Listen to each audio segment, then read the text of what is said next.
Pitcher, number 25, Brooks Raley. Outfielder, number 29, DJ Stewart. Pitcher, number 32, Max Krennic.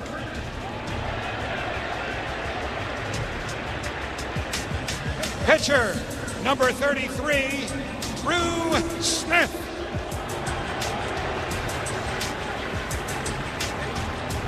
Pitcher, number 34, Kodai Senga.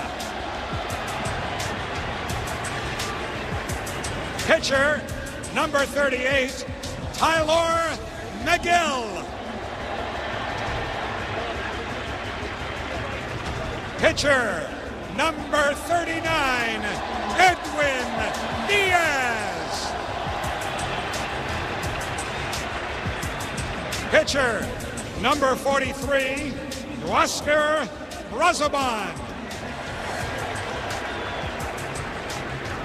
Outfielder, number 44, Harrison Bader. Pitcher, number 45, Christian Scott. Pitcher, number 46, Alex Young. Catcher, number 50, Hayden Singer.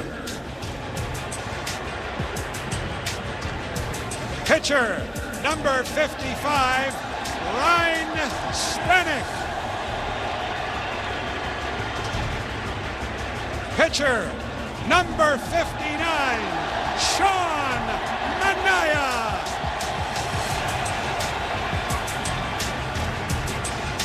Pitcher, number 62, Jose Quintana. Pitcher, number 70, Jose Buto. Pitcher, number 71, Sean Reed Foley. Pitcher, number 75, Reed Garrett. Pitcher, number 81, Danny Young. Pitcher, number 88, Phil Maton.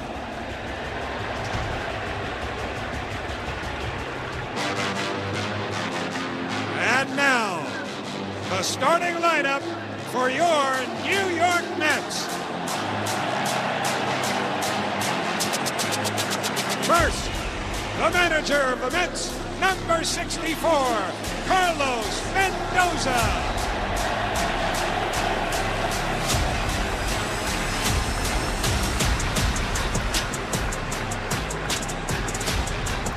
Leading off for the Mets, the shortstop, number 12, Francisco Lindor.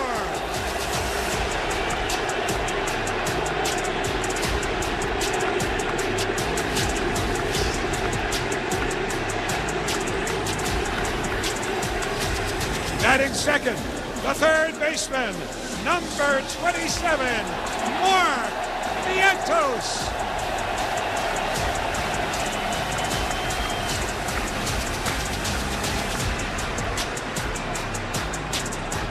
Batting third and playing left field, number 9, Brandon Nimmo.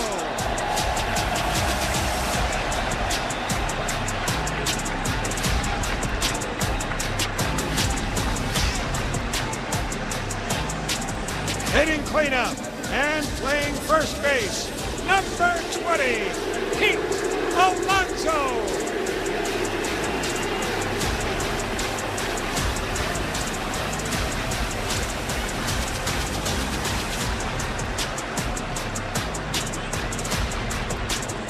Batting fifth, the right fielder, number 6, Starling Marte.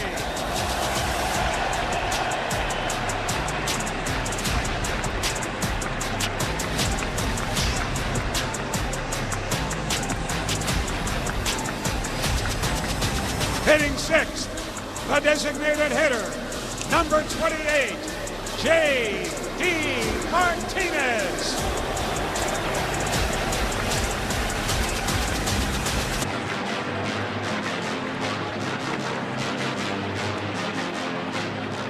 Batting seventh, the second baseman, number 11, Jose Iglesias.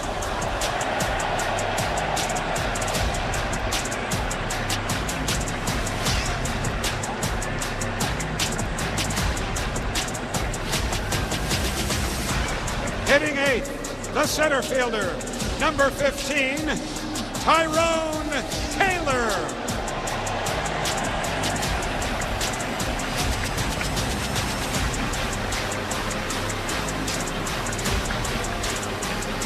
Batting ninth and in the bullpen, the catcher, number 4, Francisco Alvarez.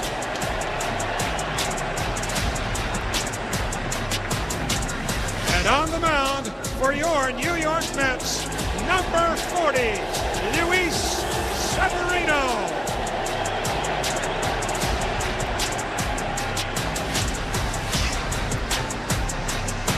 Fans, once again, your New York Mets. The New York Mets and the Los Angeles Dodgers ahead of Game 3 of the National League Championship Series. Our player to bank on is sponsored by California Cryobank. Build your family with the #1 sperm bank in the United States. And tonight, we bank on J.D. Martinez. The pitching matchup one last time. It's Luis Severino against Walker Buehler. That'll do it for the Nissan Mets pregame show. On the other side, we join Keith Rabb and the Hall of Fame radio voice of the New York Mets, Howie Rose, for lineups and first pitch, Game 3 of the National League Championship Series between the Mets and the Dodgers. Coming up right after this. The Nissan Mets pregame show on Odyssey Mets Radio has been brought to you by Nissan. At Nissan, we make cars that thrill. Experience the thrill for yourself today. Shop NissanUSA.com. And by Spectrum, a connection built for everywhere. That's life unlimited. That's Spectrum. Sloman's Home Heating Oil. The difference is human. Call 866-OIL-DEAL. Peerless Boilers and Pavilion Tankless Water Heaters. Visit peerlessboilers.com to find a dealer near you. Flag and Anthem. Real clothes for real life. Margaret Teets Nursing and Rehabilitation Center. Laborers Local 731. Feel the power. 1-877 Cars for Kids. That's Cars with a K to donate your car today. And by ELEC 825. Building our future.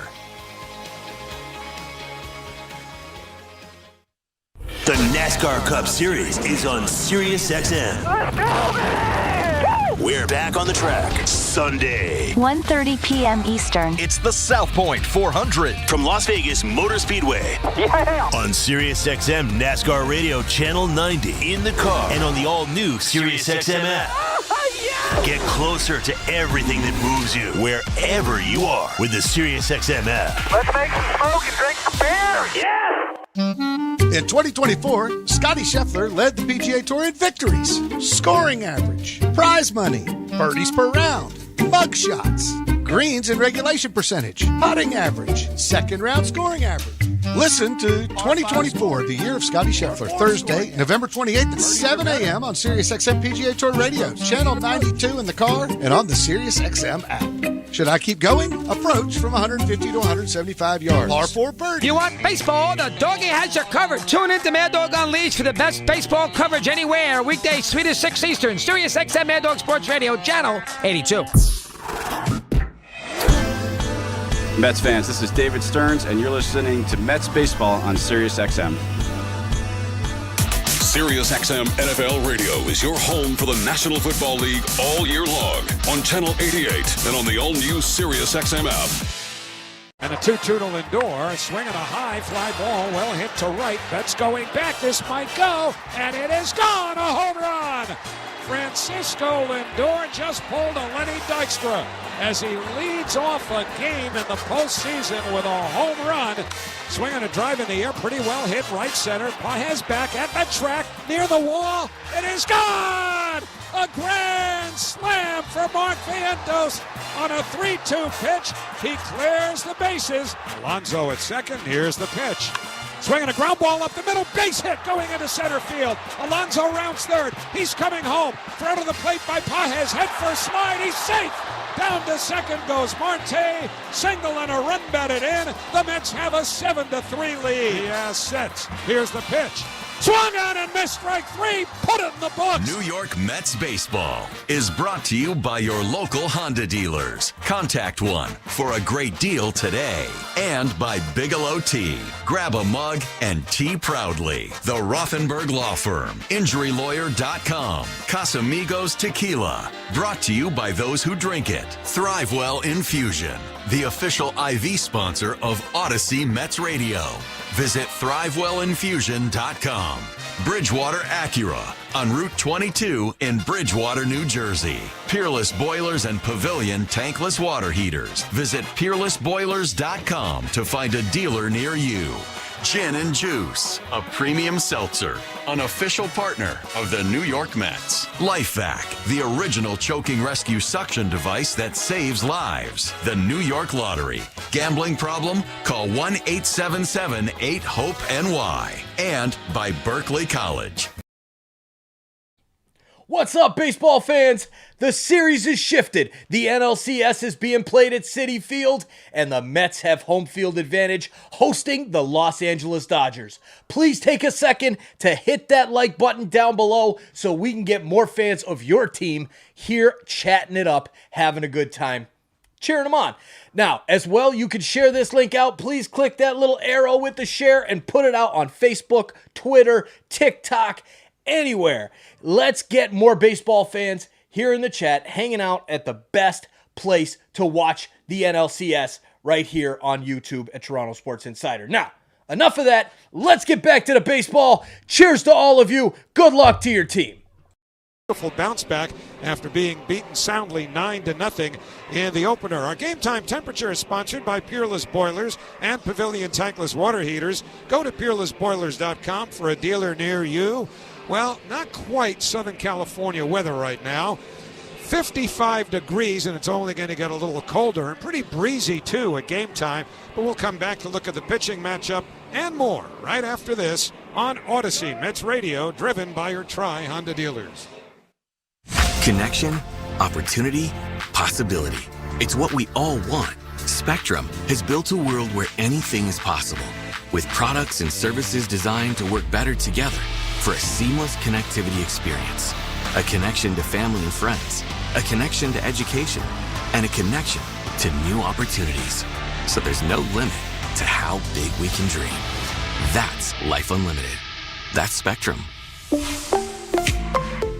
Discover the excitement at Jake's 58 Casino Hotel. Come play 1,000 slot machines and electronic table games. Enjoy on-site entertainment, cocktails, and dining. In October, we're giving away $125,000 during Wicked Wednesdays. One winner every hour from 3 to 7 p.m. will spin for their chance at $5,000. 1 point equals 1 entry. Jake's 58, where Long Island wins. If gambling is a problem for you or someone, please call the 24-hour toll-free helpline at 877-8-HOPE or text NY. Are you or a loved one living with Crohn's, colitis, MS, rheumatoid arthritis, or a chronic health condition that requires IV medication? Check out Thrivewell Infusion. Say hello to state-of-the-art private luxury suites. Thrivewell Infusion understands that it can be stressful when receiving an infusion, but it doesn't have to be.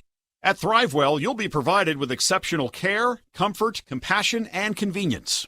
Visit us at ThrivewellInfusion.com. That's ThrivewellInfusion.com. Saving lives, drip by drip. Get more in a new Mazda from Ramsey Mazda. More selection and more savings. Lease a new 2024 Mazda CX-30 2.5S Select. Lease for just $189 a month or buy with 0% APR financing for 36 months. At Ramsey Mazda, Route 17 North in Ramsey. Choose wisely. Choose Ramsey Mazda. Call 833-853-2970 for lease details. Excludes tax, title, and registration. Zero security deposit. VIN number RM716202. MSRP 28730. APR 2778 per $1,000 financed. Ends 10/31/24. Discover the legacy of luxury at Bill Vince's Bridgewater Acura. With over 35 years of excellence. Explore the latest lineup, the new 2025 Acura Integra MDX, the 2024 Acura RDX and TLX, and the new all-electric ZDX. You can also explore our diverse selection of high-quality used cars, meticulously inspected and ready to hit the road. Your next adventure starts here at Bill Vince's Bridgewater Acura. Visit BridgewaterAcura.com to discover unparalleled sophistication and precision performance. Find us at 1231 US 22 in Bridgewater. Well, back here at Citi Field, we are getting set for Game 3, which is the first of 3. We know there'll be at least 3 here at Citi Field before going back to Los Angeles. Of course, if either team sweeps these 3 games, then there is no return trip, but we do know that these next 3, games 3, 4, and 5, will take place. And our salute to America is brought to you by the Ray Catena family of dealerships. Visit them at raycatena.com. The national anthem was performed tonight by Abby Carter. And as far as the pitching is concerned, well, Walker Buehler, back from his second Tommy John surgery, had kind of a rocky road this year, particularly in his outing in the division series against the San Diego Padres. Luis Severino, well, let's say this. After a really good regular season, he's had plenty of rest between his last start and this one, Keith. Yeah, Mets ended up giving Severino 9 days off, which is huge because Severino is coming off of his own injuries for the last few years with the Yankees and ended up tossing 182 innings, made 31 starts. That was a dream on both sides. So the Mets signed him to that 1-year, $13 million deal. Severino on that 1-year flyer. Let me see if I can prove it again. And he threw so much that the Mets said, you know what, let's calm it down a little bit. Gave him a little bit of time between outings here in the postseason. He did face Milwaukee. He did face Philly. And he does take the mound tonight for the New York Mets. Now, Severino, in this postseason matchup with the Dodgers, the reason that they gave him so much rest and why that's such a big piece of the puzzle is because this lineup, you have to be very creative with how you get guys like Ohtani, Betts, and Freeman out. And with Severino, who's been a lot of sinkers and cutters for weak contact, he has had 99 to 100 in there every once in a while when he wants to blow something by guys, and 9 days rest ought to help when he does decide to turn up the dial against these Dodgers. Meanwhile, for Walker Buehler, kind of a similar story as far as the injuries of the last few years. Turns out Walker Buehler's going to make his 17th postseason start for the Dodgers, second most ever, only to Clayton Kershaw, who made 32 postseason starts. But for Buehler, he is much different than he was even 2 years ago before Tommy John surgery, when he used to sit back, hit out a Vanderbilt first-round pick, and just throw 100. He's had a tough time doing that this year. Now, we mentioned the late start came up in May, went a couple months and then went back on the IL for hip problems and has not been the same guy this year. Lifetime ERA 3.27 this year, 16 starts, 5.38. Very susceptible as well to the home run ball. Gave up 16 homers in 16 starts. That's today's pitching matchup presented by Ridgewood Savings Bank, multiplying the good for over 100 years. Starting lineups in the first pitch of Game 3 of the NLCS coming up on Odyssey Mets Radio, driven by your Tri-Honda dealers. There's nothing quite like the Honda Civic Hybrid, Accord Hybrid, and CR-V Hybrid when it comes to exhilarating efficiency. With hybrid technology and thrilling capability, these vehicles deliver an electrifying performance on every drive. But what truly makes these hybrids special is the unwavering determination that inspires everything we do. Redefine your driving experience with Honda, KBB.com's best value brand of 2024. Contact your local Honda dealer today. Based on 2024 Consumer Choice Awards from Kelly Blue Book, visit KBB.com for more information.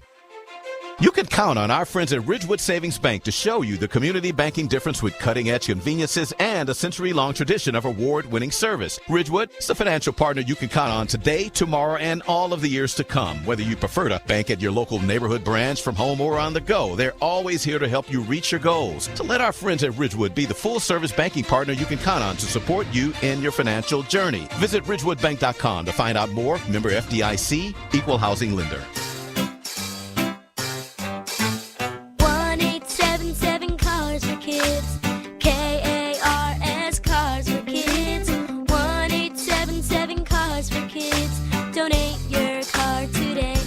today at carsforkids.org. That's cars with a K. Your car can be picked up as soon as the next day. Receive a tax deduction and vacation voucher. 1-877-CARS-FOR-KIDS. Donate your car today. Now accepting donations of land, homes, buildings, or any kind of real estate. An orthopedic surgeon can replace a damaged joint, but they can't replace time. For you, or for the person who has to drive you around. That's why you need a surgeon who's close to home. At RWJ Barnabas Health, we have the specialized care you need to get moving again. Do it right. Here. Visit rwjbh.org/ortho. RWJ Barnabas Health. Let's be healthy. Together. Cheers to a great day and this ice-cold Corona. You know what would make this day even better? My grandma's carne asada. Throw in some music. We can watch the game. Or we could keep it simple. Corona, la vida más fina. Get your Corona at ordercorona.com. Relax responsibly. Corona Extra Beer, imported by Crown Imports, Chicago, Illinois. While everyone is listening to the ball game, the Engineers Labor Employer Cooperative is hard at work rebuilding our infrastructure. Whether it's transportation, water, or energy projects, ELEC and the Operating Engineers 825 are ready to get to work building our bounce back.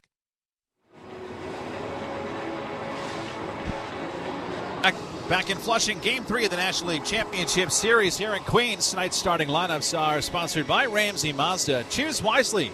Choose Ramsey Mazda. For the Dodgers, who finished with the best record in baseball, 98-64. Shohei Ohtani leads off. He's the designated hitter. Right fielder Mookie Betts bats second. Freddie Freeman at first base batting third. Third baseman Max Muncy hits cleanup. The left fielder Teoscar Hernandez slots in fifth. Gavin Lux back in the lineup. He'll bat sixth and play second base. The catcher Will Smith bats seventh. Tommy Edman, the switch hitting shortstop, bats eighth. Kike Hernandez, the center fielder, bats ninth, with Walker Buehler on the mound for Los Angeles. Again, Buehler dealt with injury coming back from Tommy John. Hip problems, limited to just 16 starts this year, 1-6 with a 5.38 earned run average. Now for the New York Mets, who are the 6th seed, the last wild card spot. They are 89-73.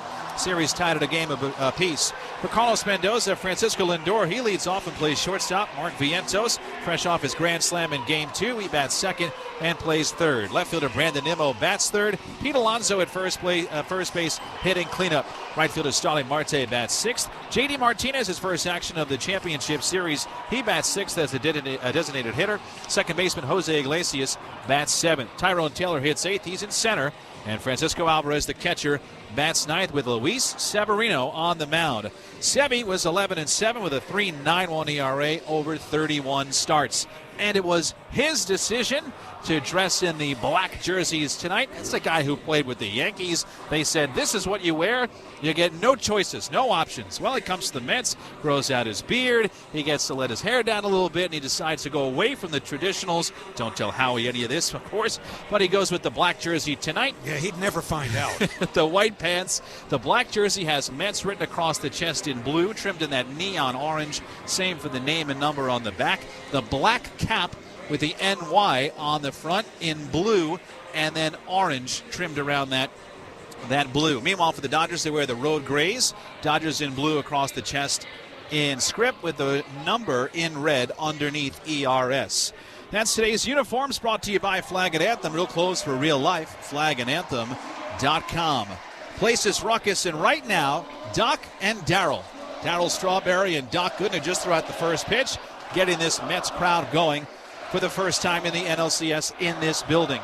And when it's game time, it's Tully time. The first pitch is brought to you by Tullamore Dew Irish Whiskey, the original triple distilled, triple blended, and triple cask matured Irish whiskey. Be sure to grab a Tullamore Dew during tonight's game. Well, it is cold, breezy, and October. No better time and feeling than now. We send it over to the Hall of Fame radio voice of the New York Mets. Here's Howie Rose. All right, thank you, Keith. Now, that's class, having Doc and Darryl out there. I mean, they're champions. What the heck did Jason Bateman and Will Arnett ever win? And you know, the Mets won 55 years ago today at 3:17 p.m., their first world championship.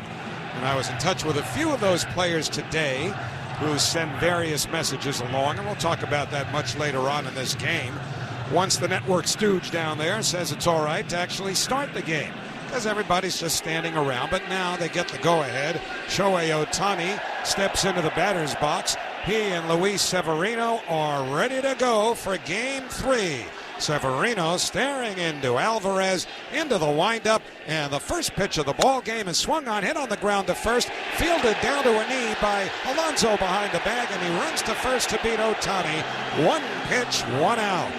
And that's one big out anytime you can get Shohei Ohtani.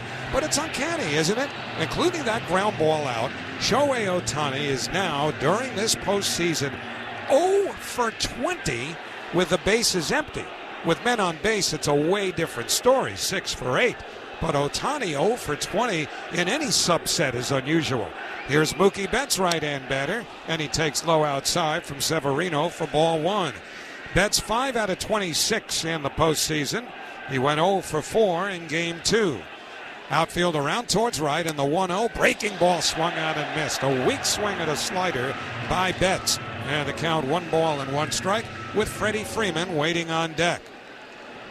Severino with a left leg kick deals 1-1 and a fastball on the outside corner at 96. Strike 2 called to Mookie Betts. And Betts, back to his days with the Red Sox, has seen lots of Severino going back to his days with the Yankees. The 1-2 on the way, breaking ball low and away in the dirt, and it's 2 balls and 2 strikes.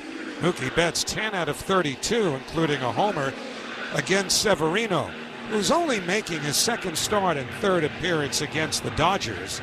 He's allowed 7 earned runs in 6 innings against them in their previous meetings. So here's the 2-2 to Betts. Low and away with a breaking ball, full count. Luis Severino here at Citi Field has been terrific, pitching to a 2.96 earned run average. On the road, quite a bit different. It's 4.93. 3-2 the count. Now the payoff pitch to Betts. He is in there. Strike 3 called. He dotted a fastball over the outside edge, and Betts is caught looking. 2 up, 2 down. It'll bring up Freddie Freeman, and the Mets defensive alignment is sponsored by Orland & Cohen Orthopedic Group. Experiencing orthopedic pain, they've got specialists for that. Alonso at first, Iglesias at second, Lindor at short, Vientos at third, Nimmo, Taylor, Marte left to right in the outfield with Alvarez catching. So now Freddie Freeman, the batter. But a little discussion here between Francisco Alvarez and home plate ump Marvin Hudson. I don't think it's anything PitchCom related. Marvin Hudson, they got the camera on his head. They've got the clicker in his hand. I think he had some wire problems in his pocket there. I love radio. First pitch to Freeman. Swung on and missed a fastball. Nothing at 1. Well, you had some wire problems on the field yourself, but you can shed that off now. I didn't have any wire problems down there, did I? Well, you were all wired up there. Oh, I was wired up all right. Here's the 0-1 to Freeman. Bounce foul up the first baseline, 0-2. That's where our friends at Bigelow Tea come in. They're all wired up, and you drink that English breakfast, which you need at playoff time. 0-2, the count to Freeman. Severino delays with a left leg. Now the pitch. A little bit high with a fastball. 1 ball and 2 strikes. Freeman 6 out of 22. Remember, he's playing on a sore ankle. And you can tell whenever he's got a run, he is really hobbling. 1-2 the count. Severino delivers. Fastball just missed inside. 2-2. And Freeman, to his credit, he's been in there. But he says it takes him 4.5, 5 hours to get ready for a game. 2-2. Now the pitch. Swung out and missed. Strike 3. Got him with a sweeper. Side retired. 2 strikeouts for Severino. The Dodgers go in order. Middle of the first. Dodgers nothing. Mets coming up on Odyssey. Mets Radio, driven by your Tri-Honda dealers. Let's go Mets! Gin and Juice by Dre and Snoop, a proud partner of the Mets. It's a ready-to-drink premium seltzer that comes in... Hey you. Yeah, I'm talking to you. The one that's listening to the MLB playoffs with us. We're in the NLCS. Yes, it's a commercial break during the baseball game, so don't worry. We'll be right back to the baseball action. Now, before we do that, please take a minute to hit that subscribe button and help us grow this awesome sports community. We are almost at 50,000. Please help us get there by hitting that subscribe button and turn on that bell so you don't miss it when we go live for every single baseball playoff game, every single Toronto Maple Leafs hockey game, Raptors games, as well as the CFL playoffs coming up. Make sure you're here, hanging out with us on Toronto Sports Insider. Now, thanks for hitting that subscribe button. Let's get back to the baseball. What a game we've got tonight. Cheers, everybody. Open till midnight or later. Participating locations only. By now, you should know I can't get my game day started without my mug of my favorite Bigelow tea. For me, it's that smooth Bigelow green tea that tastes great and keeps my voice in peak condition, especially in extra innings. And I definitely need the English tea time for that day game after a night game. No matter how hectic your day gets, grab your favorite Bigelow tea and take a moment just for you. Join the millions of Mets fans that make Bigelow #1 in New York. Bigelow tea, the official tea of Odyssey Mets Radio. You never have to worry about thinking too big because you have a reliable connection that puts everything within reach. A connection to education, to family and friends, and most of all, to opportunity. That's life unlimited. That's Spectrum. We go to the last of the first inning. Luis Severino retired the Dodgers in order, and now the Mets will face Walker Buehler in what's been an uneven season at best for Buehler, who is coming back from his second Tommy John surgery, compounded by the fact that even though he didn't return from missing all of last year until May the 6th of this year, well, he made 12 starts.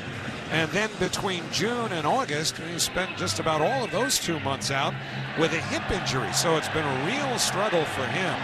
He made 16 starts, went 1-6 with a 5.38 earned run average, allowing 16 homers in 75 1/3 innings. 2 of his last 3 regular season starts were pretty good, including his last one against the San Diego Padres. But then he saw the Padres again in the division series, and that didn't go well. In 5 innings, he allowed 7 hits and 6 runs. We'll see what he can do against the Mets. Francisco Lindor in to lead off. The righty Buehler's first pitch is a fastball down and in near the leg of Lindor, and it's 1-0. They're singing My Girl, aren't they? Oh, yeah. How cool is that? That's Francisco's walk-up song. The 1-0 on the way. Fastball high, 2-0. So it started with My Girl, then broke the MVP chance. And maybe the crowd senses, well, see if they can get to Buehler a little bit too.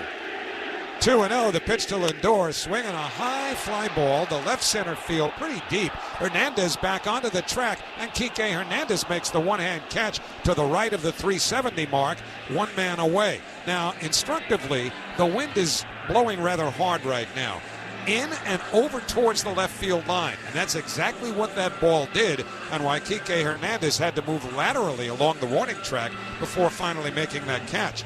So something to keep in mind, too. 1 up, 1 down. Mark Vientos, the batter. Maybe a little harder to get one out of here tonight. Vientos, of course, has shown he can get one out of anywhere. First pitch to him, swung out and missed a cutter, and it's 0-1. Vientos, of course, had a signature hit in Game 2, a grand slam in the second inning of what would become a 7-3 Mets win.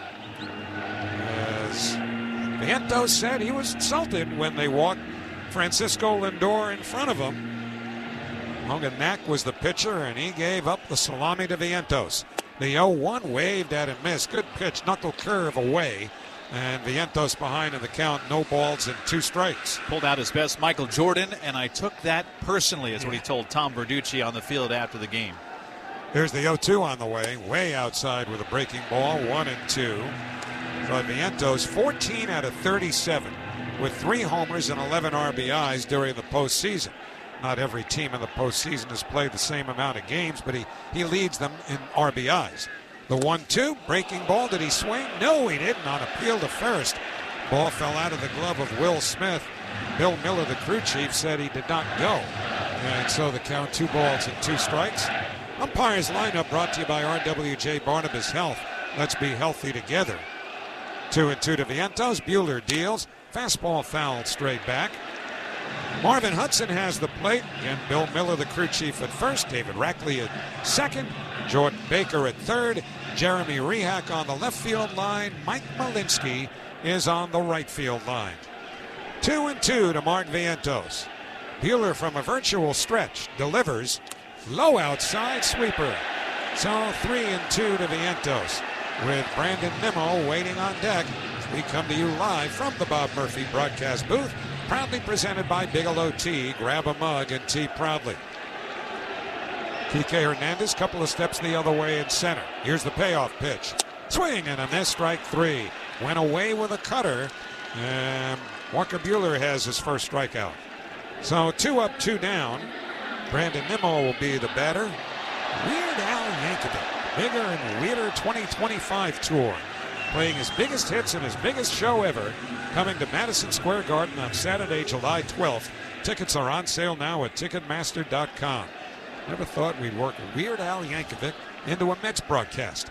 Pitch to Nimmo, taken for a called strike. A breaking ball, it's 0-1. Game 3 of the NLCS first inning. Weird Al drop in. I love it. Well, he's earned it. He's had quite the career. No score, 2 out, nobody on, bottom 1. The 0-1 to Nimmo, chopped third base side, fair ball. Backhanded by Muncy. He's in foul territory and won't even attempt to throw as Nimmo has an infield hit. And as Brandon Nimmo is a left-hand batter, Muncy, the third baseman, had yielded a great deal of the third base line, so he needed to cover some ground just to get to that ball. And if he didn't get there in time, Nimmo would probably be on second base right now. But he has the first Mets hit of the game. Sponsored by River Spring Living. See what makes life in River Spring Living special. Visit riverspringliving.org. So now here's Pete Alonso. Right-hand batter. And Buehler deals. Breaking ball spins outside. 1-0. Nimmo 2 out of 10 in his career against Buehler. Well, check that. Alonso 5 for 14 with 4 home runs against Buehler. The 1-0 on the way. A fastball taken for a called strike. It's 1-1 with Nimmo at first. But Alonso in this postseason not only has 3 home runs, he has a stolen base. He stole one in Game 2 in Los Angeles. Full credit to Antoine Richardson. The 1-1 taken outside, ball 2, a cutter. Antoine is the Mets' first base coach. He's leaning in now to have a word with Brandon Nimmo. And he sized up the situation and said to Alonso the other day, "You've got second base if you want it here. Go get it." He did, and then Marte singled him home. The 2-1 on the way. Breaking ball swung out and missed a sweeper. It's 2-2, but that stolen base built a big run. It was an insurance run in the 9th inning. The Mets won 7-3, but they needed that extra run. It kept the tying run out of the batter's box. 2-2 pitch. Breaking ball, he lays off. It's down and away for ball 3. So with 3-2 and 2 out, Nimmo, again, he's bothered by the plantar fasciitis in his heel. Will have the automatic start from first. Alonso takes his timeout, as most hitters will, on 3-2.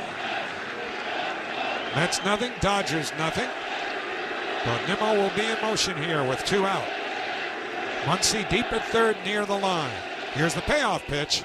Swing on a pop foul, straight back out of play into the second deck. I think part of Brandon Nimmo is deep down thinking, Pete, don't have too many of these foul balls. I got a bum foot here. He'll be going on every single one that Walker Buehler will throw here on 3-2. I think the cold weather can't help that either. Absolutely not. 3-2 on Alonso. Buehler to the belt. Now the payoff pitch. Swing and a miss, strike 3. Side retired. He got him with a sweeper. No runs, a hit, 1 left. And at the end of 1, it's the Dodgers nothing, the Mets nothing on Odyssey. Mets Radio, driven by your Tri-Honda dealers. Let's go, Mets! Wake up! Wake up, everybody! This is Steve Phillips from the leadoff spot on MLB Network Radio. Join me and former Major League Baseball players Eduardo Perez and Xavier Scruggs as we react to all the latest news and scores across baseball and have plenty of fun along the way. Steve, you were so right about that. I don't know if anybody else thinks we're funny, but I think we're funny. Why are you putting us or we into this? The leadoff spot, weekdays at 7 a.m. Eastern on MLB Network Radio, Channel 89, and on the SiriusXM app. SiriusXM has everything a college football fan needs. He's in trouble and down he goes. The ball comes out. All the big games are on the SiriusXM app. Down the sidelines, midfield. It's a race. Picking them up, putting them down. Plus, hear daily in-depth analysis on College Sports Radio, Channel 84. There's not a lot of holes or weaknesses on that football team, and they've got the goods where you want to have the goods for a championship caliber roster. Our experts get you ready for game day every day on SiriusXM and the SiriusXM app. In a season already plagued with injuries and underachievers, your fantasy football team is faced with yet another obstacle. The bye weeks are here! The bye weeks are here! When your star player takes a week off, listen to SiriusXM Fantasy Sports Radio for winning fantasy football advice. You got to work the waiver wire. You got to make trades. The draft is just a piece of the puzzle. Our experts tell you who to play in this time of need. Now the work really starts. Your frontline source for fantasy football, Channel 87, and on the SiriusXM app. SiriusXM NFL Radio is your home for the National Football League all year long on Channel 88 and on the all-new SiriusXM app. Mets fans, this is Carlos Mendoza, and you're listening to Mets Baseball on SiriusXM. Field, Game 2 of the National League Championship Series. The Yankees in the American League are up 2-0, with Game 3 tomorrow in Cleveland. And again, the Mets will play at the same time tomorrow night as they are here tonight, which is an 8:08 start. And then for Friday's 5th game, they will have a 5:08 start. So there will be a little late afternoon sunshine on Friday. The sun will have long since departed by the time we start tomorrow night, as well as the battle. And it is a battle of attrition too, because it's not only teams that go by the wayside. You try to keep your players healthy through 162 games and then a postseason. You have guys who are playing physically compromised right now. We've already talked about Brandon Nimmo and Freddie Freeman, and those guys would probably be sitting out right now if this were April, May, or June. But this is October, and that's a whole different animal. Max Muncy leads off. First pitch by Severino is a breaking ball that's outside for ball 1. And Muncy knows all about that. He had an oblique problem, which cost him pretty much 3 months on the IL earlier this year. 5 out of 24, 2 postseason homers, and the 1-0 missed inside a sweeper that pops out of the glove of Alvarez, and the count 2 balls and no strikes. Muncy hit a home run off of Sean Manaea in the 5th inning of Game 2. That was the first Dodger run after the Mets had raced out to that 6-0 lead. Here's the 2-0. Fastball down and in, ball 3. Severino was pinpoint sharp in the first inning, needing only a dozen pitches to get the side in order, the last 2 via strikeout. But now the 3-0 to Muncy, swinging, and he grounds one foul up the first base side. So Muncy figured Severino might try to slip a cookie past him there, and he took a big cut. 3-1 the count. Teoscar Hernandez on deck, and then Gavin Lux. Muncy left-hand batter, the outfield straightaway. Vientos way off the line at third. 3-1 pitch, way outside, ball 4. He missed with a slider. And the Dodgers have their first base runner after Severino had recorded the first Mets strikeouts of the game in the first inning, sponsored by Berkeley College. Take a swing at your future with one of their certificate of degree programs. Learn more at berkeleycollege.edu. And now power hitting Teoscar Hernandez, a right-hand hitter. Hernandez 0 for 3 in Game 2. 6 out of 24 with 2 homers in the postseason, and he takes high for ball 1. Severino misses with a cutter, and suddenly home plate's bouncing around a bit on Luis. 1-0 pitch. That's a little bit high with a cutter. 2 balls and no strikes. So Francisco Alvarez walks a few feet in front of home plate, shouts something out at Severino, and all of that, even though it doesn't count as a mound visit, it just buys a little extra time for Severino to catch his breath, even though the pitch clock is running. 2-0 the count. Now the pitch. That's in for a called strike, a sinker. And it's 2-1 to Teoscar Hernandez. His 9th big league season. He's been with Houston, Toronto, Seattle. And he'll make some coin when this is all over with. Free agent at the end of the year. 2-1 pitch. Fastball on the outside corner. Strike 2. And fastball at 97 there from Luis Severino. And it doesn't take much for this crowd to get up and start waving their blue rally towels. Teoscar Hernandez did not like that call on the outside corner from Marvin Hudson, but that pitch was in there. Perfect backdoor sinker. So 2-2. Muncy not much of a lead at first. Severino deals. Swinging a little chopper out in front of the plate. Alvarez pounces on it, throws to second, and the ball hits the runner Muncy in the leg and rolls behind second base where it's backed up by Lindor, and everybody's safe. Alvarez got a little greedy there. He probably should have just taken the sure out at first base, but he figured he had a chance at Muncy, who was about halfway down the line as Alvarez picked up the ball, and the result is the Dodgers have runners at first and second and nobody out. Well, you have a slower runner in Muncy going first to second, but it's such a longer throw for Francisco Alvarez. He did try to grab it in one fell swoop, didn't take any breaks, didn't hesitate, but just slowly developing to get the throw all the way down there. He really should have thrown the ball to first base. Well, it was, I guess, the wrong choice, but it counts as a fielder's choice. There's no error on the play. But now Muncy at second, Hernandez at first, and here's left-hand hitting Gavin Lux. First pitch on the way. Taken high, 1 ball and no strikes. Well, there has been some defensive sloppiness on the part of the Mets in this series. They made a couple of errors in Game 1 and another one in Game 2. The 1-0 on the way. A little tapper up the first base line goes foul. And it's 1-1. And Gavin Lux, who was out all of last year with a torn ACL, and lately he's been bothered by a hip flexor. He's gone 5 out of 19 in the postseason with a homer. No score, but Dodgers have runners at first and second, nobody out. The 1-1 way inside with a fastball near the leg, and it's ball 2. 2-1 Deluxe, and Severino getting into a little trouble here. Not all of his own doing. Vientos astride behind the bag at third and off the line against the left-hand hitter. Severino checks the runners. Now the 2-1.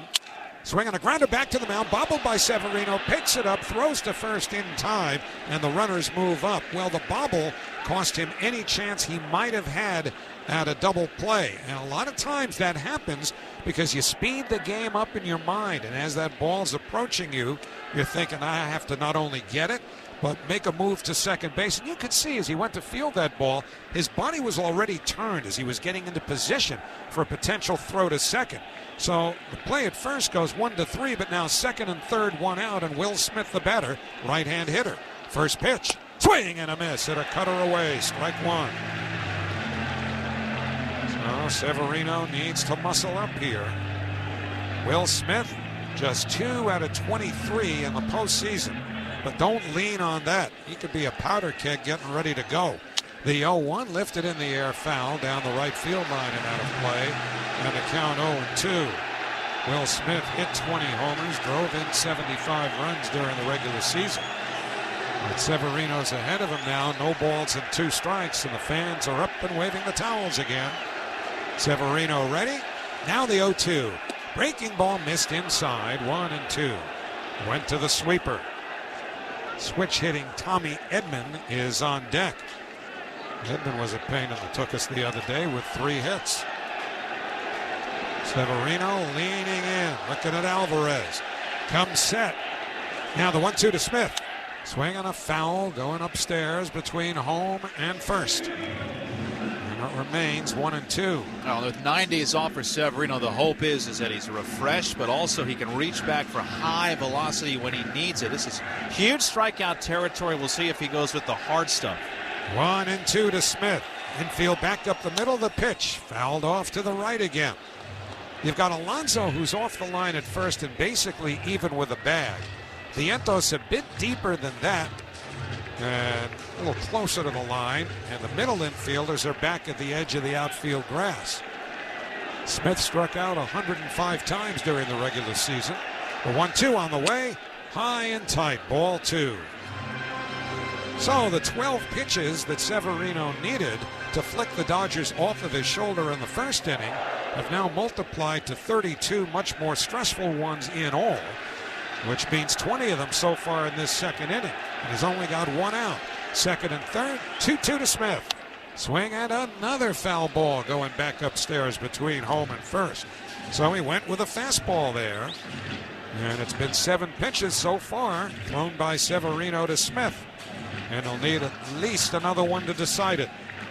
Muncy is at third. Teoscar Hernandez at second. 2-2 to Smith. Here's the pitch. Backed away in tight, 3-2. It was a sweeper, but missed the inside corner. So Severino tugging at the bill of his cap. Now finds himself in a 3-2 count against Will Smith. The outfield around towards right. Right-hand batter. Severino deals. Swinging a bouncer back to the mound. Off the glove of Severino. Rolls out to short. No play for Lindor. In to score is Muncy. Hernandez goes to third. Smith is on at first. And the Dodgers have a 1-0 lead. And the Mets have approached the baseball defensively like a hot potato here in this second inning. I'll tell you, this is the second comebacker for Severino. It's a one-hopper off of his glove and rolling out to short. He had one stab at it and didn't get it. And ironically, he is one of the 3 finalists for the National League Gold Glove this year for a pitcher. And he's had 2 plays in this game that have been a little wishy-washy. One of them he gets an out. This one he wishes he had back. Tough play, but one he wishes he had back. It's 3 plays you could qualify as defensive mistakes in this inning. 2 of them by Severino, and the other by Francisco Alvarez, who would have been better served. I would think that would be the majority opinion anyway, to have gotten a sure out at first base on Teoscar Hernandez. So this inning could have conceivably had the Mets back in the dugout by now, but with some better decisions and execution. And now it's 1-0 Dodgers. Runners at the corners, 1 out for Tommy Edman. Switch hitter batting left, shows bunt, pulls back, and takes high, ball 1. Now, he can manipulate the bat. This former Cardinal, not known necessarily for power. He did hit 6 home runs. Didn't play all that much during the regular season, only 37 games. Had wrist surgery and then sprained his ankle. The 1-0, he shows bunt again. Pulls back, takes a called strike, 1-1. Well, he has certainly drawn the attention of the Mets corner infielders, as both Vientos from third and Alonso from first have really tightened up in anticipation of Edman potentially dropping one down. But he can also slap it right by you. 1-1, and now time called at home plate. I think he wants to take a second to decide exactly what he wants to do here, because in any count, he is comfortable enough laying one down. But also, he's driven in a run or 2 in this series, just hitting the ball hard to the open hole. 1-1 the count. Now the pitch. Full swing and a fly ball, well hit, right center field. It's deep. Over comes Marte along with Taylor. Taylor dives, and he made the catch. He made a sensational catch. And they are going to double up Teoscar Hernandez, who's already at home plate. The throw to third, and he is out. That will complete a double play. I think he tagged up. Oh, they're saying he tagged? He tagged and scored on this. I can't believe he did that, because that looked like a gapper. I was watching peripherally, and I thought he was well down the line, but I guess not. So that is great base running by Teoscar Hernandez. The Mets immediately threw to third, but the third base umpire, Jordan Baker, said no, he had tagged up. And it is a tremendous play by Taylor to make the catch, but it goes as a sacrifice fly for Edman. Will Smith held on at first, and it is 2-0 Dodgers. What a play by Taylor, though. So here's Kike Hernandez, and he takes a called strike, 0-1, a cutter. Well, you had Marte going all the way toward right center, Taylor going from center over toward the bullpen, and Taylor makes this catch. Marte clips his legs, Taylor's legs out from under him, and he does his somersault. Amazing to catch it and then hold on. 0-1 the count. Now the pitch. And Kike Hernandez takes on the outside corner, 0-2. It's the defensive play of the game, sponsored by Sun Cruiser Hard Iced Tea. Made with real iced tea and real vodka. Crack one open and let the good times cruise. 0-2 to Kike Hernandez. 2 runs in for the Dodgers here in the second. Will Smith at first. And the 0-2 pitch. In there, strike 3 called, and that retires the side. Put a fastball over the outside corner. But the Mets have a poor inning defensively. And the Dodgers score 2 runs. There was only 1 hit, no errors officially, and 1 man left. Middle of the second, it's the Dodgers 2 and the Mets nothing on Odyssey Mets Radio, driven by your Tri-Honda dealers. Let's go Mets! The bottom of the second is the perfect time to brew up a cup of your favorite Bigelow tea and take a moment. Cheers, baseball fans! Now is the time to let us know where you're watching from in the chat. Where are you watching the NLCS from? Let us know. International, put out your flag emoji in the chat. Let us know what city and state or city and province you're watching in if you're here in North America, and let's have some fun. This is the best part of the night when we get to see how far out our reach goes throughout this planet. Thank you for being here. So glad that all of you could join us from all corners of the globe. Now let's get back to the baseball. Let's have some fun and chat it up. Families, you can help them make dreams of parenthood come true and earn up to $1,500 a month as a sperm donor. Are you 19 to 38, healthy and able to work in the U.S.? Then you could qualify to be a sperm donor. Learn more at spermbank.com. That's spermbank.com for the chance to earn up to $1,500 a month as a sperm donor. The Honda Ridgeline, Passport, and Pilot are in a league of their own when it comes to rugged capability. Their relentless power and versatility make these vehicles the ultimate challengers for exhilarating adventures and formidable terrain. But it's not just performance that makes these cars special. It's the unwavering determination that inspires everything we do. That's why we're KBB.com's best value brand of 2024. Contact your local Honda dealer today. Available all-wheel drive on Pilot based on 2024 Consumer Choice Awards from Kelly Blue Book. Visit kbb.com for more information. ThriveWellInfusion.com, New York's premier infusion and injection center, saving lives drip by drip. Well, we go to the bottom of the second inning with the Dodgers out in front of the Mets 2-0 here in Game 3. Scoreboard update sponsored by your local Honda dealers. Contact one for a great deal today. The American League Championship Series is off for a travel day today. Yankees winning last night to go up 2-0. They won 6-3. Aaron Judge hitting a home run. Game 3 will feature Clark Schmidt against Matthew Boyd. Man, starting pitchers are lifted earlier and earlier these days than ever before. Boyd was pretty electric for a couple of innings in Cleveland in the final game of the division series with the Tigers, but he got the hook, and then it was a bullpen scramble. Starling Marte will lead off for the Mets. Walker Buehler's first pitch, a fastball high, ball one.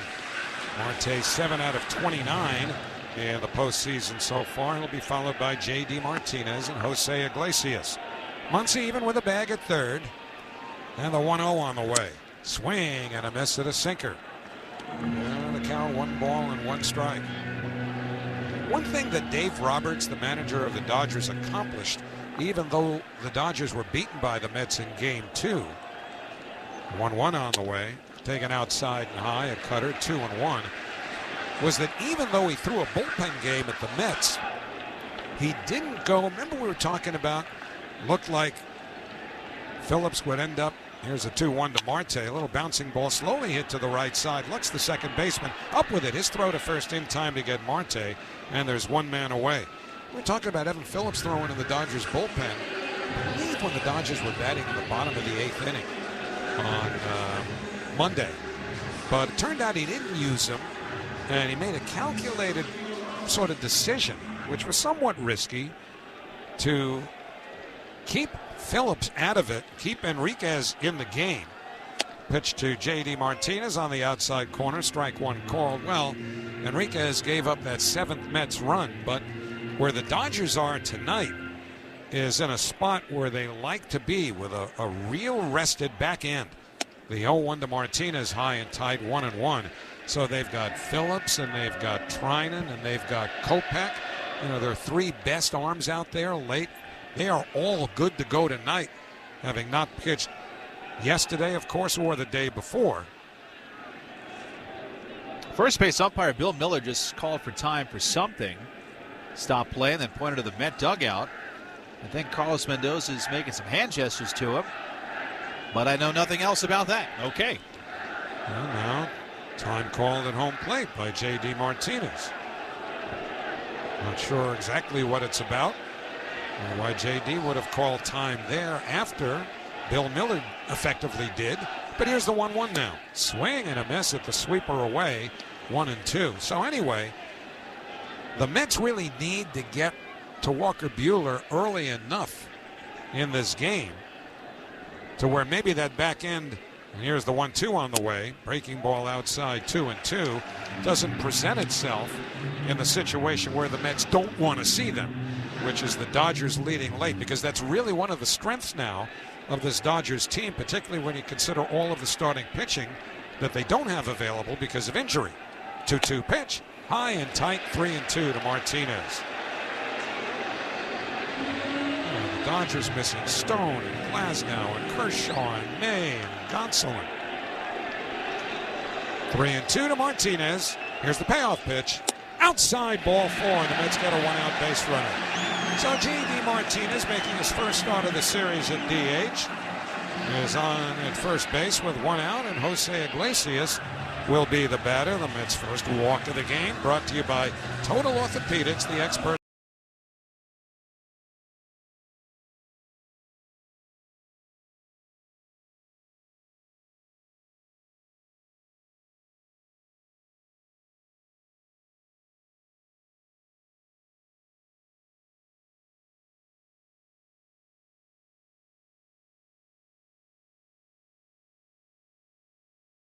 At getting you back to being you. One of the strengths now of this Dodgers team, particularly when you consider all of the starting pitching that they don't have available because of injury. 2-2 pitch, high and tight, 3-2 to Martinez. The Dodgers missing Stone and Glasnow and Kershaw and May and Gonsolin. 3-2 to Martinez. Here's the payoff pitch. Outside, ball 4, and the Mets get a one-out base runner. So J.D. Martinez, making his first start of the series at DH, is on at first base with one out, and Jose Iglesias will be the batter. The Mets' first walk of the game, brought to you by Total Orthopedics, the experts at getting you back to being you. And now the chant is, "Oh my God," the lyrics, or at least the title. Here's Iglesias taking outside ball 1. Liner, tough play for Edman to try to pick it. The ball pops straight up, and he goes, I'm going to get an out at second. I'm going to grab the ball coming down to my hand and throw to second. Well, like you said, he took his eye off the ball, and that cost him. And you can tell the postseason speeds up guys a little bit, now doing it on both sides here in this second inning. Probably a base hit, haven't heard yet. And here's Tyrone Taylor. First pitch to the right-hand batter, breaking ball down and in, ball 1. It is a base hit. One other thing to keep in mind, too, not so much about that specific play, but it's cold here tonight. Much colder than conditions that either team has played in really for months now. That takes an adjustment. The 1-0, breaking ball, the knuckle curve in for a called strike, and it's 1-1. Dodgers 2, Mets nothing. We're in the last of the second. J.D. Martinez at second. Jose Iglesias at first. The 1-1 to Taylor.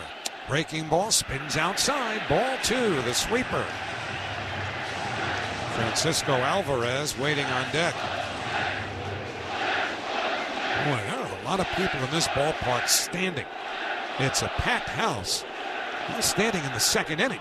2-1 pitch. Fastball on the outside corner. Strike 2 called. Good pitcher's pitch there as he dotted the outside edge at the knees. Taylor turns back. Says something to Marvin Hudson, but I don't think Taylor is convinced at all that it was a bad call. 2-2 pitch, breaking ball outside, ball 3. I think more than anything, Taylor was impressed by it, just judging by his facial expression. Now it seems that anyone who wasn't standing before is getting up now. 2-0 Dodgers. Martinez at second, Iglesias at first, one out in the second. Here's the payoff pitch. Swing and a foul back to the screen. Got a fastball. Outer edge if it even was in the strike zone. And he fouled it back, but too close a pitch to take with 2 strikes.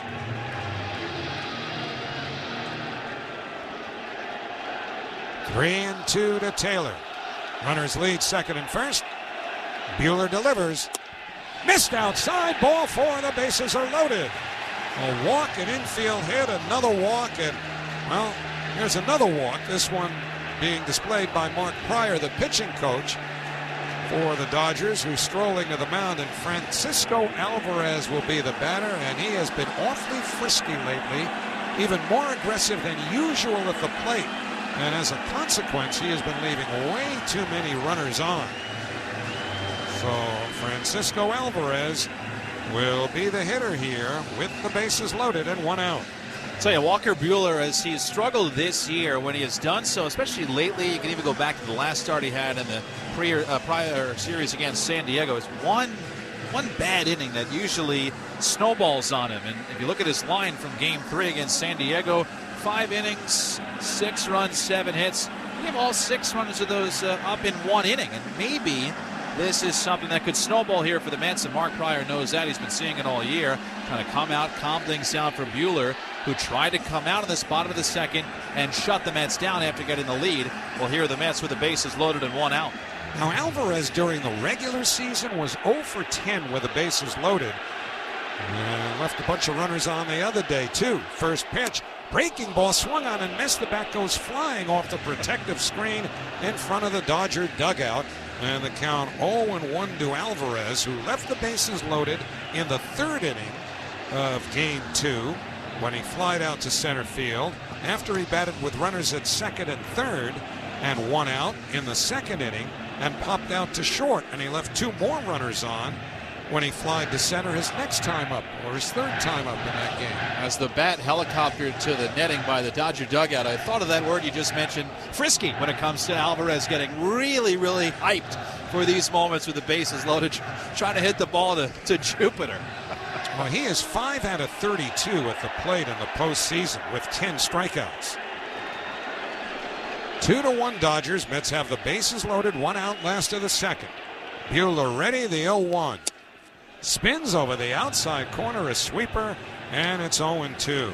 And if you think Alvarez has been struggling with 5 for 32 at the plate, you know what catchers are all told in this postseason? 9 for 101. Here's the 0-2. Fastball high and away, 1 ball and 2 strikes to Alvarez. He has been swinging a lot of bad balls and getting himself out. Right here, he's got the bases loaded with 1 out, and the 1-2 coming. Down and away with a sweeper, ball 2. So Walker Buehler wanted to get Alvarez to bite and chase, as he has often. Francisco laid off of that one. Francisco Lindor hoping for a chance on deck. There's 1 out. The bases are loaded.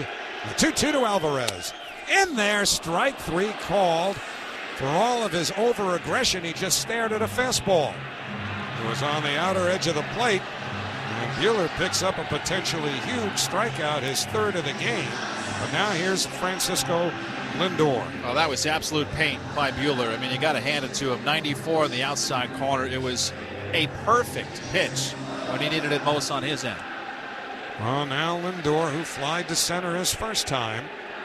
Switch hitter batting left. The first pitch, breaking ball is low, ball 1. And now the Dodgers are getting Anthony Banda up in their bullpen. Again, Buehler, the injury, they don't push him too far. He's already at 45 pitches. They just have Banda up just in case. On a cold night, too. You want to know the count? The pitch to Lindor. Fastball swung on and missed. Well, there was a pitch to hit. It was up in the strike zone. I believe it was a strike anyway, whether he'd swung or not. And it's 1 ball and 1 strike to Lindor. Martinez at 3rd. Iglesias at 2nd. Taylor at 1st. 2-0 Dodgers, 2 out. The 1-1 pitch swung on and missed. The knuckle curve. And Buehler ahead here. 1 ball and 2 strikes. The knuckle curve has been his best pitch all night. It has big 12-6 action. It moves straight down, and you think it's a fastball. So you swing at it. By the time you swing at it, it bounces by the catcher. 1-2 to Lindor. Buehler sets, now the pitch. Breaking ball down and in. Ball 2. Went with that knuckle curve again. Pitch the former Dodger by the name of Burt Hooton really popularized way back in the early 1970s. Oh, Happy Hooton. Yeah, he came up with the Cubs. Went to the Dodgers. I think it was Tommy Lasorda who gave him that nickname. 2-2. Now the pitch. Fastball popped up behind home plate. Will Smith, the catcher, hoping for a play. He won't have one. It's a few rows back.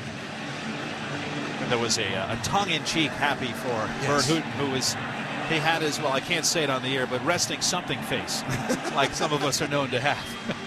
Yeah, he didn't smile all that much. That's how you get nicknames in sports.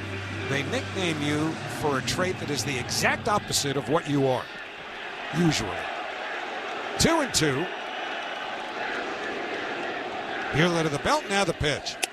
Upstairs, he starts his hands. Did he go? No, on appeal to 3rd. Jordan Baker to the relief of about 42,000 people, said no swing.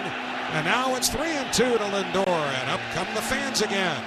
Runners leading from all three bases. Buehler sits. The payoff pitch to Lindor. Breaking ball swung out and missed, strike three. Got him with that knuckle curve, and that retires the side. No runs, one hit, and the Mets leave them loaded.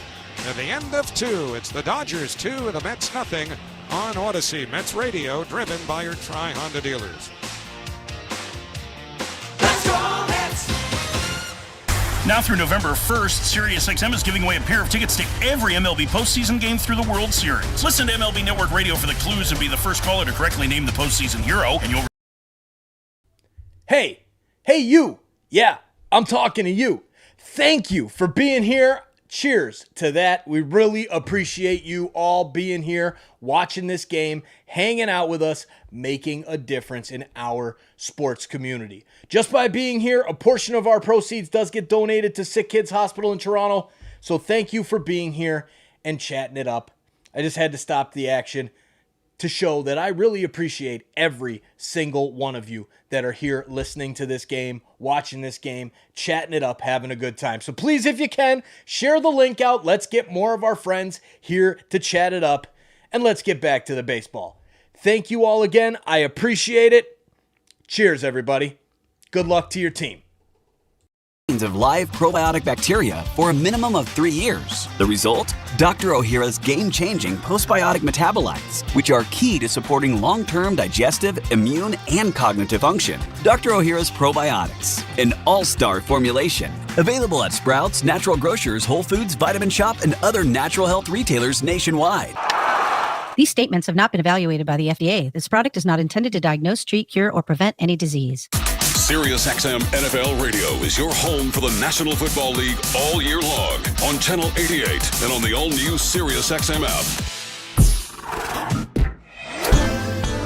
Mets fans, this is David Stearns, and you're listening to Mets Baseball on SiriusXM. Step up to the plate with Mets Connect, New York Mets loyalty program. Join now for free at MetsConnect.com to earn points and enjoy exclusive benefits.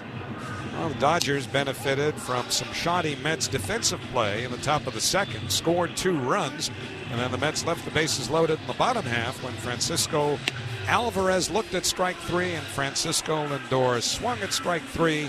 And so it is Dodgers 2, Mets nothing, and back to the top of the Dodger order, which means Shohei Ohtani as we go to the third, Keith. And it means he'll bat with nobody on base, which is usually the best way to face Shohei Ohtani. It's not just the Mets that have tried to enjoy that, but the Padres as well in that series, where the Dodgers were actually down 2-1 and stormed back to win that best of 5. Survived really, and here they are in Game 3 of the NLCS. Ohtani 0 for 20 with nobody on base. First pitch swinging, grounds it foul down first, and the count 0-1. In fact, Ohtani tried to jump Severino first pitch of the game and grounded out to Alonso. So Ohtani is 0 for 1 tonight. Infield back around to the right, outfield deep and playing the other way. Severino winds and fires. Missed up high with a cutter, and a count of ball and a strike. Again for Ohtani, even though he has been around, he has been a giant of the game for the last few years. This is his first playoffs ever. Kicking the 1-1. Missed in tight. Shot him off the plate with a cutter in. That's 2 balls and a strike. And with the Angels, they just never made the postseason. It's a whole other story, and that's why Ohtani said, I'm out of there. Here comes a 2-1. Missed outside, a sinker. 3 balls and a strike. Well, Severino had a leadoff walk in that second inning that started to snowball on him with a couple of shoddy defensive plays behind him. Here's the 3-1 to Ohtani. Fouled back to the screen. What a cut. And we've seen some big cuts, especially in this ballpark recently. Bryce Harper takes swings that'll rattle this place. Ohtani, too, especially a pitch up. He will swing with every fiber of his being. So from 3-1 now to 3-2, chance to put him away, leading off the third. 2-0 Dodgers. Severino winds and fires the payoff. Just missed inside. Good-looking pitch, but ball 4. And Alvarez, who was set up to the outside corner, received that pitch on the inside corner. And again, when you're off center like that as a catcher, It throws the umpire a little bit, so maybe that was a strike, maybe not. But it is called ball 4 by by Marvin Hudson, excuse me. And here's Mookie Betts. Now Marvin has never been the most accurate on balls and strikes, but he's back there tonight. 2-0 Dodgers, top 3. This is the fax track. Throw over to first base, and Ohtani dives in safely. Most umpires are about the good ones, or at least 95, 96% accurate. Marvin this year, 92% accurate. Hey, I was an A- kid in school too, but I admit it. First pitch to Betts. Bends in for a strike, a cutter. It's 0-1. My average was see me. Yes, exactly. Betts struck out on a cutter his first time, looking. Severino from the belt, deals. Missed high and in, a slider. 1 ball and 1 strike. We're coming live from the Bob Murphy broadcast booth, proudly presented by Bigelow Tea. Grab a mug and tea proudly. Severino, chain hanging around his neck, leans in, right arm dangling, has his sign. 1-1, that's high. 2 balls and a strike. And it has seemed to be similar misses from Severino, who now wipes some sweat from his forehead. He keeps missing up to these hitters. Ohtani, a threat to run, leads off first. The 2-1. Betts takes inside. Cross up there, I think, with Alvarez. And it's ball 3. Alvarez looked like he was going to dive down and in to try to block a breaking ball in the dirt, but it stayed up. It's an awkward reception.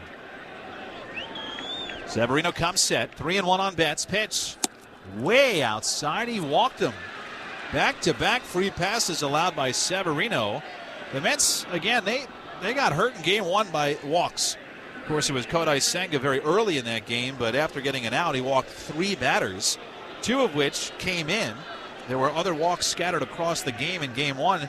Most of them also came in. And now with 2 freebies on, the infielders come together. Jeremy Hefner, the pitching coach, runs out from the first base dugout while they chat. We'll pause 10 seconds. Station ID.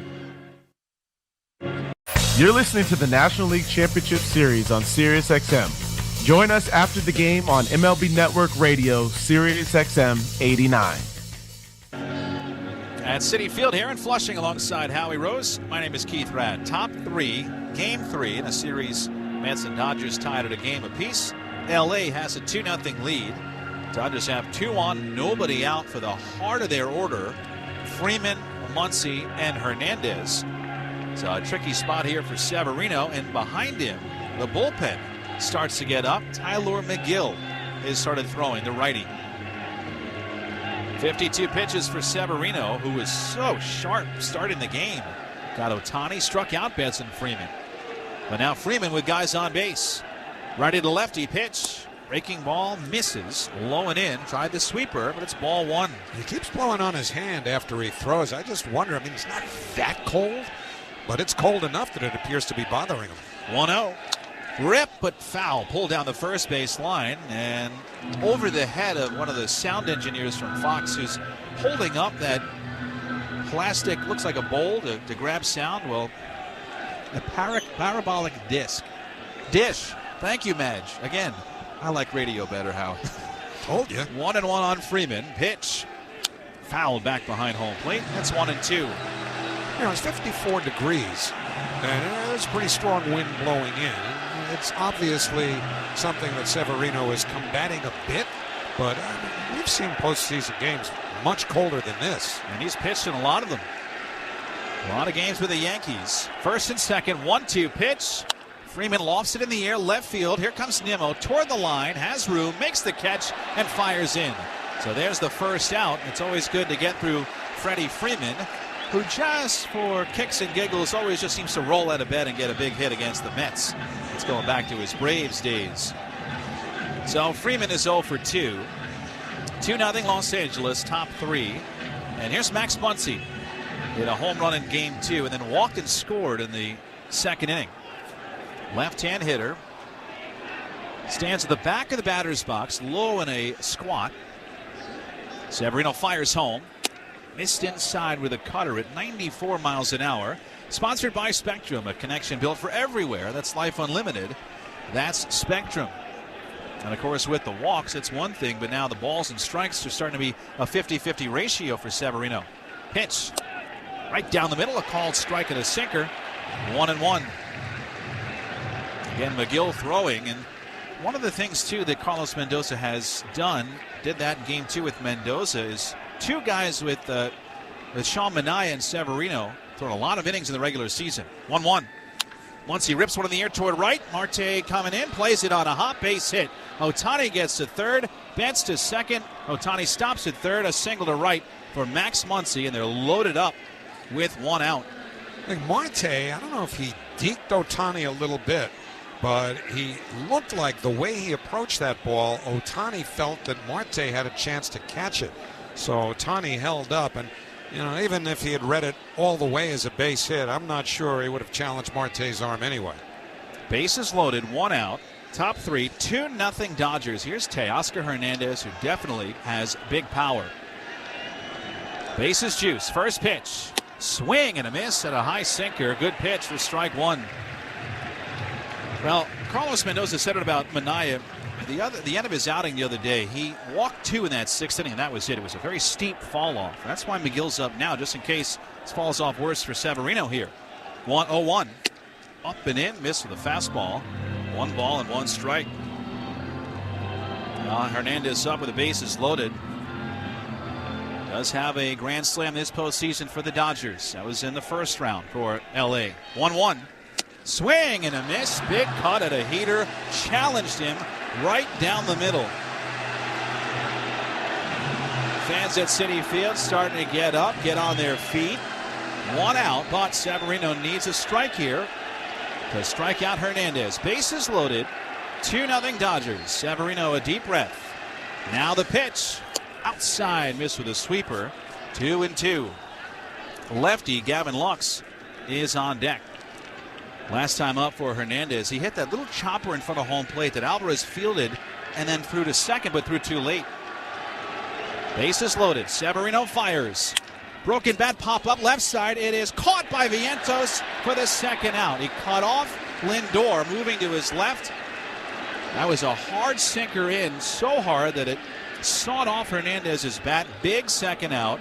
And now the bases are loaded with 2 outs for Gavin Lux. You can see shards every which way around home plate. The lefty batter's box, the righty batter's box.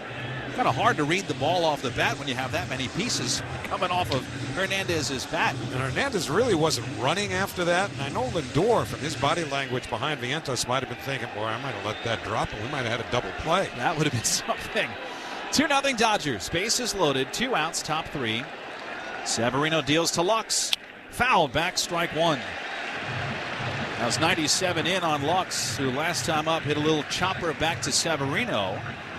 As Severino threw over to first to get him out. Infield is back all the way around. Playing Lux somewhat straight up. Lindor is shaded up the middle, though. The 0-1. Breaking ball hit right back to the mound. Grabbed by Severino. Throw to first in time. Inning over. Dodgers had the bases loaded and 1 out. And Severino gets out of it unscathed. No runs. 1 hit, 2 walks, 3 left. Middle of 3 in Game 3 at Citi Field. 2-0 Dodgers on Odyssey Mets Radio, driven by your Tri-Honda dealers. Let's go Mets!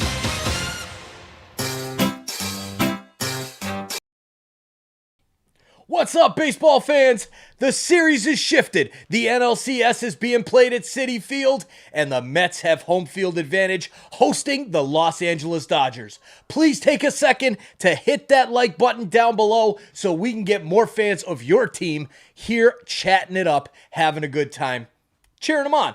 Now, as well, you can share this link out. Please click that little arrow with the share and put it out on Facebook, Twitter, TikTok, anywhere.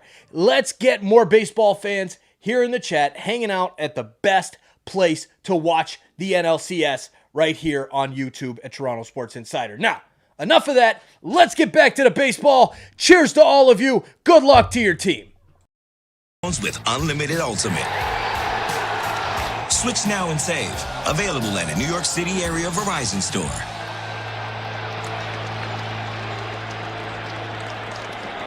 The College of New Jersey offers a top-notch education at a public college price point. That's higher education elevated. Learn more at tcnj.edu. My man, Dr. Jay Shah, specializing in minimally invasive and non-surgical treatments for neck, back, and sciatica, migraines, and so much more, offers pain-relieving solutions. There are thousands of five-star reviews who trust Samwell Pain for all their aches and pains. Visit samwellpain.com. Craving a tasty burger? Well, Smash Burger has you covered. And Smash Burger's now open at 669 8th Avenue at 42nd Street. Enjoy certified Angus beef burgers, signature sides like smash fries, and hand-spun milkshakes. Smash Burger, available for dine-in, takeout, or delivery at smashburger.com. ThriveWellInfusion.com, New York's premier infusion and injection center, saving lives drip by drip. Well, big spot there, top three for the Dodgers there. The bases loaded, and Luis Severino got out of it. Got Teoscar Hernandez to pop up. Gavin Lux to ground out. So we go to the bottom of the third inning, 2-0 LA. The Dodgers still in front, but a big swing there, a base hit, a double down the line, which the Mets have seen already in this series. Go back to game one. This game could be 4-0, 5-0, but Severino, a masterful job to get out of that. So it stays 2-0. And Mark Vientos and the rest of the gang will hit second time through against Walker Buehler. Now, both teams had the bullpens up at different times behind Buehler in that bottom of the second. Anthony Banda, the lefty, was warming up. He has since sat down. And Tyler McGill has also sat down. He was up during Severino's inning.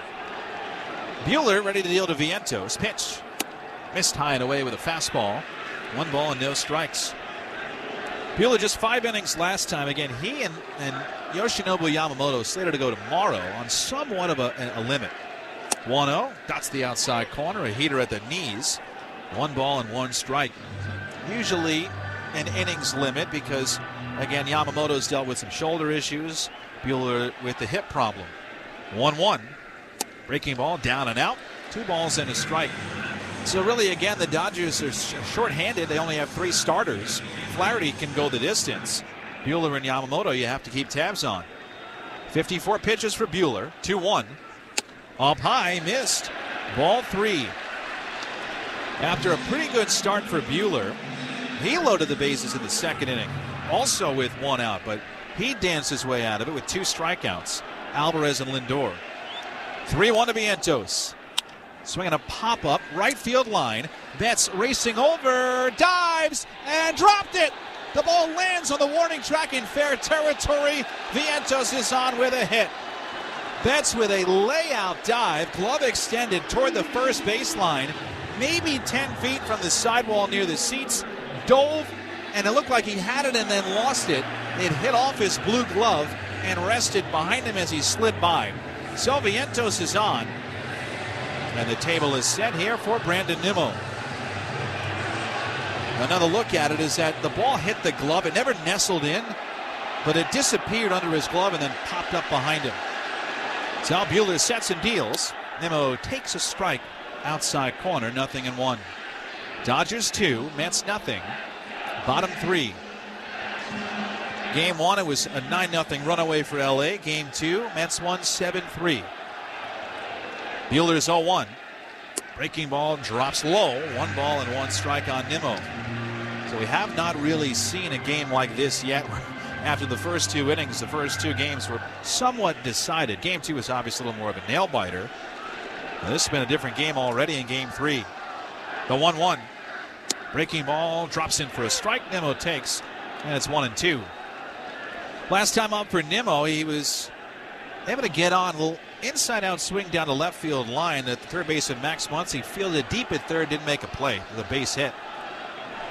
Buehler's 1-2. Missed inside. High fastball. 2 balls and 2 strikes. Yeah, this is the meat of the order. So behind Nimmo, Alonso, then Marte. 60 pitches for Buehler. Vientos off first. 2-2 pitch. Line toward third, caught by Muncy, and he doesn't make a throw to third, just a pump fake. Now Nimmo hit it right on the button, but Muncy was positioned perfectly. Third baseman well over near the shortstop spot, and Nimmo banged it, but right at him. Well, 1 up. And 1 on and 1 out here for Pete Alonso. Mets chasing 2, bottom 3. Buehler against the righty. Struck out Alonso his first time. First pitch, right down the middle, a called strike, 0-1. Alonso, is how we told you, good numbers lifetime against Buehler. Two guys that do go back a little bit to their SEC days. Pete at Florida, Buehler at Vanderbilt. From the belt, the 0-1. Swing and a miss, big rip at a sweeper, and it's 0-2. In fact, Buehler was talking about his Vanderbilt ties just yesterday, getting ready for this start, saying that it's going to be a little cold. He's kind of ready for it because I guess it was cold in Nashville early in those college seasons. 0-2, hit high in the air left field. Hernandez back, shy of the track, in front of the wall, makes the catch, and fires back in. Well, these fans thought it was up and out, but it was not. A fly out to the warning track in left. 2 down. He's just a tiny bit out in front. Just the slightest bit. He had stayed back a fraction of a fraction of a fraction of a second. The game would be tied right now. I tell you what, the fans fired up to their feet a lot faster than Teoscar Hernandez slowly moseyed back to make that catch. Here's Marte with one on. First pitch breaking ball, swing and a miss. 0-1. That knuckle curve from Buehler has been filthy. And the Dodgers lead the Mets bottom 3, 2-0. Marte grounded out to second his first time. Buehler from the belt fires. Line fouled on the first base line, and it's 0-2. Mets baseball brought to you by your local Honda dealers. Contact the dealer for a great deal today or visit tryhondadealers.com. Vientos, a leadoff single. He's at first.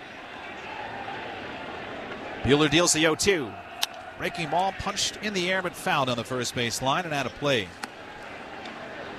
That's with no runs with 3 hits so far.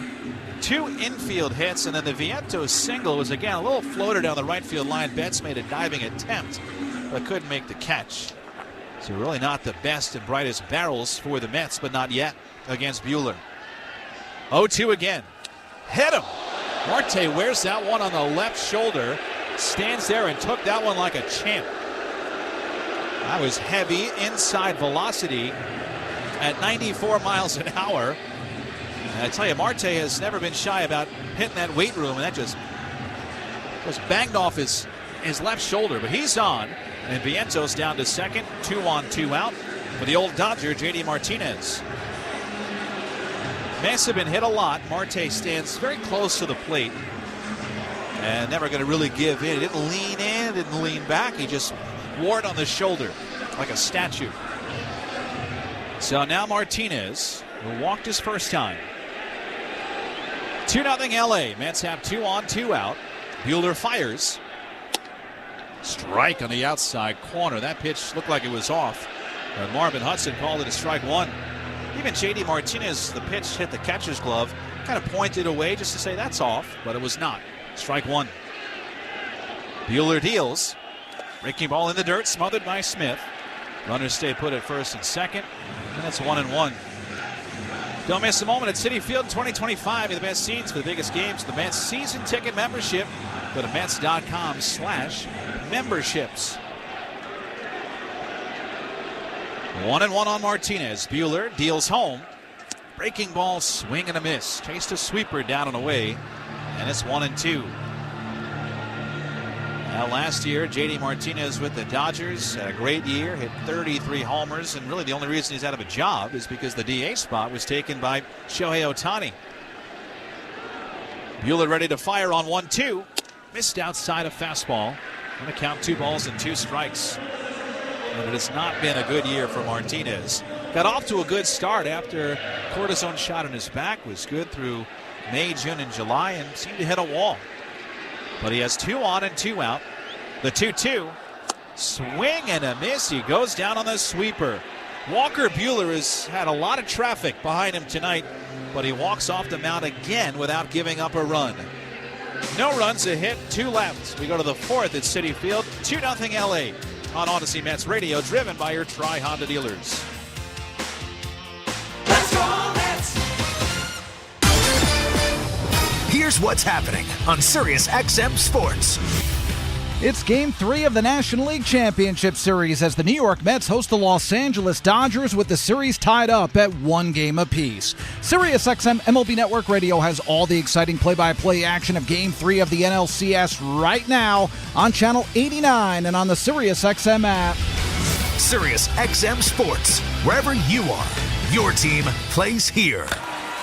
You love listening to baseball. You love talking about baseball, and so do we. That's why SiriusXM has the only channel on the radio dedicated to baseball 24/7. It's MLB Network Radio, SiriusXM Channel 89. News, opinions, passionate baseball talk from former players and GMs, plus interviews with players, managers, and executives, original specials, and much, much, much more. All baseball, every day, on your radio. If you can hear me right now, you've got MLB Network Radio, SiriusXM Channel 89, and on the SiriusXM app. You love listening to baseball. You love talking about baseball. You love yelling at your buddies about baseball because they love baseball, and so do we. That's why SiriusXM has the only channel on the radio dedicated to baseball 24/7. It's MLB Network Radio, SiriusXM Channel 89. News, opinions, passionate baseball talk from former players and GMs, plus interviews with players, managers, and executives, and much, much, much more. If you can hear me right now, you've got MLB Network Radio, SiriusXM Channel 89, and on the SiriusXM app. Catch a brand new season preview show of your favorite team every weeknight until the season starts. Only on NBA Radio Channel 86 and the SiriusXM app. The UFC is on SiriusXM. Hey you. Yeah, I'm talking to you.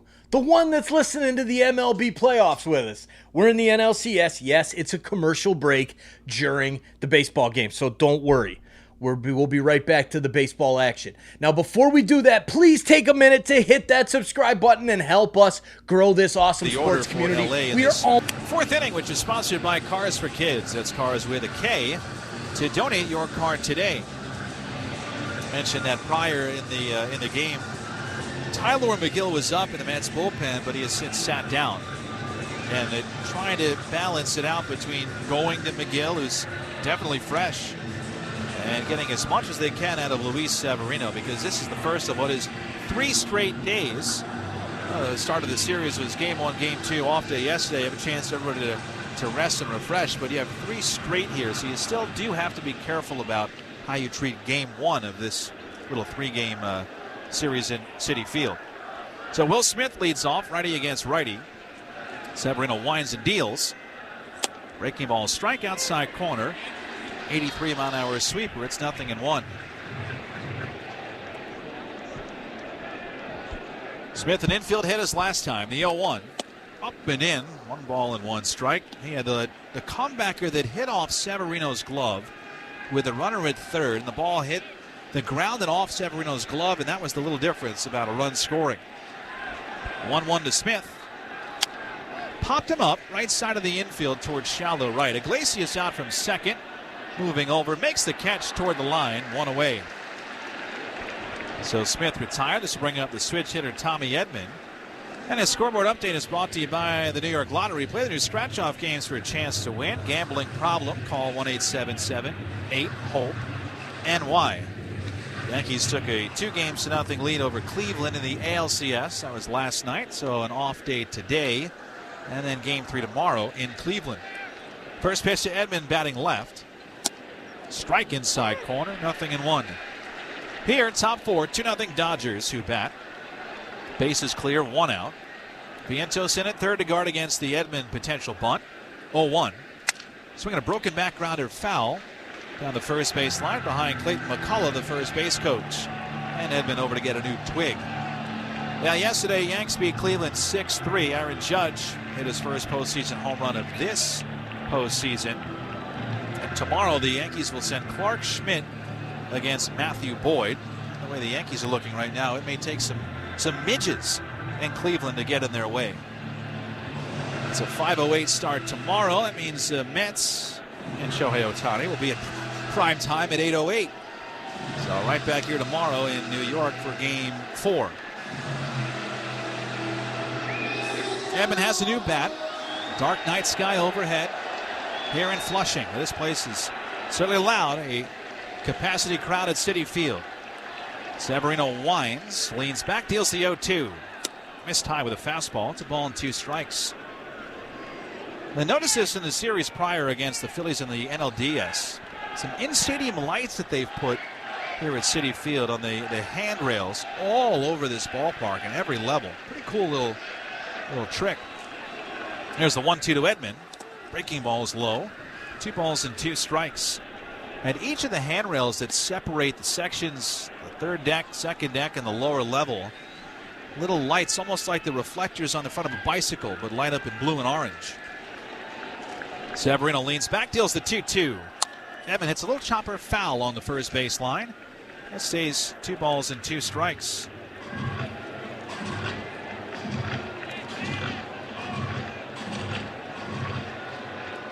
Kike Hernandez on deck.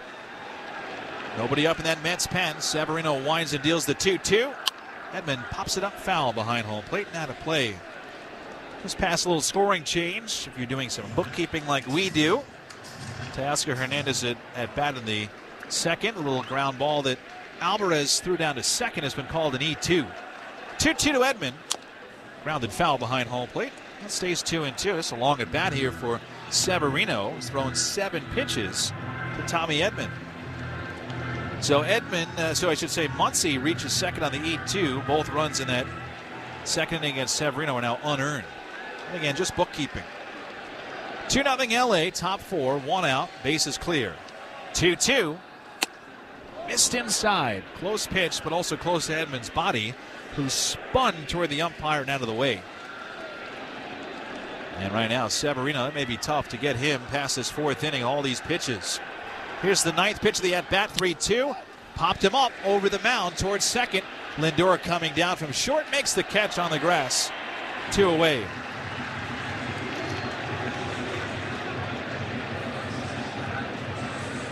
So here's Kike Hernandez, and for the first time since the first inning, Severino is looking down the barrel of a potential 1-2-3 inning, which would help. Really, both guys, Buehler and Severino, have dealt with a lot of base runners here in Game 3. Hernandez, one of the 3 Severino strikeout victims. First pitch. The righty swings. It's a high fly, shallow left. Lindor backpedaling out. Nimmo calls him off. Brandon makes the catch. Side retired. Severino does have a 1-2-3 fourth. Shohei Ohtani was on deck. He won't bat until the 5th. We go to the bottom of the 4th at Citi Field. Dodgers 2, Mets nothing. On Odyssey Mets Radio, driven by your Tri-Honda dealers. Let's go Mets! Once your day starts, it doesn't stop. You go and go and go some more. Routines like yours demand reliable tires. Tires that keep up with you. Day after day, mile after mile, season after season. That's why Uniroyal Tires makes the tried and true Uniroyal Tiger Paw Touring All-Season tire. A good tire with great value so you can have total confidence every time you drive. The Uniroyal Tiger Paw Touring All-Season. Is that thing on? Hey, you! Yeah, I'm talking to you, the one that's hanging out with us listening to the NLDS. Thank you so much for hanging out with us and making this the best chat on YouTube for the MLB playoffs. Please hit that subscribe button down below and turn on that bell so you don't miss it when we go live for every single MLB playoff game the rest of the way, as well as all kinds of other sports action. Thank you to all of the insiders. Cheers to everyone who has subscribed already. We really appreciate you helping this awesome community keep on growing and make it almost to 50K. We're getting so close. Please help us get there if you haven't done so already. And if you have, you rock. Thank you. Now let's get back to the game. Good luck to your team. We'll see you in the chat. At RayCatina.com. Rev up the fun with the Honda Civic and HR-V. These vehicles redefine the game when it comes to performance and style. With sporty designs matched by powerful performance, the Civic and HR-V deliver a driving experience like no other. But what really sets these cars apart from the crowd is the spirit of determination that inspires everything we do. That's why we're KBB.com's best value brand of 2024. Contact your local Honda dealer today. Based on 2024 Consumer Choice Awards from Kelly Blue Book, visit KBB.com for more information. Hey, Mets fans, when it comes to heating efficiency, Peerless Boilers and Pavilion tankless water heaters are in a league of their own. So go to peerlessboilers.com for more info. And remember, Peerless Boilers are the world's best built boilers. Certainly getting to that boiler time of year. We are in mid-October. Mets and Dodgers playing Game 3 of the NLCS. Game 3 here in Flushing tonight. Dodgers, though, have a 2-0 lead. Mets come to the plate, bottom 4 against Walker Buehler, who is so far 2-0, right? 3 scoreless innings out of Buehler, and that's definitely true, but it's taken 73 pitches to do that because he's had traffic in every inning. Runner on in the first, bases loaded in the second, 2 on in the third. Just feels like it's a matter of time before the Mets get to Buehler. I think Dave Roberts knows that. He has Michael Kopech, one of his best guys in relief, up in the bullpen. Pitch to Iglesias. Missed outside, a fastball. 1 ball and no strikes. Now Buehler again at 74 pitches. You'd love to be done with 3 at 45. He has thrown 30 more than you'd like at this point of the game. 1-0. Strike at the top of the zone. Iglesias didn't love it, but it was in there, according to Marvin Hudson, and it's 1-1. Iglesias, Taylor, Alvarez, then the top. Mets chasing 2. The 1-1. Zips to the knee, strike 2 on Iglesias. Last time up for Candelita, he had an infield hit toward the shortstop Tommy Edman, a sinking liner that Edman had trouble handling. The 1-2 from Buehler. Breaking ball grounded foul right near Mike Sarbaugh, third base coach. All bundled up tonight, dressed like October. Mets again are wearing their black jerseys tonight. White pants. Black jerseys, a little different than the black jerseys of old. Buehler's 1-2. Outside with a breaking ball. 2-2. I'll tell you what, Jose Iglesias looks like he's taking some of these pitches better than he had been over the course of this postseason, where it seemed like the guy who doesn't strike out very often was doing a whole lot of fishing. 2-2 pitch. Outside and low. Ball 3. So it's full on Iglesias. And again, the Mets have had at least somebody on in every inning against Buehler. Who knows if Buehler's getting one batter and that's it, because Kopech is getting up. Payoff pitch to Iglesias. Line to right field. Betts coming on. Makes the catch. Well, he stung it. 99 off the bat. A liner that hung up right at Betts. Basically hit him in the chest. And there's 1 out. A good piece of hitting for Iglesias. And here's Tyrone Taylor. And again, despite the traffic too for Buehler, one reason why Dave Roberts has Walker Buehler out there at 70 odd pitches through 3 is hadn't been great contact. But Iglesias, that was a good swing. First pitch to Taylor, outside with ball 1. Dodgers have a 2-0 lead. Both runs came top 2 against Luis Severino. The 1-0. Taylor takes a strike, hitting the outside corner at 94. 1 ball and 1 strike. Tyrone Taylor will walk his first time up. That helped load the bases. That was in the second inning, trying to answer the 2 runs from the Dodgers. 1-1, foul in the middle of the catcher. Big rip, such a big rip that Taylor's helmet popped up and off his head for a moment and landed back on top of his hair. And it's 1-2. The infield back swung around left. Muncy guarding the line at third. Buehler rocks and deals. Breaking ball's low. 2 balls and 2 strikes. Again, with Buehler and Severino, 2 guys that have dealt with having to tap dance around base runners. Both guys, this start had an off day before it, so a little time to talk about it. Both guys with very similar stories in their careers. Battered by injury late, having to reinvent themselves a little bit. 2-2. Taylor hits a ground ball weakly to short. Edman to his right. Fields fires quickly. A bouncer fielded by Freeman just in time to get the speedy Tyrone Taylor. I don't know if Edman just short-armed it or didn't get the best grip on the ball, but he bounced it, and Taylor is out. 2 up and 2 down. So here's Francisco Alvarez. Mets chasing 2, bottom of the 4th inning. Dodgers have a 2-0 lead. Alvarez struck out looking his first time against Buehler, who's had 85 pitches. 2 outs in the 4th. It's a lot of work. First one. Outside with ball 1. Well, both Buehler and Severino are going to hit the open market in the offseason. So what do you do with 2 guys who have been injured toward this part of their career? 1-0. Down and out. 2 balls and no strikes. Severino's 30 and Buehler's 30. Very amazing to kind of blink your eye, and Walker Buehler, you feel like he just got to the major leagues yesterday. He's been around for a long time. Mentioned he's made the 2nd most starts in Dodger postseason history. 2-0. check swing and a pitch up and in. He went around. More of a protection from getting hit in the face than it really was a load up and give me an A swing. But Alvarez went around, and Bill Miller confirms that on appeal at first base.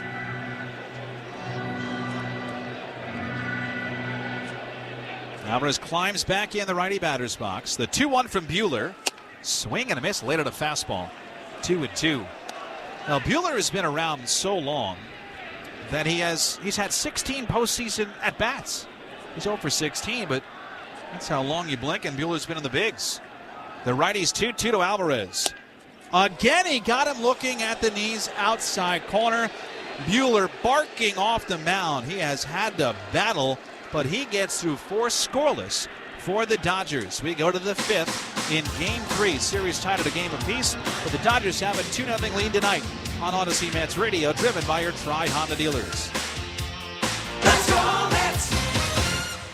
The NASCAR Cup Series is on SiriusXM. Let's go Mets! We're back on the track Sunday, 1:30 p.m. Eastern. It's the South Point 400 from Las Vegas Motor Speedway. Yeah! On SiriusXM NASCAR Radio Channel 90, in the car, and on the all-new SiriusXM app. Oh, yeah! Get closer to everything that moves you, wherever you are, with the SiriusXM app. Let's make some smoke and drink some beer! Yeah!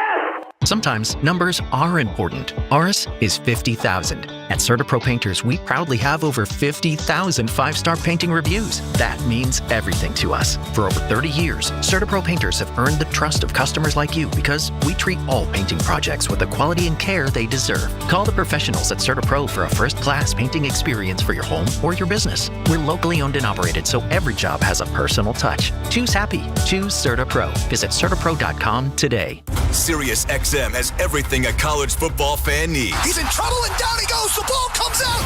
All the big games are on the SiriusXM app. Down the sidelines, midfield. It's a race. Picking him up, putting him down. Plus, hear daily in-depth analysis on College Sports Radio, Channel 84. There's not a lot of holes or weaknesses on that football team, and they've got the goods where you want to have the goods for a championship caliber roster. Our experts get you ready for game day every day on SiriusXM and the SiriusXM app. Mets fans, this is Carlos Mendoza, and you're listening to Mets Baseball on SiriusXM. Mets fans, this is David Stearns, and you're listening to Mets Baseball on SiriusXM. Throwing a lot of pitches through 4 innings. Walker Buehler is done with 4 scoreless, 90 pitches over 4 innings. Severino is also labored, but not as badly, even though he's labored. 79 pitches. He's given up 2 unearned runs over his 4 innings. He's back out, though, for the 5th, which is a little bit of a decision for Carlos Mendoza because Severino's thrown a lot of pitches. He's now going 3rd time through with Ohtani, Benson, Freeman. But for a little insurance, Reed Garrett warming up in the Mets bullpen here. But you have both starters, Howie, probably toward the end of their gas tanks here in Game 3. Which means a lot of relievers, which may mean that by Game 5, the Mets will go to Kodai Senga as their starter again. I mean, it all depends. There was very little that Carlos Mendoza could really say because he hasn't named a starter past tomorrow yet. And that'll be Quintana. So the first pitch to Ohtani from Severino is a sweeper that misses down and in off the glove of Alvarez. And it's ball 1, so 3rd time through. Top of the order here for Severino and some tough cookies. Ohtani grounded the first on the first pitch of the game, then drew a walk. On the 1-0, lifted in the air to right field, not too deep, charging towards the line. Marte, he'll get there, and Starling makes the 2-hand catch, 1 away. And somehow, Shohei Ohtani is 0 for 21 in the postseason with the bases empty. So, 1 out. There's been so much talk about this, too, again, with the off day yesterday. A lot of people were talking about bat speed and swings with guys on base. When there's been guys on, he slows his swing down. He's simplifying. I think he's just trying to do too much right now with nobody on. Well, here's Mookie Betts, right-hand batter. Takes a fastball that's inside for ball 1. Betts struck out looking and then drew a walk. The Dodgers 2 runs, 2 hits, no errors. The Mets no runs, 3 hits, and 1 error.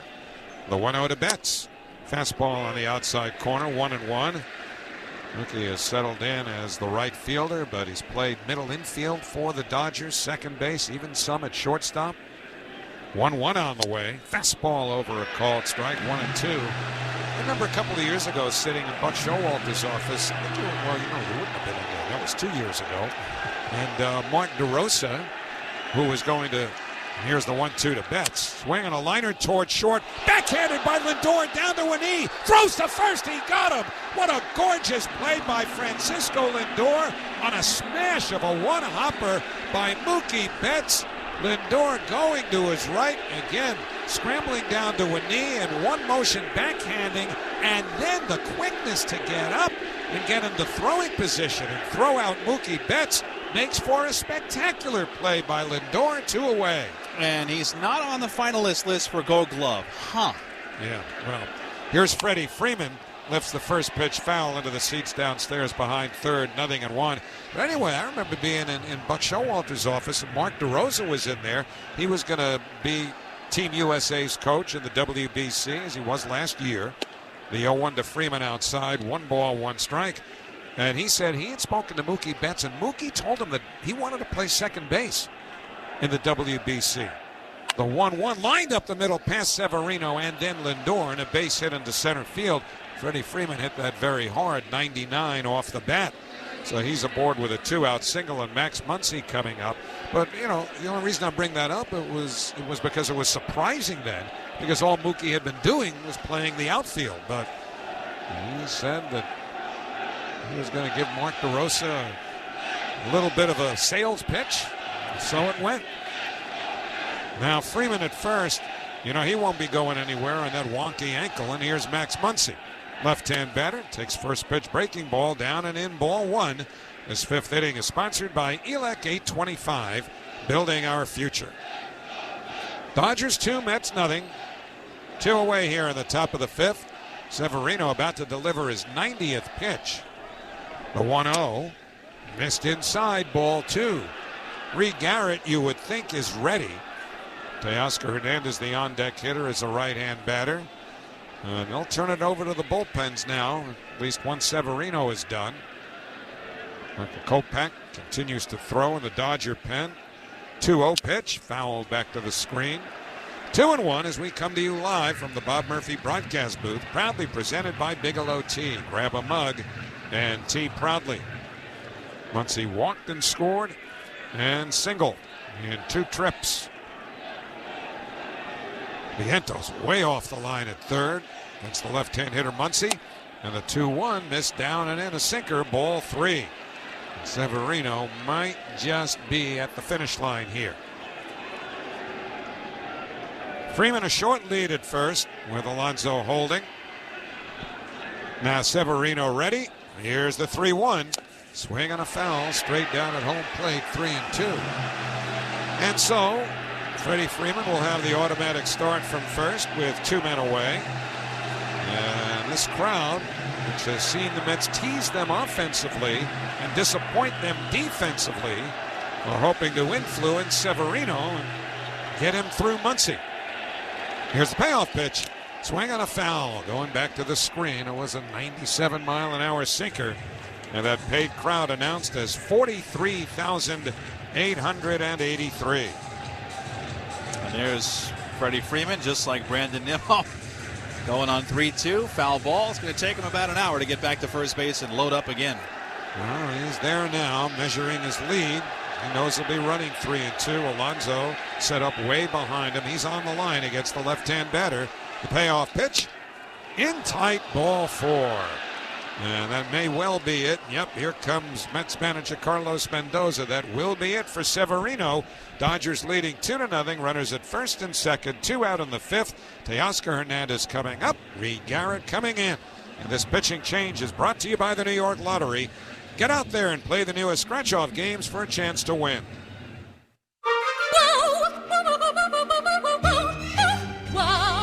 New Jersey might be small, but there's a lot of wow packed into this little state, so what are you waiting for? Wow your way through NJ. Through sculpture gardens, garden gardens, and loop-de-loops. New Jersey, it's one wow after another after another. Find your wow at visitnj.org. New Jersey, little state, lot of wow. As the playoffs heat up, stay hydrated with Ready Refresh. At the office or at home, Ready Refresh has amazing deals on all bottled water. From case packs to water filtration to 5-gallon bottles. Delivered right to your door. Score more and skip the store. Ready Refresh ensures you're hydrated for every inning. Ready Refresh even has a great assortment of water dispensers and offers pro cleaning services for every model. Ready Refresh, your ultimate game day hydration partner. Order now at ReadyRefresh.com. Discover the excitement at Jake's 58 Casino Hotel. Come play 1,000 slot machines and electronic table games. Enjoy on-site entertainment, cocktails, and dining. In October, we're giving away $125,000 during Wicked Wednesdays. One winner every hour from 3 to 7 p.m. will spin for their chance at $5,000. 1 point equals 1 entry. Jake's 58, where Long Island wins. If gambling is a problem for you or someone, please call the 24-hour toll-free helpline at 8778 open or text NY. Right-hander Reed Garrett comes out of the bullpen. First man out of the pen for the Mets tonight, as they are trailing the Dodgers 2-0. And after Severino retired the first 2 Dodgers here in the 5th inning, Freddie Freeman ripped a single to center. Max Muncy had a good at-bat. Managed a base on balls on a 3-2 pitch. So Reed Garrett comes in. And he will face Teoscar Hernandez, who reached on the error by Alvarez and then popped out to third. Now that Severino's out of the game, can they change into the pinstripes? Why, you think the mojo's been messed with? Well, don't say I didn't warn you. Just a thought. So Hernandez, the right-hand batter, with Freeman at second. Now he's the lead runner with no speed because of his ankle, and Muncy the runner at first. And Garrett's first pitch. In for a called strike, the sweeper, 0-1. Reed Garrett, it's his second appearance in this series. He worked an inning and a third. He was the first man out in relief of Kodai Senga in game 1. 0-1 to Hernandez. The 0-1 pitch. Swing and a miss at a sinker. And quickly it's 0-2. Gavin Lux on deck.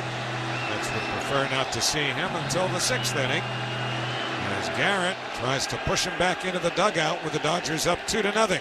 2 out. 0-2 to Teoscar Hernandez. Outfield around towards right.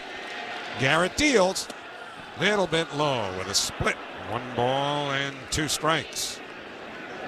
In the game 1, Garrett worked an inning and a third and was available in game 2 if the Mets needed it. Turned out they did not. 1-2 the count. Garrett sets. Now the pitch. Swing and a miss at the split. Strike 3, side retired. Good job by Garrett. No runs, a hit, 2 left. Middle of the 5th inning. It's the Dodgers 2 and the Mets nothing on Odyssey. Mets Radio, driven by your Tri-Honda dealer. Let's go Mets! Bigelow Tea can make the second half of this game even better than the first. Hot or over ice, take a moment just for you. Bigelow Tea. Grab a mug and tea proudly. Serving contractors, builders, and homeowners in the tri-state area since 1987, Brooklyn Window and Doors, one of New York. Cheers, baseball fans. Now is the time to let us know where you're watching from in the chat. Where are you watching the NLCS from? Let us know. International, put out your flag emoji in the chat. Let us know what city and state or city and province you're watching in if you're here in North America. And let's have some fun. This is the best part of the night when we get to see how far out our reach goes throughout this planet. Thank you for being here. So glad that all of you could join us from all corners of the globe. Now let's get back to the baseball. Let's have some fun and chat it up. Old technology, LifeVac uses suction to clear the airway and save a life. There's only one proven airway clearance device, LifeVac. Mention code BASEBALL for 20% off your order today. Go to lifevac.net. Chopra and Nocerino is a must-call when injured. Personal injury cases are a battle. You need a team willing to put in the work. Contact them at 855-NYC-HURT if you want top results. Chopra and Nocerino is the exclusive personal injury firm of the New York Mets. New Jersey might be small, but there's a lot of wow packed into this little state. Cork-popping wows, time to dine wows. Pine Barren wows. Find your wow at visitnj.org. New Jersey, little state, lot of wow. ThriveWellInfusion.com, New York's premier infusion and injection center, saving lives drip by drip. Well, we go to the bottom half of the fifth inning. Michael Kopech will take over on the mound for the Dodgers, who lead the Mets by a score of 2-0. Kopech picking up for Walker Buehler, who toughed it out through 4 innings, gave up 3 hits, but kept the Mets from scoring, even though they've left 6 men on base. Walker walked 2, struck out 6, and hit a batter. And so Michael Kopech, and he can have, and does have, electrifying stuff. But sometimes it's an issue for him to get it over the plate consistently. Walks a lot of batters. But then again, he's been used in very high leverage spots late in games, depending on the state of the Dodger bullpen. And as we mentioned earlier, the key guys at the back of that bullpen are in good shape in terms of workload, because Kopech and Phillips, Trinan were not needed in game 2. And so a lot of options now for Dave Roberts. And here's Francisco Lindor to lead off. First pitch on the way, taken for a called strike, 0-1. Lindor 0 for 2 as he is serenaded with, once again, his walk-up song, My Girl. He struck out with the bases loaded to end the second against Buehler. And the 0-1 from Kopech, high and tight, 1 ball and 1 strike. Michael Kopech coming over from the White Sox. Overall, 67 appearances during the regular season. Again, walks an issue. About 4 per 9 innings. The 1-1, fastball inside, 2-1, and Mets are only down 2 here. So they just need 1 base runner to get the tying man to the plate. Behind Lindor, it's Vientos and Nimmo. And now the 2-1 pitch. Fastball lifted in the air to left, well hit. Back goes Teoscar Hernandez and makes a one-hand catch as he gets to the warning track, and then his momentum takes him softly into the padded wall. 1 man out. Well, with Kopech, it's, as you said, electrifying. It could be 100, it could be 101, but most of the time it's hard.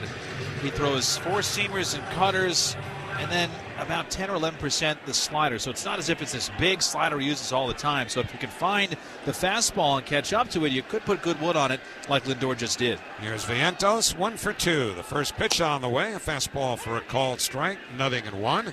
When it's game time, it's Tully time. Be sure to check out the famous Tullamore Dew Irish Whiskey Bar in center field. The 0-1 to Vientos, swinging a high fly ball to right center and deep. Kike Hernandez back at the track in front of the fence, makes the catch just to the left of the 380 mark. The wind, I think, held that one in the ballpark. Looking at those flags again, atop the left field stance here. They're blowing in and towards the left field line. I believe that ball might have been out under different conditions. Instead, 2 long fly ball outs here against Kopech. 2 out, nobody on for Brandon Nimmo. And the 2 things that hitters look at: how hard did I hit it? What angle did I hit it at? Where was it supposed to go? In October in this place, that ball's not going to go as far as it should. Here's Nimmo. First pitch fastball in for a called strike, 0-1. Grab a game time mule. We'll try the brand new Tullamore Dew Honey and the Honey Surfer Cocktail. Tullamore Dew, official Irish whiskey of the New York Mets. Please enjoy responsibly. The 0-1 to Nimmo. Fastball of the knees, strike 2 called. Brandon reached on an infield hit and lined out to third. That home run was that shot was almost a home run in a couple of ballparks in this league. The 0-2 on the way, fouled back to the screen. It remains 0-2. And that's how well Vientos just hit that ball. But we saw it in the Philly series, right? Schwarber, a couple of flyouts. Both teams are playing under these conditions. It's tough. It's tough to hit it out in this ballpark in October. Yep, it's the cold for sure. And tonight, the wind is certainly an ingredient as well. Now the 0-2 to Nimmo. Fastball fouled off the hand, straight back. Just to show you I'm not lying, Baseball Savant had that going out in Cleveland, and the other park that would have gone out, Dodger Stadium. Kind of like where he hit the grand slam 2 days ago. How about that? Well, Mets wouldn't mind if he had a crack at Progressive Field in Cleveland, but it's up to the Guardians, and that's not looking so hot. Here's the 0-2 to Nimmo. Fastball inside and off the glove of Will Smith, and the count 1-2. They had a note on the message board here, the big board, when Will Smith batted, said he is not just a slap hitter. We all get it. 1-2 to Brandon Nimmo. Now the pitch. In there, strike three call, a 99-mile-an-hour fastball over the inner edge. And that retires the side. So first strikeout for Kopech. 7 straight Mets have been retired. And at the end of 5, it's still the Dodgers 2, the Mets nothing on Odyssey. Mets Radio, driven by your Tri-Honda dealers. Let's go, Mets! Sometimes a song can make all the difference.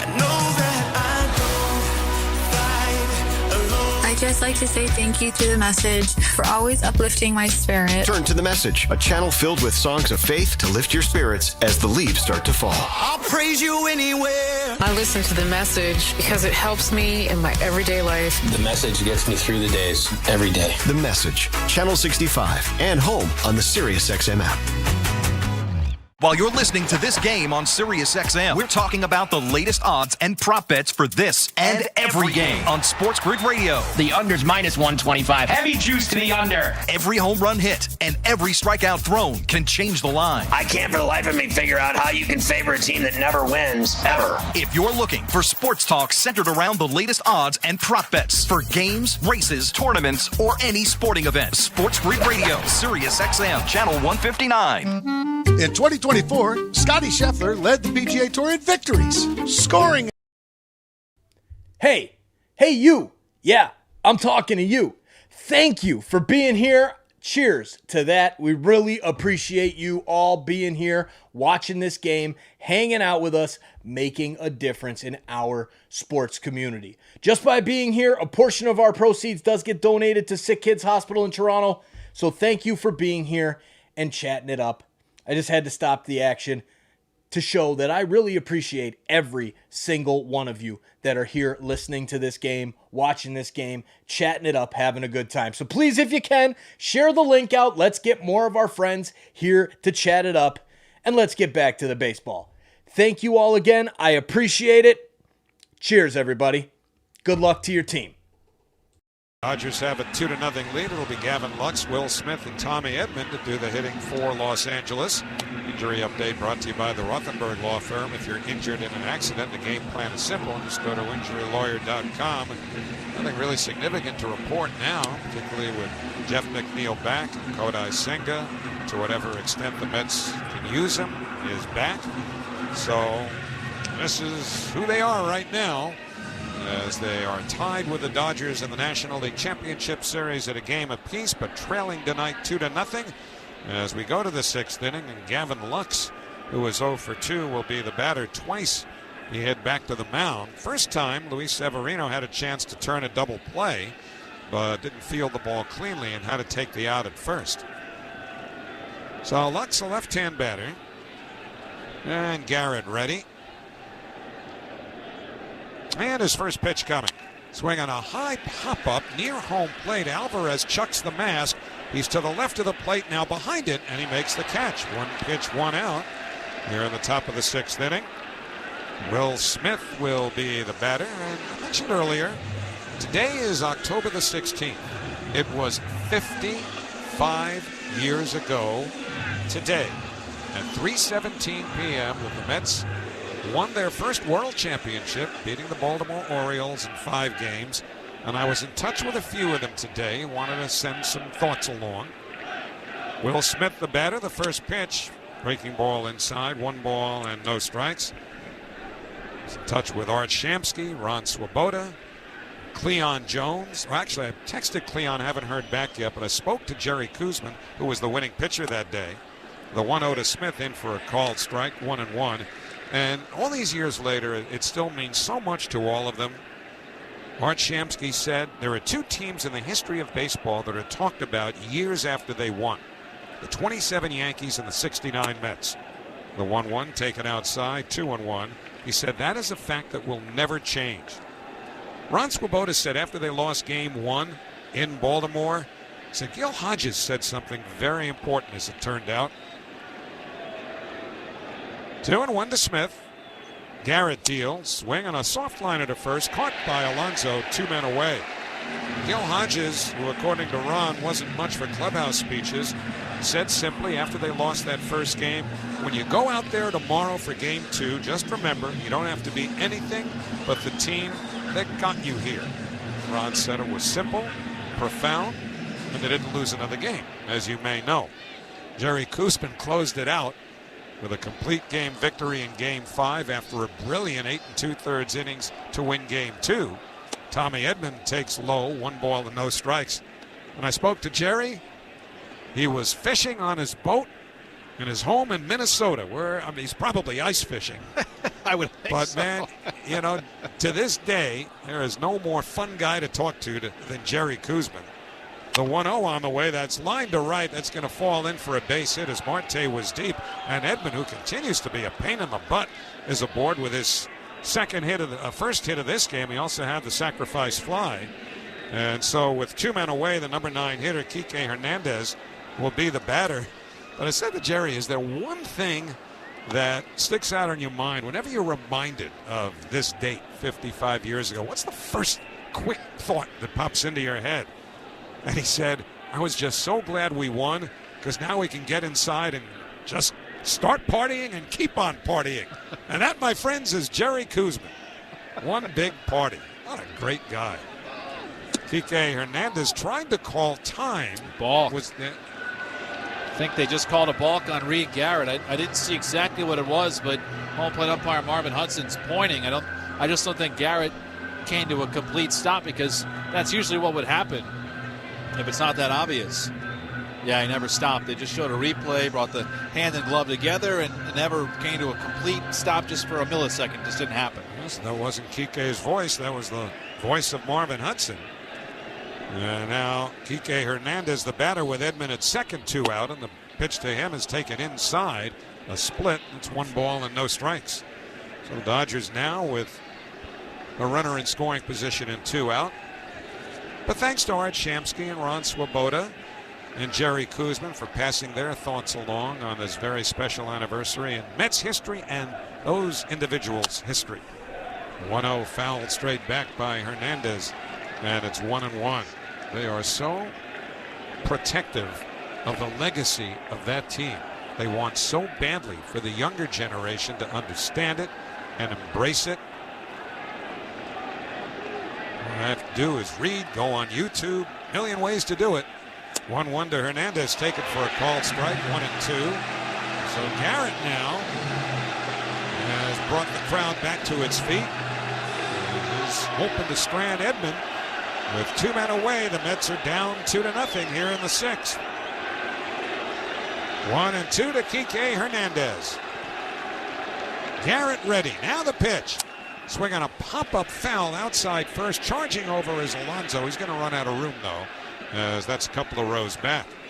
The scoreboard update, such as it is, from Food Bazaar. Shop local, eat global with Food Bazaar Supermarket, foodbazaar.com.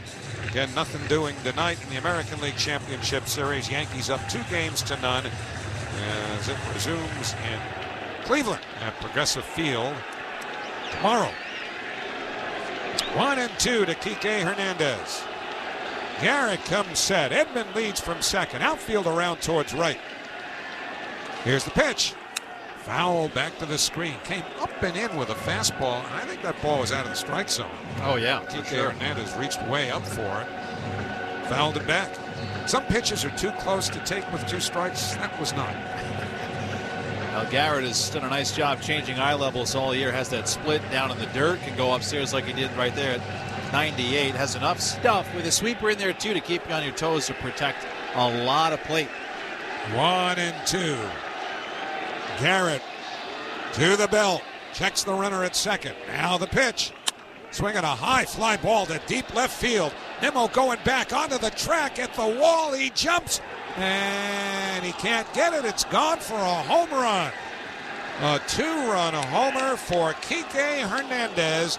He hit it just beyond the outstretched glove of Brandon Nimmo and into the party deck in left field to the left of the 370 mark. Kike Hernandez, with his second home run of the postseason, has increased the Dodgers' lead to 4-0.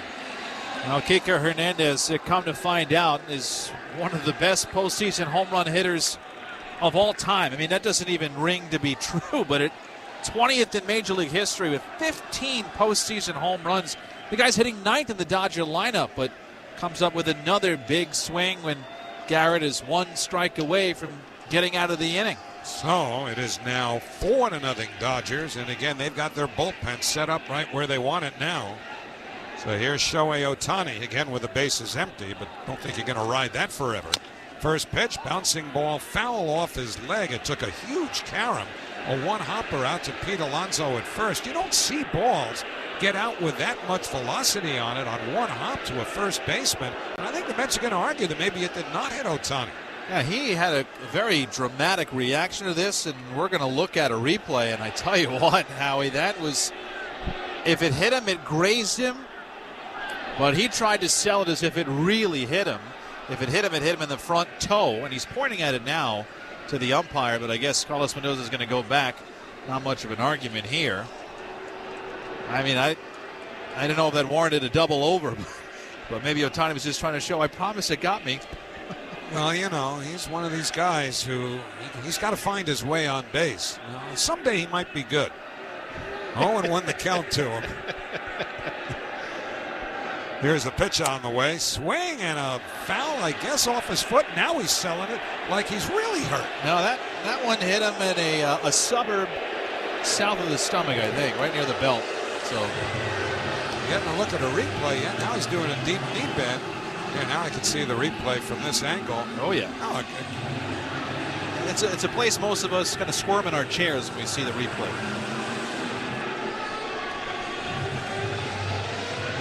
I guess.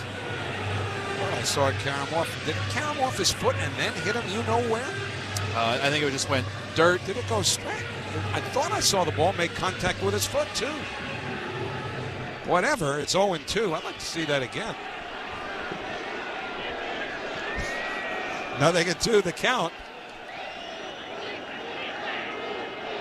Garrett ready. Now the pitch.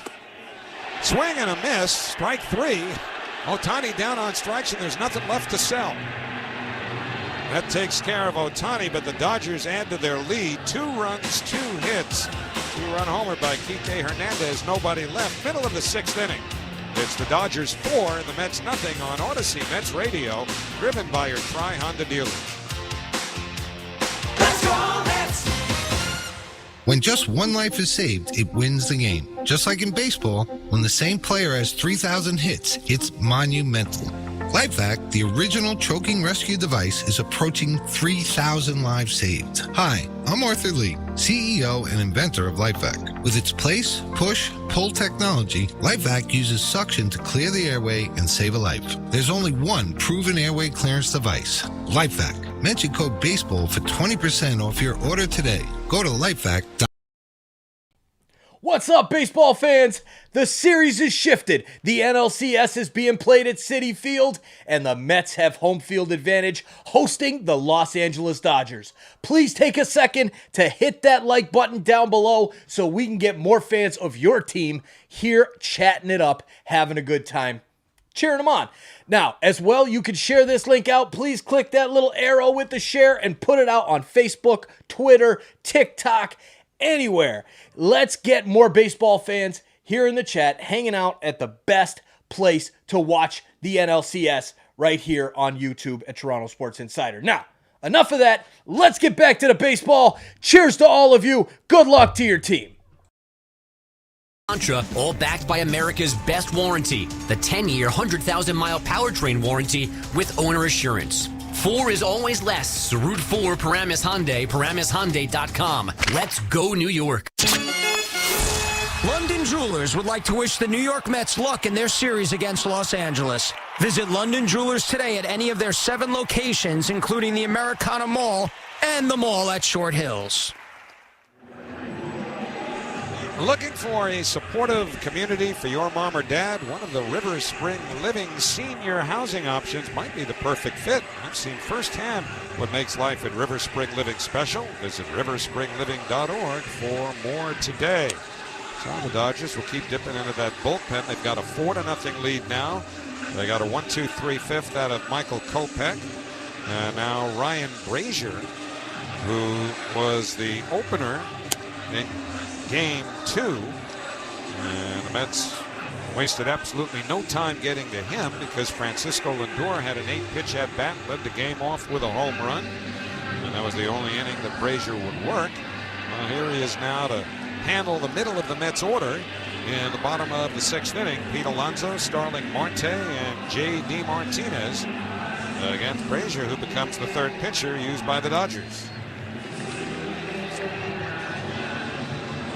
Alonso struck out and fly very deep to left, and now what, a pitch comm issue? Yes. Ryan Brazier coming in, pitch comm problem. Max Muncy coming over too. They have taken their hats off, holding up their devices to their ears. A sight that, if you were to ask, I don't know, Shoeless Joe, hey, what do you think they're doing? He'd have no idea. I don't even know if they had telephones back in Shoeless Joe's day. I guess they did, except whoever you called, the guy who picked up was named Watson. He was the only guy on earth I could pick up. Well, anyway, they're all on the same frequency, and so we are good to go with Alonso stepping in. So Brazier, the right-hander, delivers his first pitch, and it's down the middle, a called strike, 0-1. They needed Radio Shack for that. Fastball right down the middle. Used to be catcher put down number 1, pitcher threw a fastball, and everybody was happy. Good old days. Yeah. 0-1. Here's the pitch. Breaking ball down and away, a slider, 1 ball and 1 strike. Walker Buehler went 4, so that's not long enough to qualify for a win. Kopech, 1-2-3 fifth. Now he's starting the bottom of the 6th, and the 1-1 to Alonso. Missed low and away, a slider, ball 2. Well, there's some people around baseball. Buck Showalter is one, and some others just who cover the game for a living, as Buck does now, who think maybe they're going to change that rule one of these days about starting pitchers. 2-1 to Alonso, chopped foul up the 3rd baseline, 2-2. And maybe decree that, all right, the way starters are utilized nowadays, maybe they should just say you've got to go 4 to qualify for a win. The bottom line is that to most people in this game, from a statistical standpoint, wins for a starting pitcher have been, well, kind of devalued. 2-2 to Alonso, bounced foul up the 3rd baseline. I think the word you're looking for is meaningless, but I'll sit this one out. I don't know about meaningless. I still feel if you're a dominant starting pitcher and you go 5+ with regularity and you throw up a whole lot of zeros, it's worth something. Here's the 2-2. Swing and a miss, strike 3. Got him with a slider. We're going to see a lot of those from Ryan Brazier. Just got Pete Alonso. Second time Pete's punched out tonight. 1 away, Starling Marte coming up. Your team, your players, your home for postseason baseball. Get personalized highlights and push notifications just for you. Download the MLB app today. Marte's grounded to second and been hit by a pitch. First pitch to him. Fastball for a called strike, 0-1. 95-mile-an-hour fastball there from Brazier. Spells his name Brasier. The 0-1. Swing on a looping fly ball to shallow right field. It falls in for a base hit. And Marte aboard. So after a 3-hit performance in Game 2, he's now 1 for 2 tonight. With the Mets down 4, they need base runners. Marte provides one with 1 out. And J.D. Martinez coming up. I know Ryan Brazier pitched in Game 2, which is 2 days ago, but Dave Roberts has scheduled him to pitch tonight in a way where he doesn't really see too many of the guys he saw 2 days ago, except for Pete Alonso. So first time up for Marte, bangs a single against Brazier. First pitch on the way, taken low outside, 1-0. It's really come to that, where they try to manage not only workloads, but specific opponents for full inning relievers out of the pen now. Here's the 1-0 on the way. In for a called strike, a fastball, 1-1. There is so much more that goes into decisions that are made about matchups and who starts and who comes in to relieve than ever before. You would not believe the number of people who compile various bits of information. Here's the 1-1. Breaking ball low and away, 2-1. I mean, this is just straight stuff. This is nothing sarcastic or anything. It takes a village nowadays to provide teams with enough data and information so that they can make informed decisions. David Stearns has given Carlos Mendoza a lot of latitude to manage the heartbeat of the game. 2-1 to Martinez, taken outside, ball 3. But again, that's not to suggest that those decisions aren't made without absorbing an enormous amount of input and data that come from the analytics department. Anthony Banda getting ready, a left-hander in the Dodger pen. 3-1 to Martinez, swung on and missed a fastball. It's 3-2. I think that Banda getting up too has a lot to do right now. This is a spot maybe Winker pinch hits as a lefty, and you could have slid it in there because Brazier would have to face Winker as the lefty-righty with the 3-batter minimum, but payoff pitch, runner goes. It's outside, ball 4. So with Marte in motion, Martinez draws a walk. So the 3 batters have been faced by Brazier. Again, Iglesias coming up here. Mark Pryor, the Dodgers pitching coach, is on his way to the mound. And so again, the Mets stirring and looking for an opportunity. They had several in the first 3 innings, but until this bottom of the 6th inning, crickets ever since. Again, with the Mets, if you're putting your manager hat on, and the chess game is when to deploy those left-handed bats against the righties that the Dodgers are throwing. And again, Dave Roberts is ready should Carlos Mendoza go to a Jeff McNeil or Jesse Winker. That's why he has Banda ready to go. But right now with these righties against Brazier, Carlos Mendoza is going to stick with him right now. It's nice, though, to have McNeil. It didn't have him last series as just another option in case you do get a lefty and they bring Banda in. And now Dave Roberts is getting up a righty behind Brazier. Don't know who it is yet, but some support behind his current guy. Oh, the wheels are turning, but that's where it comes in handy to have McNeil back and 2 left-hand batters on the bench when J.D. Martinez is the DH. So here's Iglesias, and the first pitch fastball in for a called strike, 0-1. Iglesias singled in the 2nd and flied to right in the 4th. Marte at 2nd, Martinez at 1st. 1 out, last of the 6th. Dodgers 4, Mets nothing. The 0-1.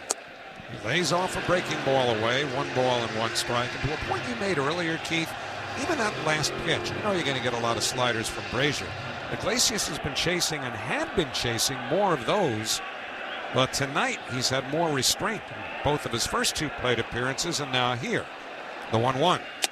Lays off a fastball away. It's ball 2. Blake Trinan, who is usually the closer, but again, sometimes all hands on deck. He's the righty getting up for the Dodgers alongside the lefty Banda. So 2-1 to Iglesias with Taylor on deck. Kike Hernandez, couple steps the other way in center. 2-1 pitch. Outside and high, ball 3. So 3-1. And the crowd, who have been imploring the Mets to deliver offensively but haven't been satisfied yet, are at it again. 3-1 to Iglesias. Here's the pitch. In for a called strike, a fastball away, down and away, right at the bottom of the strike zone. Good pitch, though, by Brazier. And it's 3-2, and with the Mets 4 runs down and a slow man as the trail runner in Martinez with Marte at 2nd. Certainly they will not run here. 3-2, the payoff pitch. Swing on a bouncer to 3rd. Muncy up with it, throws to 2nd. 1, Lutz to 1st, in the dirt. Freeman digs it out. Double play. Side retired. 5-4-3. And the Mets come up empty again, this time in the 6th inning. 1 hit, a walk, 1 left, the end of 6. Dodgers 4, Mets nothing on Odyssey. Mets Radio, driven by your Tri-Honda dealer. Let's go, Mets! Sirius XM has everything a college football fan needs. He's in trouble and down he goes. The ball comes out. All the big games are on the Sirius XM app. Down the sidelines, midfield. It's a race. Hey, you. Yeah, I'm talking to you. The one that's listening to the MLB playoffs with us. We're in the NLCS. Yes, it's a commercial break during the baseball game, so don't worry. we'll be right back to the baseball action. Now, before we do that, please take a minute to hit that subscribe button and help us grow this awesome sports community. We are almost at 50,000. Please help us get there by hitting that subscribe button and turn on that bell so you don't miss it when we go live for every single baseball playoff game, every single Toronto Maple Leafs hockey game, Raptors games, as well as the CFL playoffs coming up. Make sure you're here, hanging out with us on Toronto Sports Insider. Now, thanks for hitting that subscribe button. Let's get back to the baseball. What a game we've got tonight. Cheers, everybody. Highlights and analysis from every game across Major League Baseball, all in less than 30 minutes. Swung on and missed, strike three and a no-hitter. It's the perfect way to get caught up on all the night's biggest home runs and best performances. And a high drive, deep right center. It's the Round Trip Roundup on MLB Network Radio every night on SiriusXM Channel 89 and every morning on the SiriusXM app. SiriusXM NFL Radio is your home for the National Football League all year long on Channel 88 and on the all-new SiriusXM app. Mets fans, this is Carlos Mendoza, and you're listening to Mets Baseball on SiriusXM. They lead 4-0. That's not to say the Mets haven't had chances. They certainly did in the first 3 innings when they left 6 men aboard. Just in the bottom of the 6th inning, moments ago, first and second, 1 out. Iglesias was ahead in the count, 3-1. Took a fastball on the outside corner for strike 2. And then hit into a double play, 5-4-3. So it remains 4-0. And Tylor Megill takes over on the mound for the Mets as we go to the 7th, Keith. And Megill will see Betts, Freeman, and Muncy, righty, lefty, lefty. And it's been a while for Tylor since he's last pitched. Last time he pitched was the last time that Luis Severino pitched. That was a game in Philadelphia, game 2. The Mets lost that one. That was the one that Mark Vientos had homered to tie the game in the 9th. Megill came on later in the game and gave it up to Nick Castellanos in the 10th. So you got to go back a long time. That feels like eons ago that Megill last pitched. But one of the arms that is stretched out enough that Carlos Mendoza can be flexible. He can do an inning, he can do a few, depending, of course, on how Megill's effectiveness plays. So Mookie Betts climbs in. He's 0 for 2 with a walk tonight. First pitch from Megill out of the windup. Betts lines one toward Lindor, and it's over his head into left field, a base hit. Nimmo over to the gap, field spins, fires, and Betts held to a long single as the throw comes into second. And Francisco Lindor at short, I think, just gave a smile to his buddy Mookie Betts. Those guys are close. Last time up for Betts, mentioned he's 0 for 2. He was robbed by Lindor on a diving back pick to his right. This time he decides, I'm going to hit it over my friend instead of at him. So Betts is on, 4-0 LA, top 7. Here's the lefty, Freddie Freeman. A single in 3 trips. Infield back, tight towards second for the double play. For his pitch, swing and miss at a fastball. Count 0-1. In fact, when the Mets were out in L.A. in April, Lindor did go on Mookie Betts. He has a podcast. He was on it. Brandon Nimmo's been on that podcast before, too. Betts leads from first, 0-1.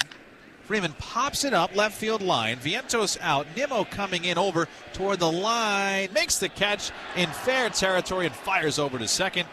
Now Freeman flies out, 1 away. Thank you to our sponsor, Veterinary Emergency Group, VEG-R for patients. Go to VEG.com to find the location nearest you. Now Megill trying to keep the Mets in striking distance in the game. Mets will have 9 offensive outs to work with, chasing 4. It is 4-0 Dodgers. And here's Muncy. Mets have not retired Muncy all night. Lefty batter, first pitch. Missed away with a fastball. 1 ball and no strikes. Muncy, a really good little player for the Dodgers. It's just not a guy that when you think of the Dodgers, you think of right away, but one of those deep in the lineup that has had a pretty good career. Big moments for the Dodgers. Deep breath from Megill, spinning a throw to first, and Betts dives in safely, extending for that bag with those white gloves. He's got some versatility, too. We saw him play first base recently during this postseason with Freddie Freeman's ankle problem, kept him out of 1 game.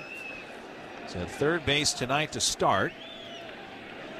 He has walked twice and singled. He's also scored one of the 4 Dodger runs. 1-0. Missed outside a breaking ball. 2 balls and no strikes as we come to you live from the Bob Murphy broadcast booth, proudly presented by Bigelow Tea. Grab a mug and tea proudly. It's probably hot instead of over ice these days. It is 52 degrees tonight here in New York. Not chilly, but when you come from L.A., it's pretty cold. 2-0. Check swing and a pitch down. Did he go? Yes, he did. On appeal to third, Jordan Baker says that Max Muncy did go around.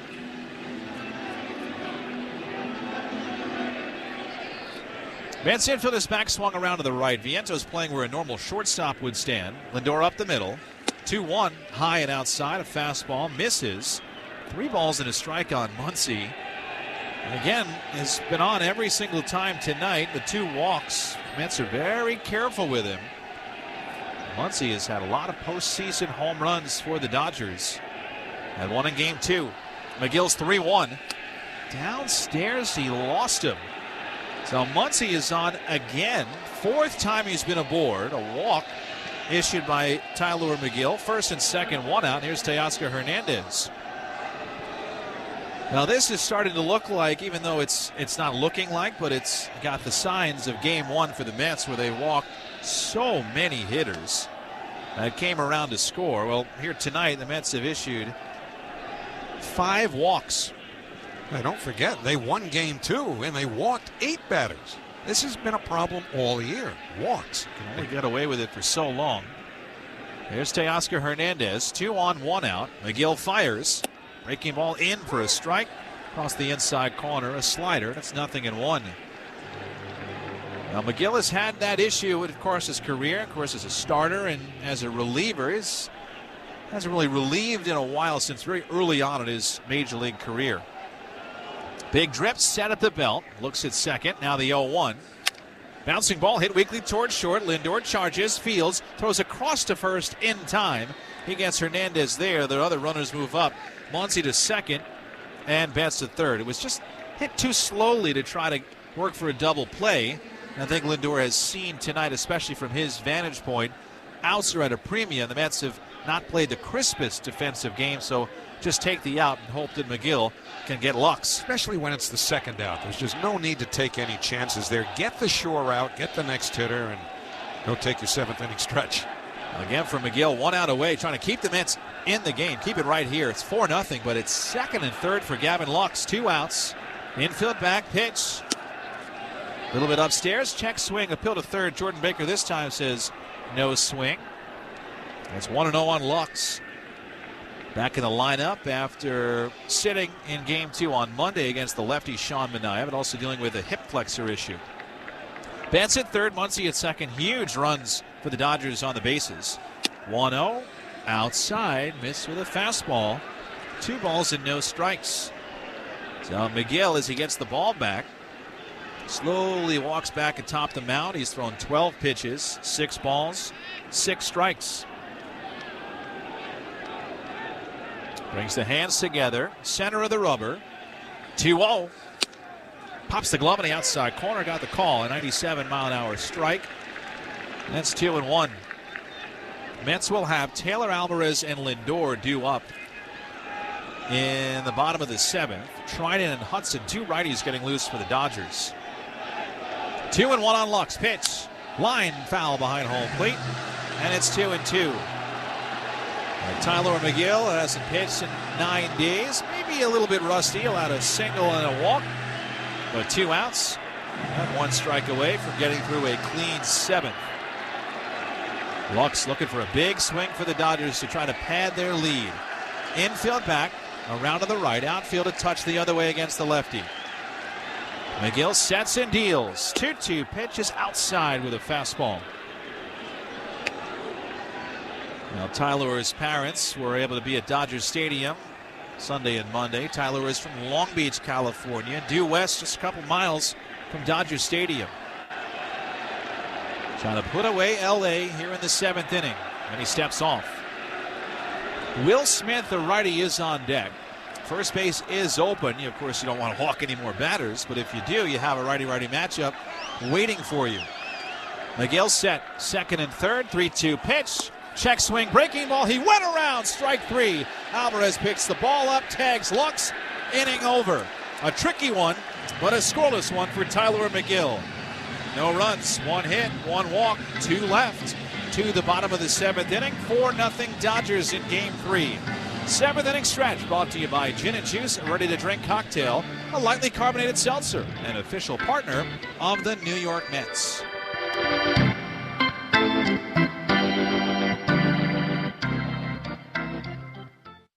Connection, opportunity, possibility. It's what we all want. Cheers, baseball fans. Now is the time to let us know where you're watching from in the chat. Where are you watching the NLCS from? Let us know. International, put out your flag emoji in the chat. Let us know what city and state or city and province you're watching in if you're here in North America. And let's have some fun. This is the best part of the night when we get to see how far out our reach goes throughout this planet. Thank you for being here. So glad that all of you could join us from all corners of the globe. Now let's get back to the baseball. Let's have some fun and chat it up. Premier Infusion and Injection Center, saving lives drip by drip. Hey, New York fans. Phones weren't made to be broken, but life happens. So when you break your phone, Verizon in New York City's got you. Trade in any phone from one of their top brands in any condition, guaranteed, and get a great deal on one of their best 5G phones with unlimited ultimate. Switch now and save. Available at a New York City area Verizon store.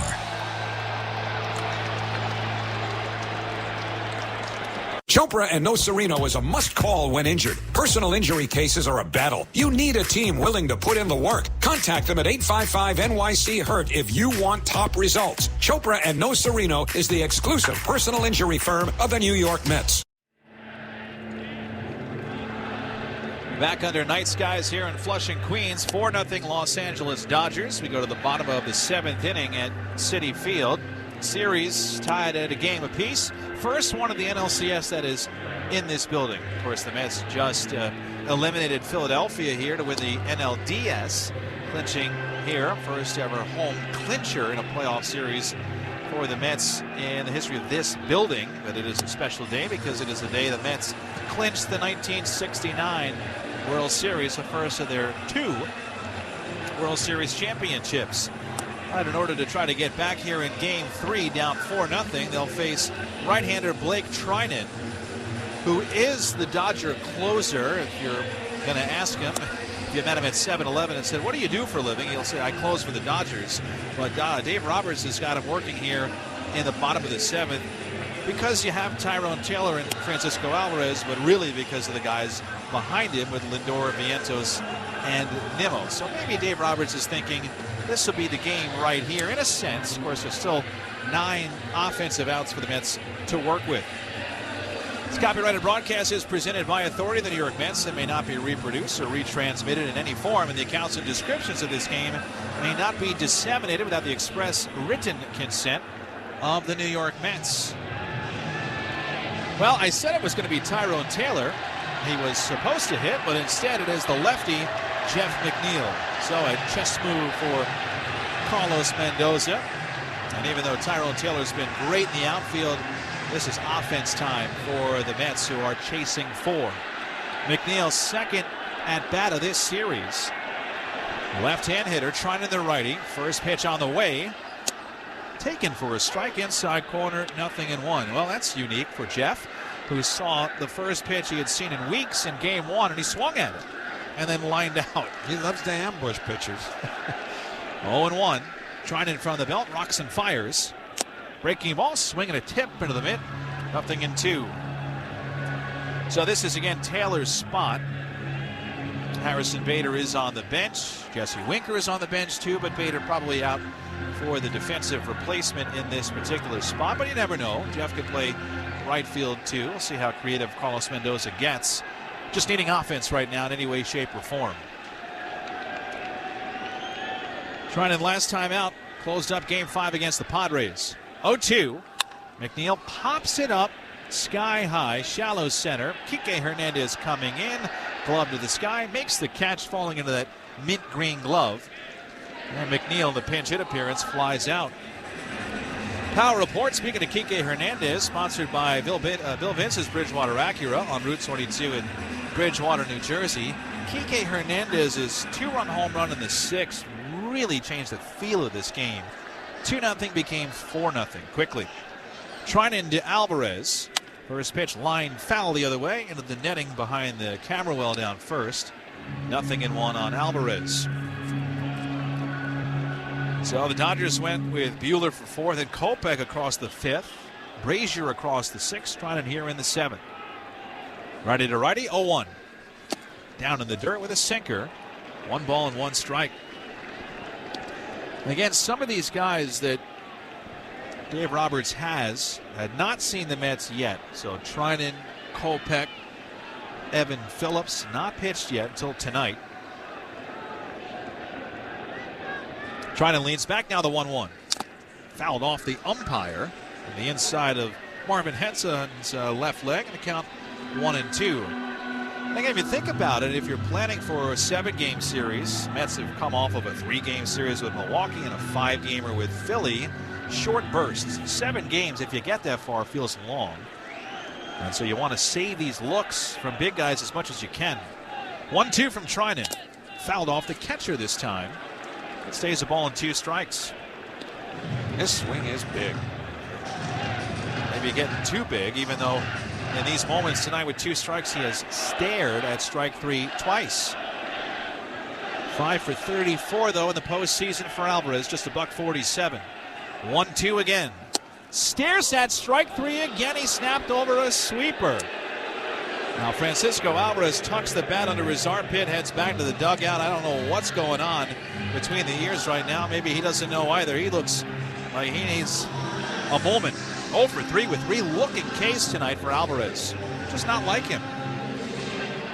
So back to the top of the order. 4-0 Dodgers. Bottom of the 7th. Here is Lindor. Switch hitter batting left. Infield back swung around right. Trinan fires home. Lindor stares at strike 1, a 96-mile-an-hour sinker.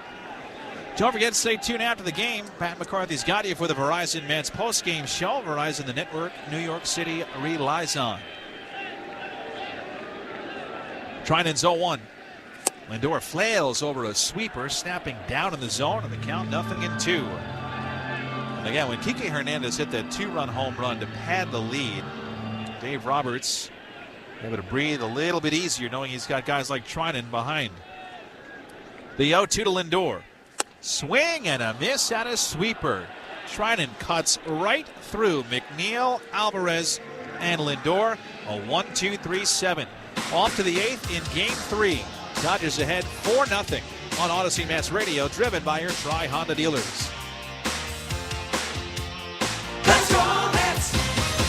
In a season already plagued with injuries and underachievers, your fantasy football team is faced with yet another obstacle. The bye weeks are here! The bye weeks are here! When your star player takes a week off, listen to SiriusXM Fantasy Sports Radio for winning fantasy football advice. You got to work the waiver wire. You got to make trades. The draft is just a piece of the puzzle. Our experts tell you who to play in this time of need. Now the work really starts. Your frontline source for fantasy football, Channel 87, and on the SiriusXM app. That was an all-time classic. Adam Shine brings his unique perspective and passionate sports talk to Mad Dog Sports Radio. That game led the league in holy cow wow moments. The biggest and hottest names across Major League Baseball. Star shortstop for the Kansas City Royals, Bobby Witt Jr.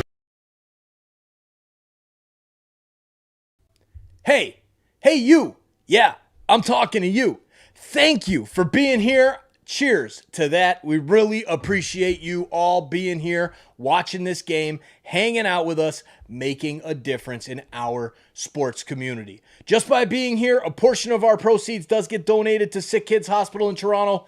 So thank you for being here and chatting it up.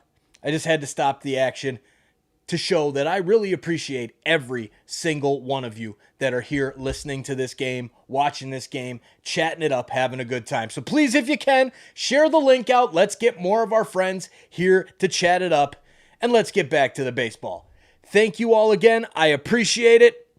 Cheers, everybody. Good luck to your team.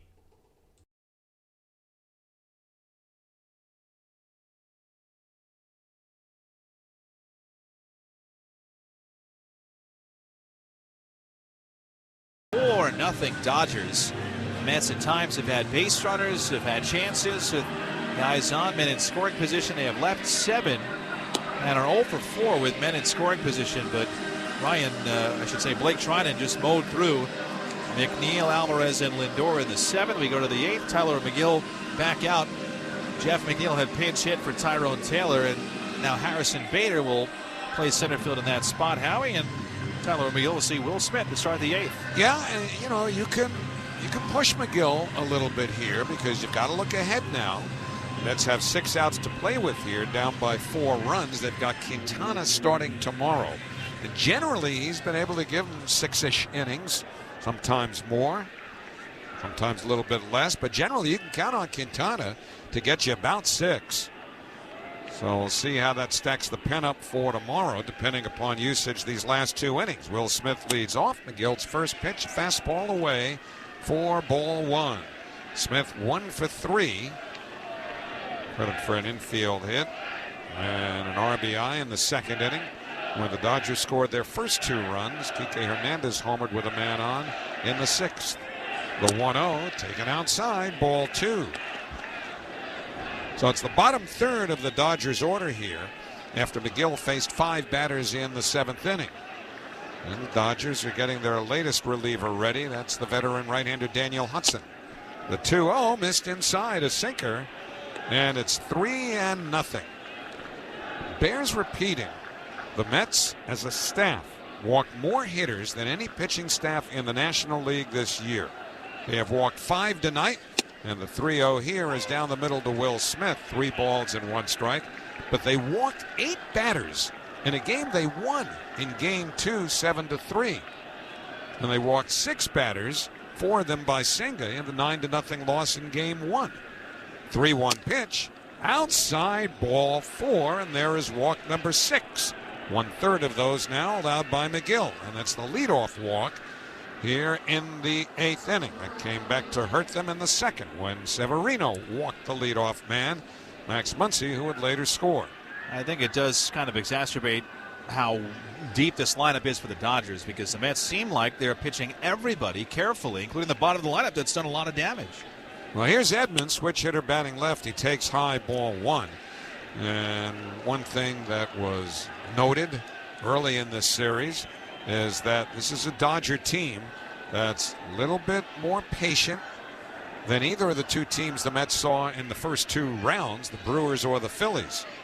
The 1-0 on the way. Take it outside, ball 2, a fastball. The Dodgers don't chase nearly as much as those other 2 teams do. And it has paid off for them to some extent in this game. 2-0 to Edman. McGill deals. That's at the knees for a called strike, a fastball. It's 2-1. Speed report powered by Verizon, the network New York City relies on. Stolen base, speed, not really a factor in this game to this point. 2-1 the count to Edman. McGill deals. Swing and a foul straight back out of play, 2-2. Mark Vientos, who had been in tight at third, will drop back now with a count 2-2.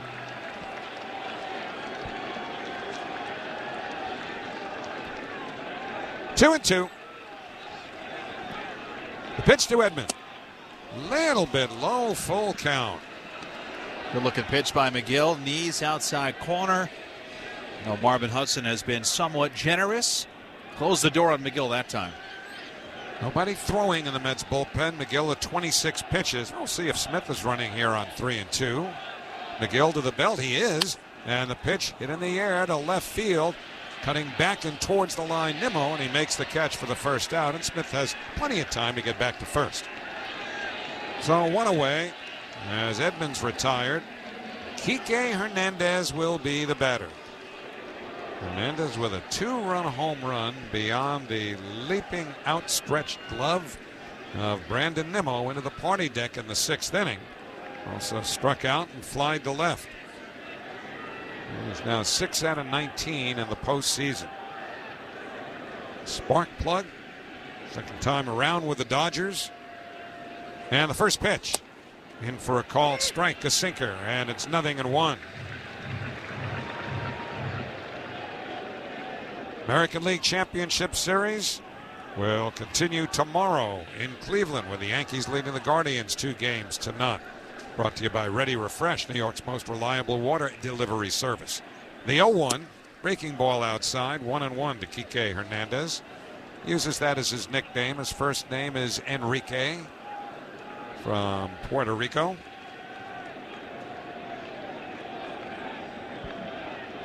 One and one.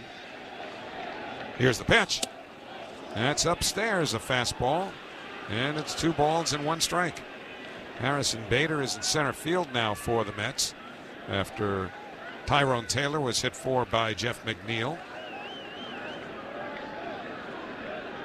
Alonso holding against Smith at first. 4-0 Dodgers, 1 out. We're in the 8th. 2-1 to Hernandez.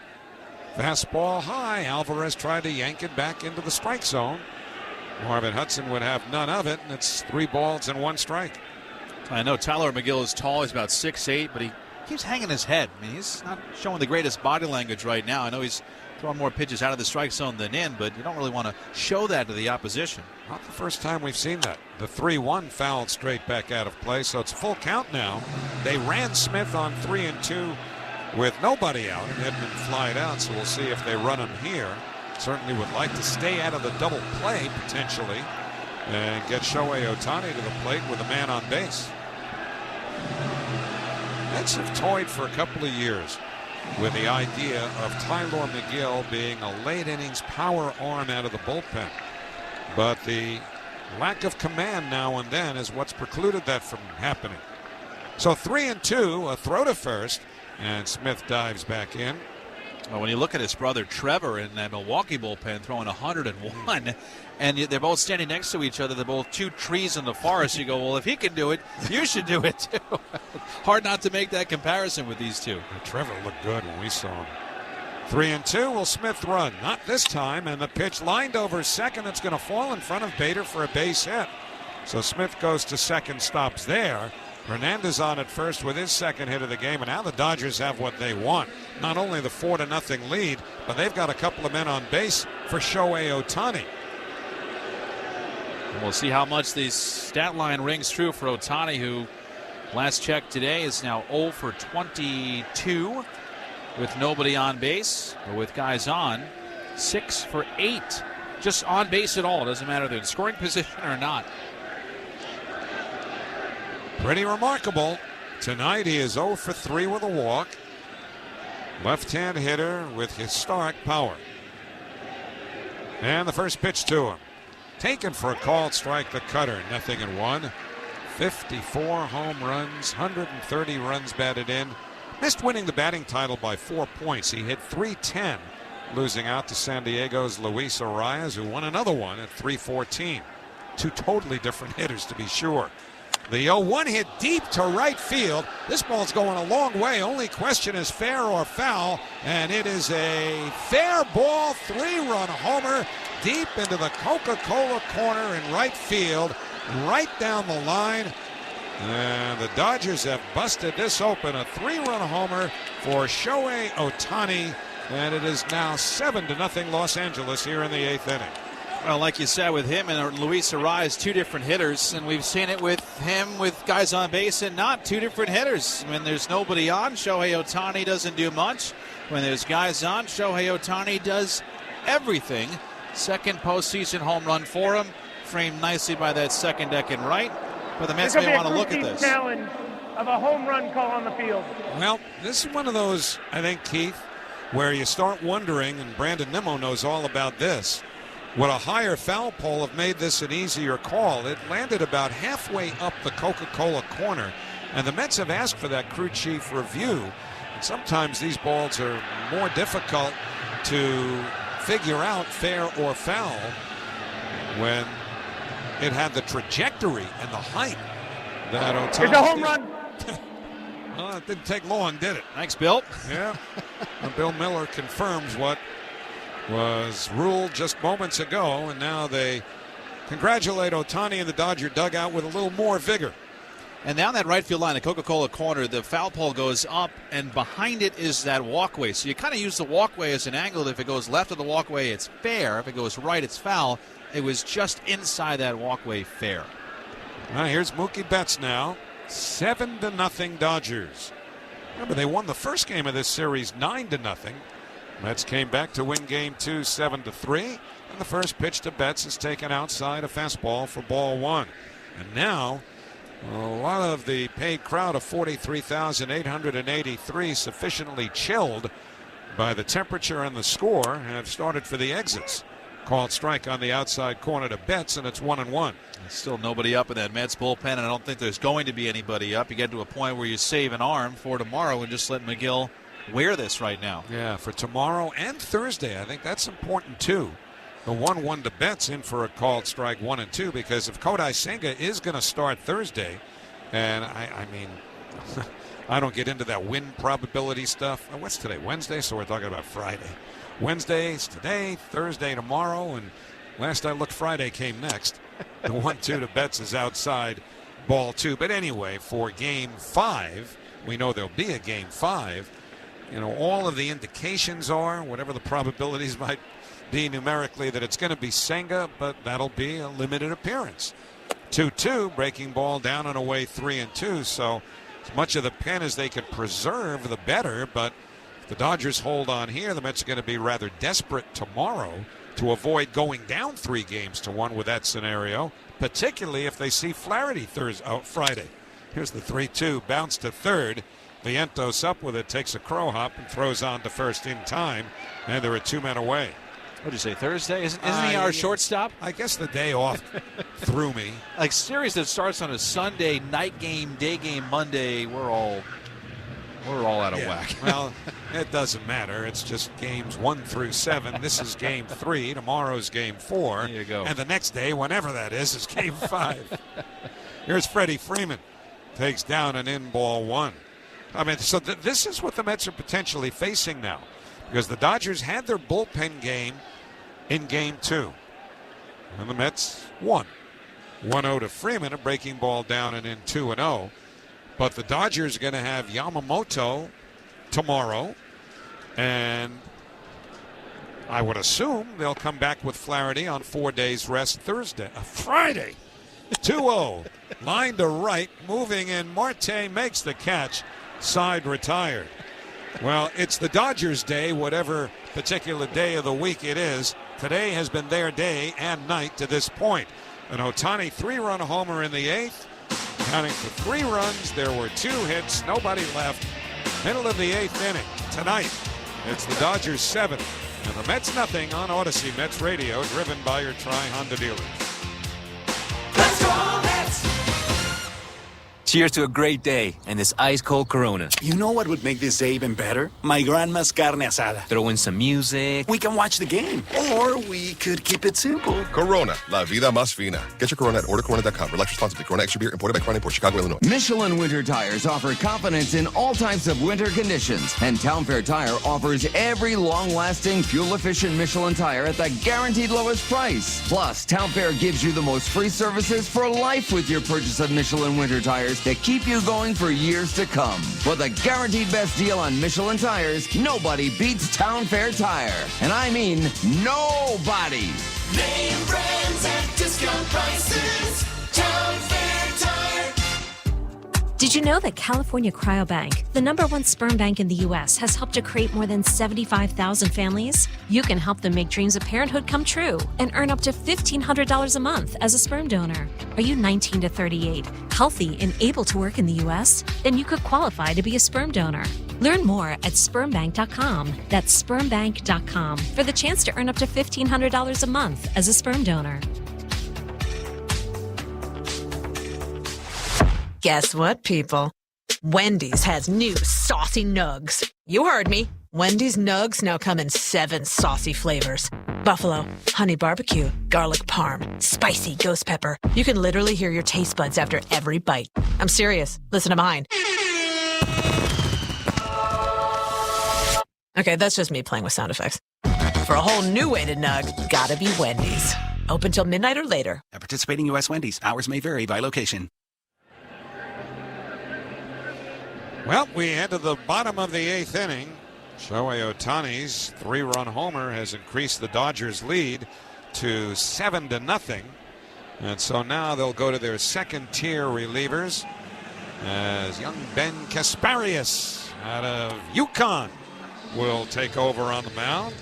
It'll be his second appearance in the series after he pitched a 1-2-3 9th inning to close out the 9-0 Dodger win in the opener. Ben Kasparius, I am so tempted to call him, not intentionally, but I would not rule out the possibility of it happening organically, if you will, Darius, because that name Kasparius sounds so much like the name of a former Islanders, Rangers, and Penguins defenseman, Darius Kasparaitis. He was an instigator, an agitator, that guy. Mark Vientos leads off. Kasparius deals. And a fastball down the middle, a called strike, 0-1. I know you had some fun with that one when you were in school. When I was a kid, everybody, if you got sick, he came down with Darius Kasparaitis. The 0-1 to Vientos, breaking ball outside, 1-1. And just so you know, that is an inflamed Casper. You have Kasparaitis, you have inflammation of the Casper. It was perfect. That was pre-med, you know. The 1-1 fouled back to the screen. And the count is 1-2. See, the next line's supposed to be, I thought you were pre-law. To which the answer would be, what's the difference? 1-2 to Vientos. In tied, almost nicked him. And the count 2-2. Well, I don't want anyone to know if they're feeding me lines over here. You know, I want to give credit where credit's due. 2-2 to Vientos. Swing and a miss, strike 3. Got him with a slider, and there's one away. That's 11 Mets now who have struck out in this game. So with one down, Brandon Nimmo will be the batter. And I wonder if Mets might get him off his feet for the 9th inning here. He's going to take his at-bat in the bottom of the 8th, 1 for 3, but again playing with some painful plantar fasciitis. And Kasparius deals. Swing on a pop-up foul behind home plate. That'll reach the seats, and it's 0-1.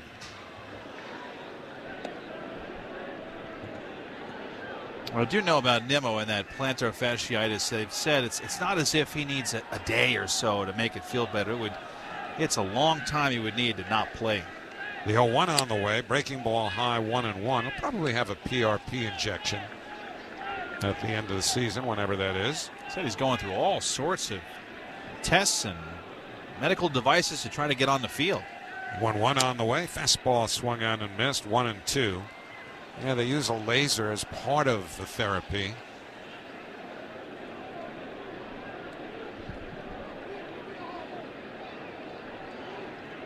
Now the 1-2 taken outside, 2-2. I guess technically it would be something akin to a spur, right? Plantar fasciitis. Yeah, I think it's the stretching of the muscles off the heel. 2-2 on the way. Breaking ball high, 3-2. You had something like that earlier this year. I did. Here I am talking like I was pre-med myself. I thought you were pre-law. Yeah, I had a plantar fasciitis flare up there in May, and in Tampa this year I couldn't even walk.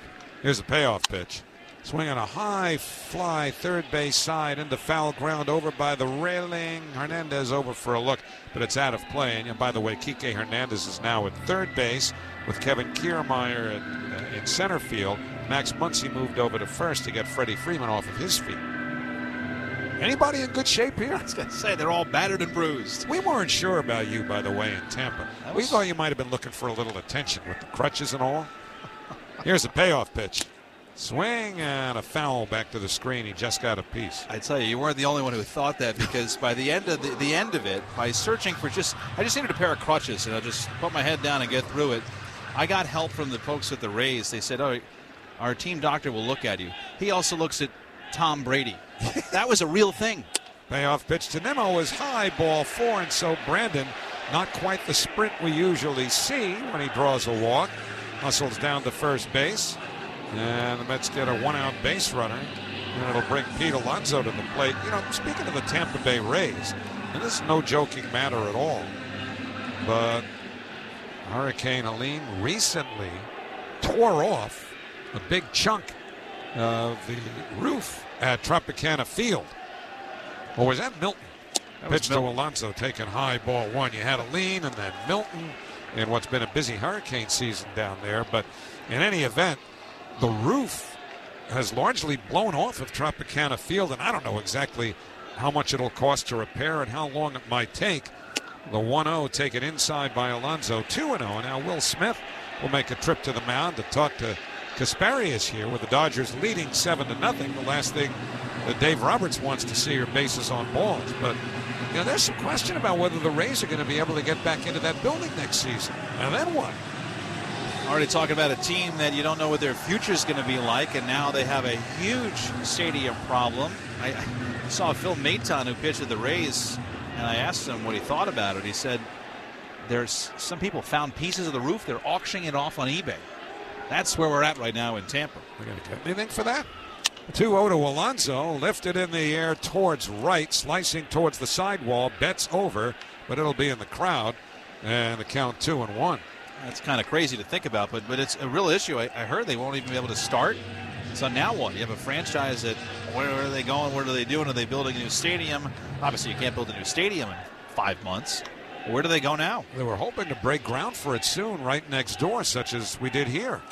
Pitch to Alonso, fouled back to the screen, 2-2. I mean, that's the latest concoction down there, is a new ballpark.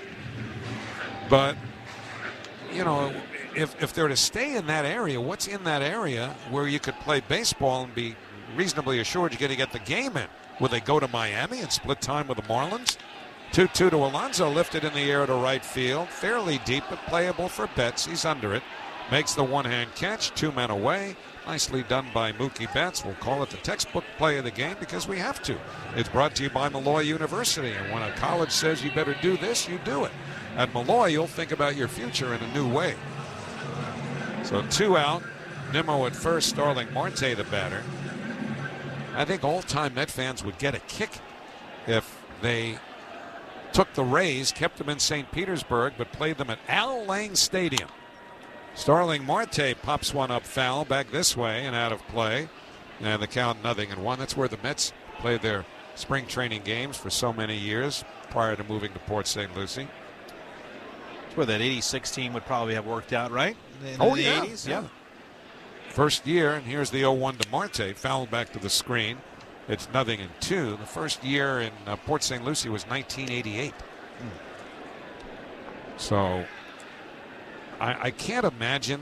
And right now it's a soccer stadium, Al Lang. They'd have to reconfigure it a little bit. There are other options too. Steinbrenner Field, where the Yankees train, is in Tampa. That'd be a hoot. The 0-2 to Marte.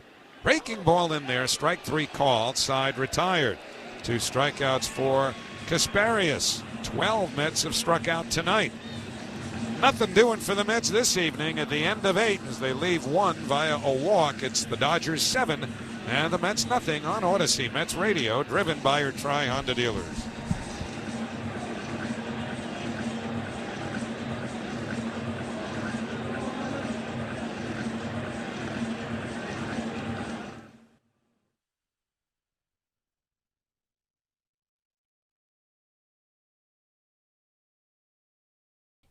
What's up, baseball fans?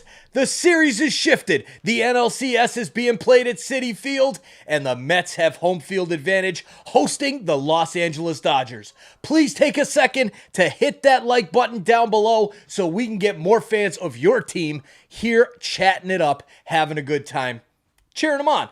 Now, as well, you can share this link out. Please click that little arrow with the share and put it out on Facebook, Twitter, TikTok, anywhere.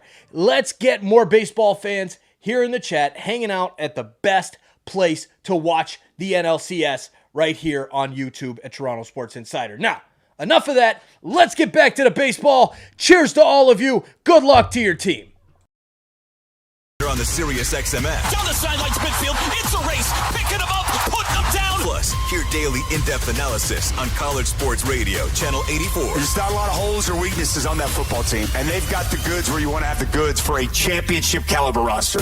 Our experts get you ready for game day every day on Sirius XM and the Sirius XM app. The new basketball season is around the corner, and SiriusXM NBA Radio is getting you ready by talking to the biggest stars in the game. Joined now by Giannis Antetokounmpo. I want to be able to have a shot at winning it all. Every weeknight until the season starts, hear a different team's preview show. We've got Kevin Durant sitting down with us. Championship is always a goal. NBA Radio season preview shows. Only on NBA Radio, Channel 86. And for any interviews or previews you missed, hear them on the SiriusXM app.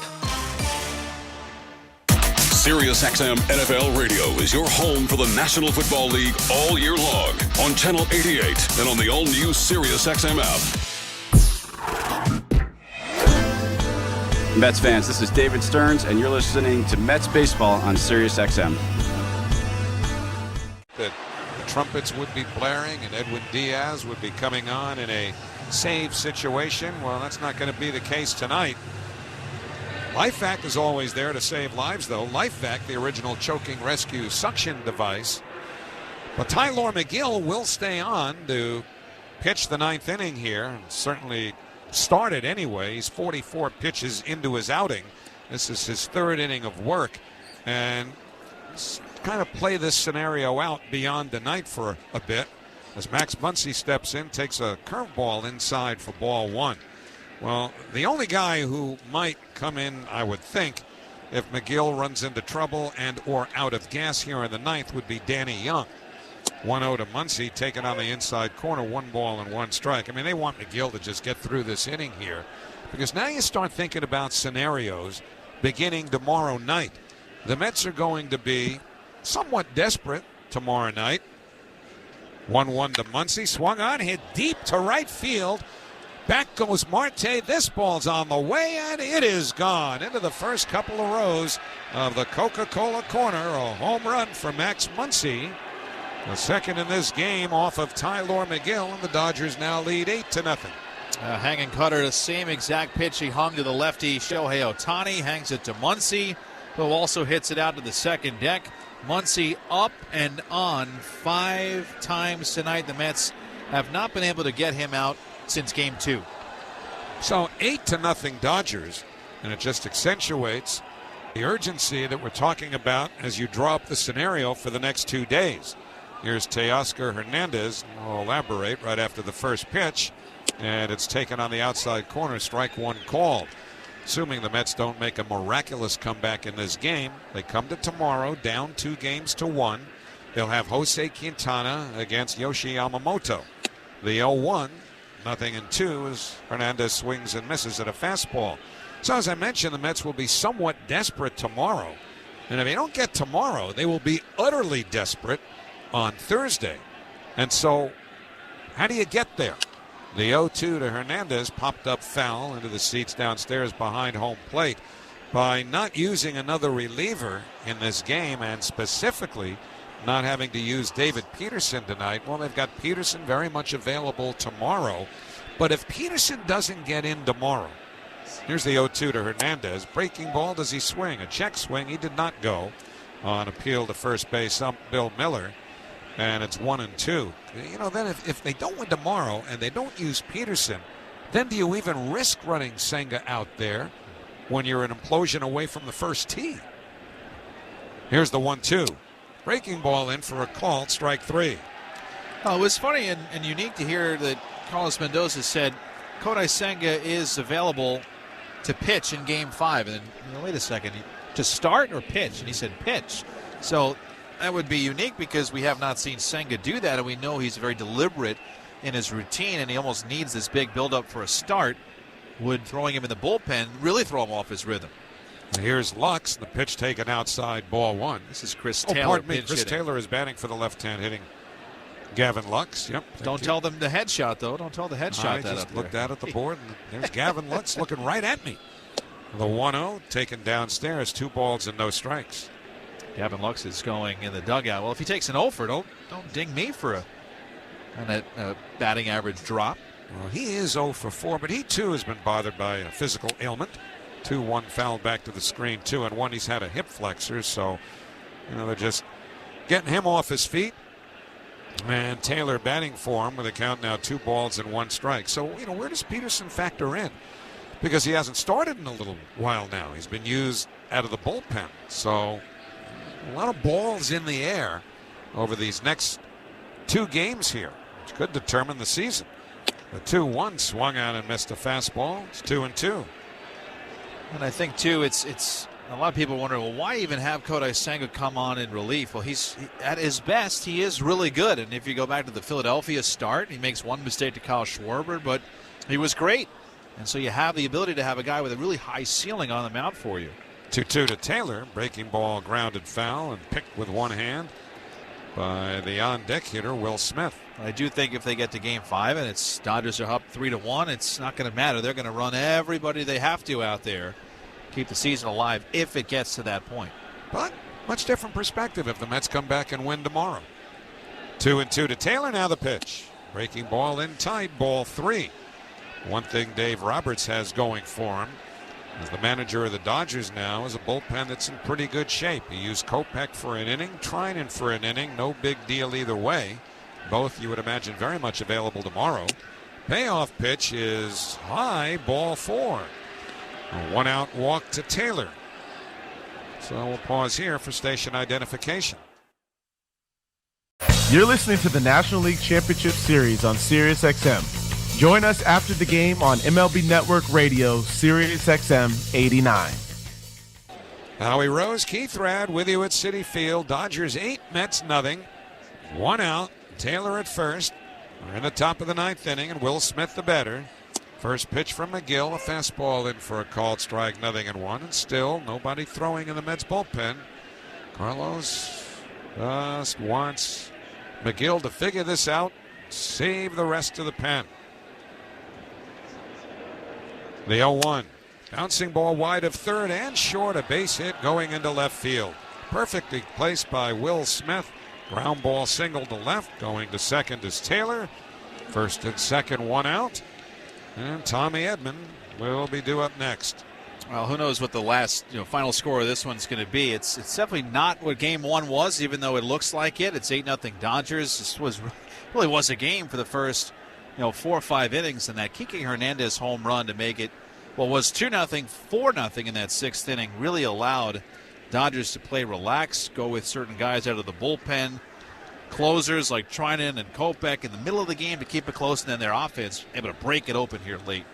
Don't forget the Dodgers scored a couple of unearned runs in the 2nd inning to go on top. Tommy Edman swings and misses at a first pitch fastball, 0-1. There were several defensive misplays in that 2nd inning. Only one was scored an error, and even that was changed from a fielder's choice to an error. That was on Alvarez. 0-1 to Edman on the inside corner, a fastball, 0-2. A couple of balls that Luis Severino failed to field cleanly. One became a hit. One which could conceivably have been a double play ball, produced only 1 out. Here's the 0-2. Taken outside, a split, 1 ball and 2 strikes, and sacrifice fly drove a run in that wouldn't have happened necessarily if they had gotten that double play. So they were sloppy defensively and had their chances offensively the first few innings, but left 6 men on in the first 3. The 1-2 pulled on the ground to first, backhanded by Alonso, throws to second. Lindor will not make a return throw, and so out at second on the force is Will Smith. Edman safe at first on the fielder's choice. Taylor goes to third. 2 men away, and Kike Hernandez will be next. I was just looking there. Tyler McGill was late getting to first base, not through any fault of his own other than that he's huge. He turned and sprinted over to first just by the time Lindor was ready to throw. McGill wasn't there yet. He just wasn't fast enough. So now Kike Hernandez, who hit the 2-run home run in the 6th inning, which, as Keith was alluding to a moment ago, really changed the complexion of this one. Took it from 2-0, where you felt like the Mets were just 1 hit away. And they have found that hit regularly during this postseason, but not tonight. So here's Kike Hernandez. First pitch, taken outside, ball 1, and Shohei Ohtani is on deck.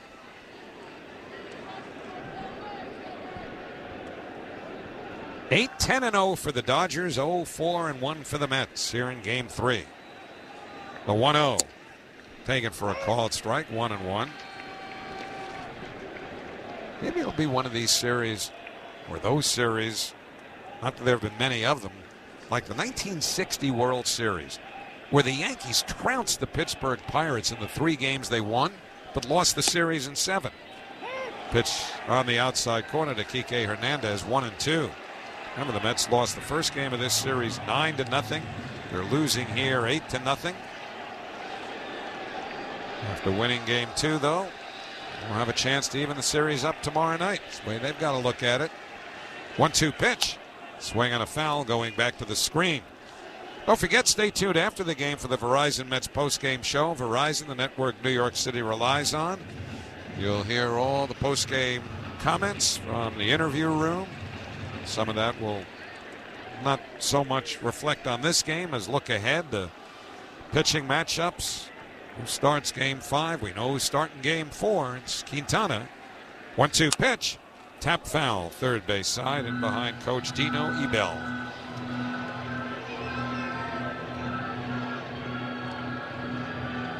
This is 70 pitches now for McGill. Trying to cover 3 innings. He's 1 out away from doing that. So 70 pitches over 2 2/3. He has labored through this. Well, there's nobody behind him, so it's up to him. Here's the 1-2. Breaking ball, fouled back towards the Dodger dugout. Kike Hernandez making McGill work even harder. And you're exactly right about McGill's body language earlier. He spent a lot of time looking down towards his feet in this game. Obviously looked up and saw a couple of balls sail into the Coca-Cola corner, which produced the downward trajectory from the neck. Well, that'll happen, but just trying to figure it out and get out of this 9th inning here. 1-2 now the pitch. Check swing, ball in the dirt. Did he go? He did. Strike 3, and that retires the side. A give up by Kike as he starts towards the dugout, so no need for Alvarez to run over and tag him. However, the Dodgers add a run on 2 hits, no errors, 2 left, middle of the 9th inning. The Dodgers 8, the Mets nothing. On Odyssey Mets Radio, driven by your Tri-Honda dealers. Let's go Mets! VIP stands for Very Important Person. That's how we value each one of our customers, patrons, and clients at VIP. Hey you. Yeah, I'm talking to you. The one that's listening to the MLB playoffs with us. We're in the NLCS. Yes, it's a commercial break during the baseball game, so don't worry. We'll be right back to the baseball action. Now, before we do that, please take a minute to hit that subscribe button and help us grow this awesome sports community. We are almost at 50,000. Please help us get there by hitting that subscribe button and turn on that bell so you don't miss it when we go live for every single baseball playoff game, every single Toronto Maple Leafs hockey game, Raptors games, as well as the CFL playoffs coming up. Make sure you're here, hanging out with us on Toronto Sports Insider. Now, thanks for hitting that subscribe button. Let's get back to the baseball.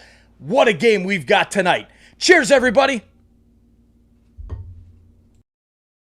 Here, and I'd like to tell you about my alma mater, the College of New Jersey. At TCNJ, you get the best of both worlds. A top-notch education at a public college price point. TCNJ's faculty are partners in their students' success with courses that are more immersive and that offer transformational learning experiences along the way. That's higher education elevated. Come see for yourself what makes TCNJ so special. Learn more and register for an open house at tcnj.edu. Play the new Grande Scratch-Off game from the New York Lottery. Gambling problem? Call 877-8-HOPE-NY or text HOPE-NY.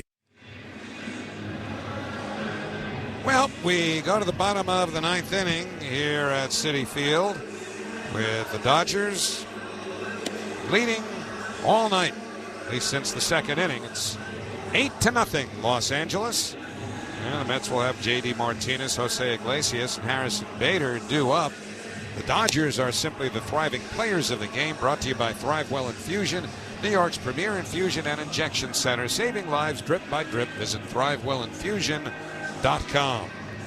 They will keep young Ben Kasparius out there for the 9th inning with an 8-run lead.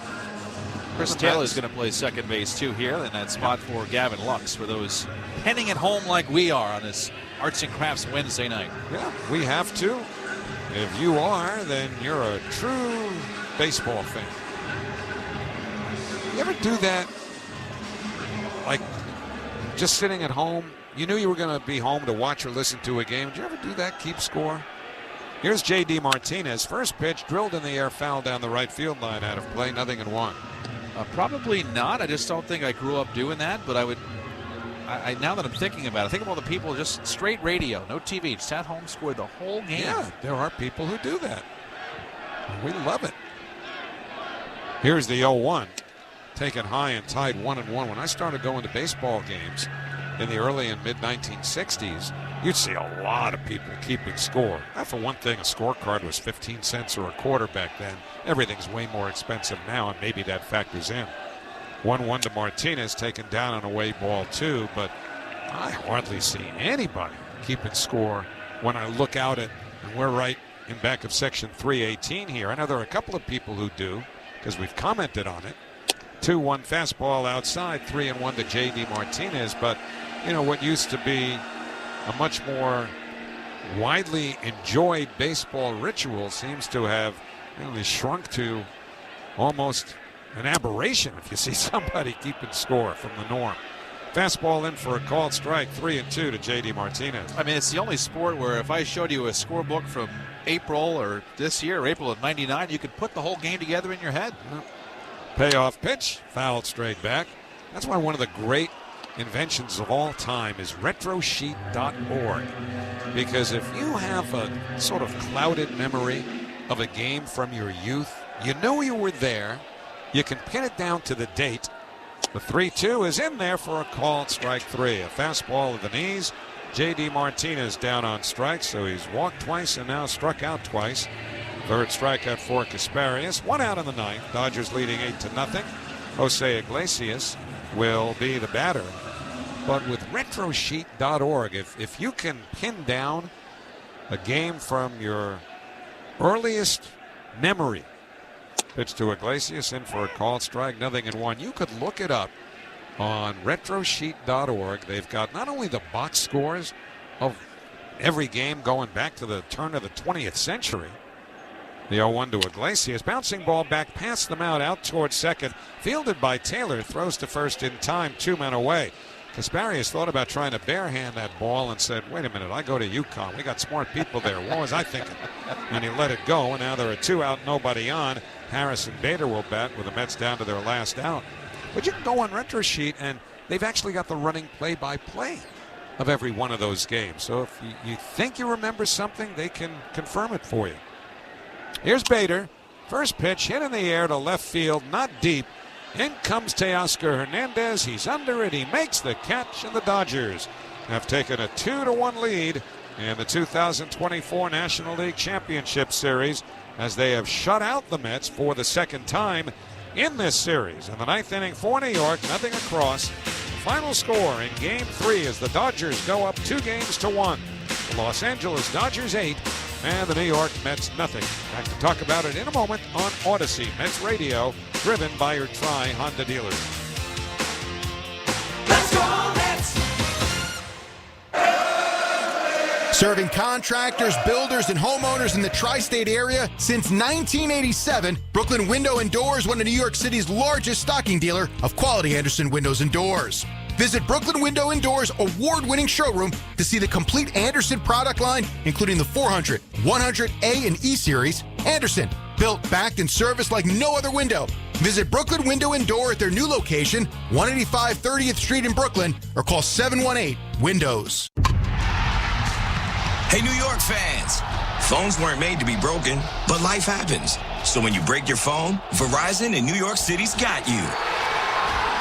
Trade in any phone from one of their top brands in any condition, guaranteed, and get a great deal on one of their best 5G phones with unlimited ultimate. Switch now and save. Available at a New York City area Verizon store.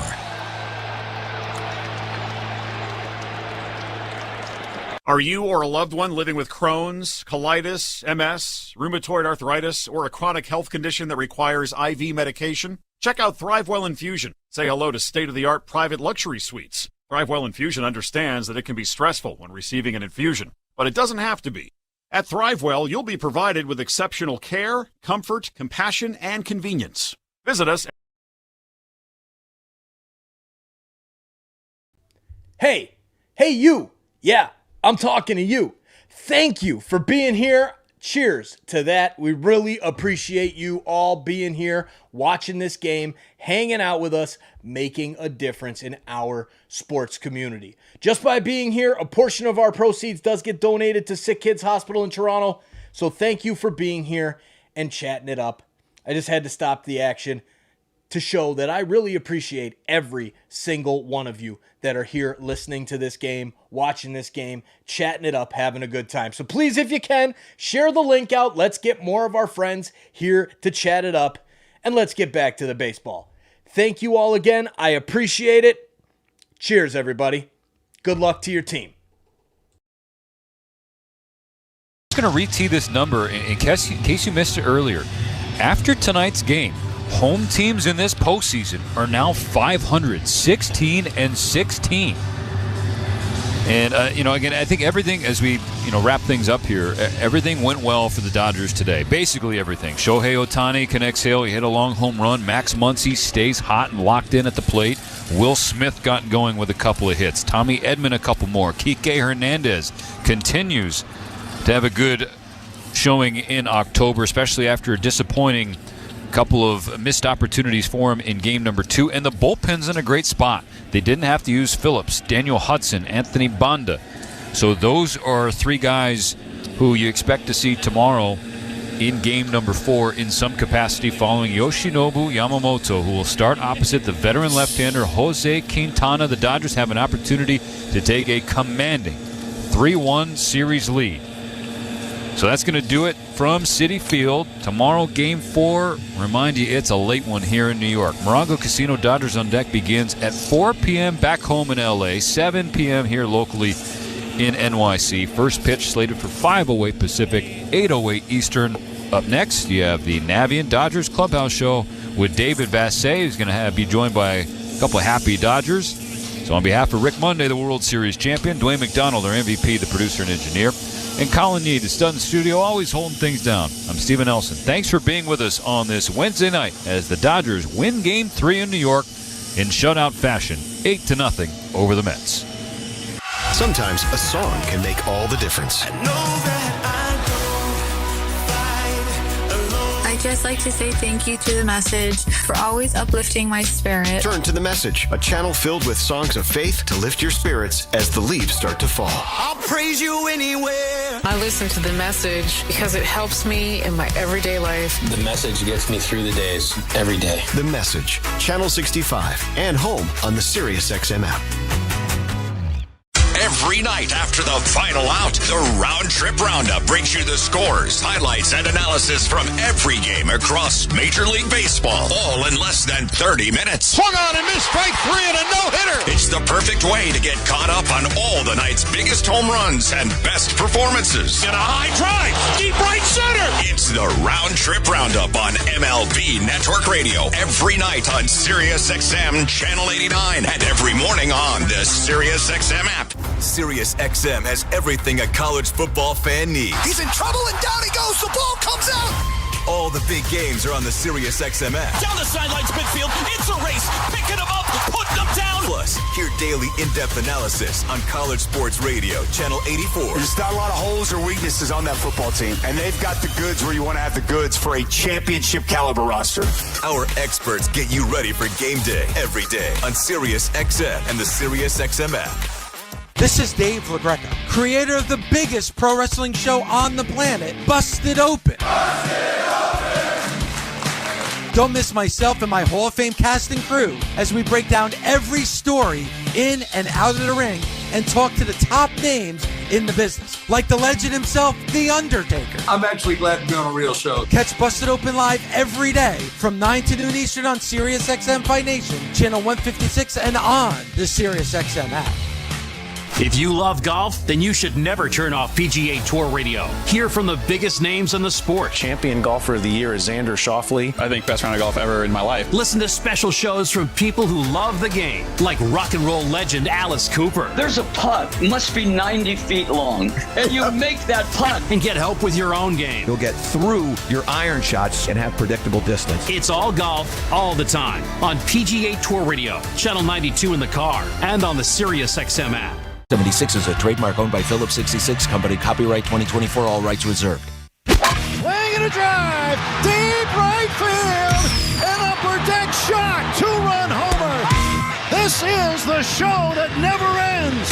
He has done it. Can you believe this? You've been listening to LA Dodgers Playoff Baseball. Absolutely breathtaking. On the LA Dodgers Audio Network. Dodgers Playoff Baseball is brought to you by Arco, Quality top-tier gas for less. Spectrum, Chef Marito, Seasoning partner of the Dodgers. Jacoby and Myers, Justice for you since 1972. Yamava Resort and Casino at San Manuel, and by City of Hope. A world-renowned research and treatment center for cancer, diabetes, and other life-threatening diseases. Don't miss a moment of playoff baseball right here on the LA Dodgers Audio Network. It's World Series or bust. This truck season, think about all the things you can do in a Chevy truck. You can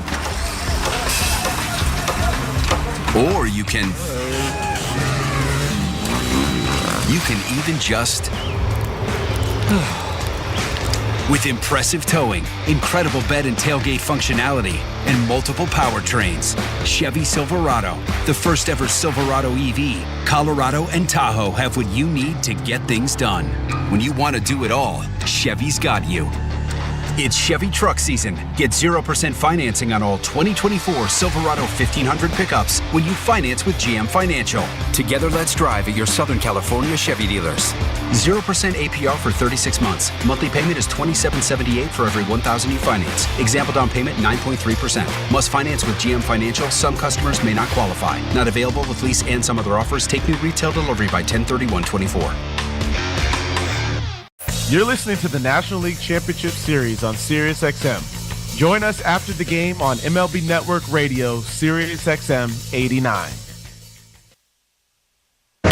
This is a team that's going to be tested. Way back and down, a home run. There are no guarantees when it comes to playoff baseball. Back-to-back home runs to start the ballgame. Injuries, hot pitching, just an errant play. Swung out, base hit, Dodgers win. Dodgers win. Dodgers win. Welcome to a playoff edition of Navient Dodgers Clubhouse. For endless hot water, visit tanklessmadesimple.com. Your post-game look at the LA Dodgers. This ball's good. Dodgers Playoff Baseball is brought to you by Galpin Motors. Family owned and operated since 1946. Jacoby and Myers. Justice for you since 1972. Daniels Jewelers. Own the dream. Alignment Health Plan. Welcome to a new era of aging. On deck. Small business lending that's fast and easy. And by Ford. Built Ford tough. Now, here's your host. Right here on your playoff home of the Dodgers, David Massey. We are live at Citi Field after the Dodgers shut out the Mets in Game 3 of the NLCS, 8-0. A big night for the Dodger pitching staff, a big night for the offense led by Max Muncy, who was on base all 5 times. Max, it seemed like all of you guys were being very selective but aggressive at the same time tonight. Yeah, it was a good night for us. You know, we stayed within ourselves, stayed within the zone, stayed within our game plan, and you know, if you do that, you got to trust. You got to trust in the guys in the lineup that good results are going to happen, and you know, that's what you saw. It took us a little bit, but you know, we were able to break through in the end. This feels like a flashback. Walker Buehler, Kike Hernandez, and Max Muncy, guys that have delivered before in the postseason, delivered again tonight.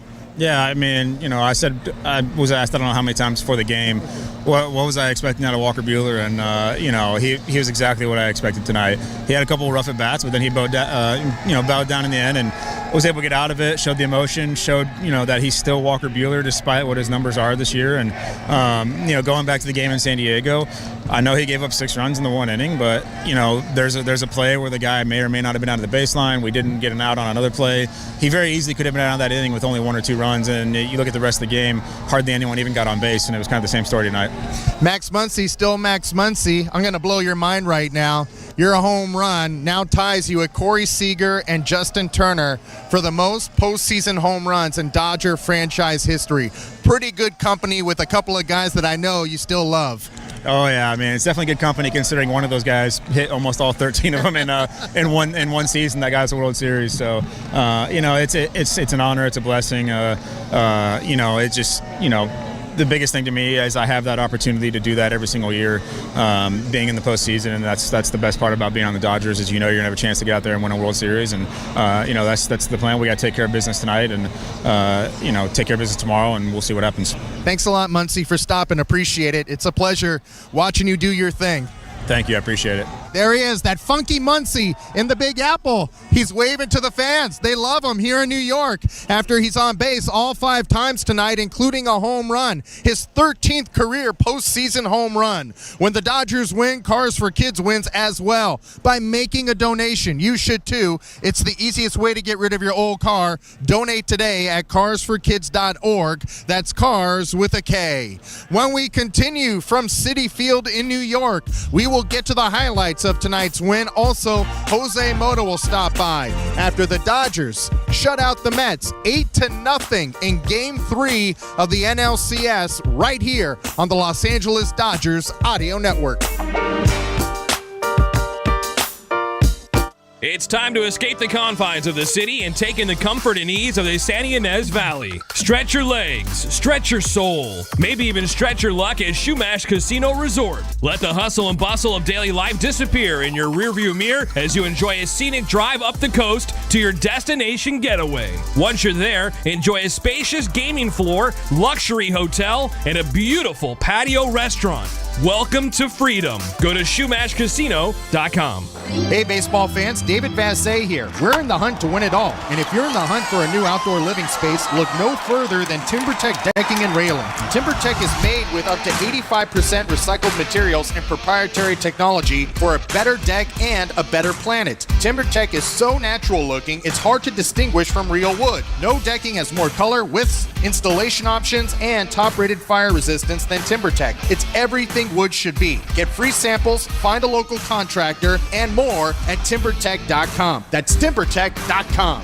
If there's one thing we all like, it's choices. Yeah, Dickerson, we love choices. Like choosing between the F-150 gas, hybrid, or electric, because you have 3 trucks, and I have none. I choose to ignore that. But hey, whether it's towing, powering up, or going from 0 to 60 in 3.8 seconds. 1 Mississippi, 2 Mississippi, 3 Mississippi, we're there. What you choose to do with that much power, it's up to you. I have some thoughts about what you could do with it. Tough This Smart can only be called F-150. Medicare beneficiaries need help choosing the right health plan during this year's AEP? Let PIH Health be your guide to all things enrollment. Don't miss your chance to join our network in 2025. Visit PIHHealth.org/Medicare or call 888-365-4450. That's 888-365-4450. 888-365-4450. PIH Health, your health and wellness partner. Hey, it's Andre Heath here. And when you shop at Superior Grocers, you always hit a home run. Superior has all your ball game favorites. Pick up guacamole and chips, made fresh in-house. No need for cooking with Superior Grocers ready-to-eat party trays and ceviche.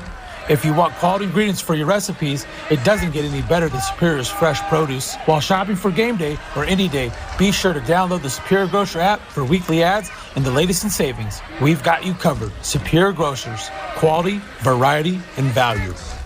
Fall in Southern California means playoff baseball. And just like the boys in blue need to be playing at their best, your car or truck needs to be running at its best. Hi, it's Tim Cates. Valvoline Instant Oil Change. Home of the 15-minute oil change. No appointment needed, no waiting rooms. Find one of their over 100 locations across Southern California at SoCalOilChange.com. Have 15 minutes? Need an oil change? Make it a Valvoline Instant Oil Change. Ray Hudson here with an important announcement. You can listen to your favourite SiriusXM FC shows on the all-new SiriusXM app, now available for all subscribers.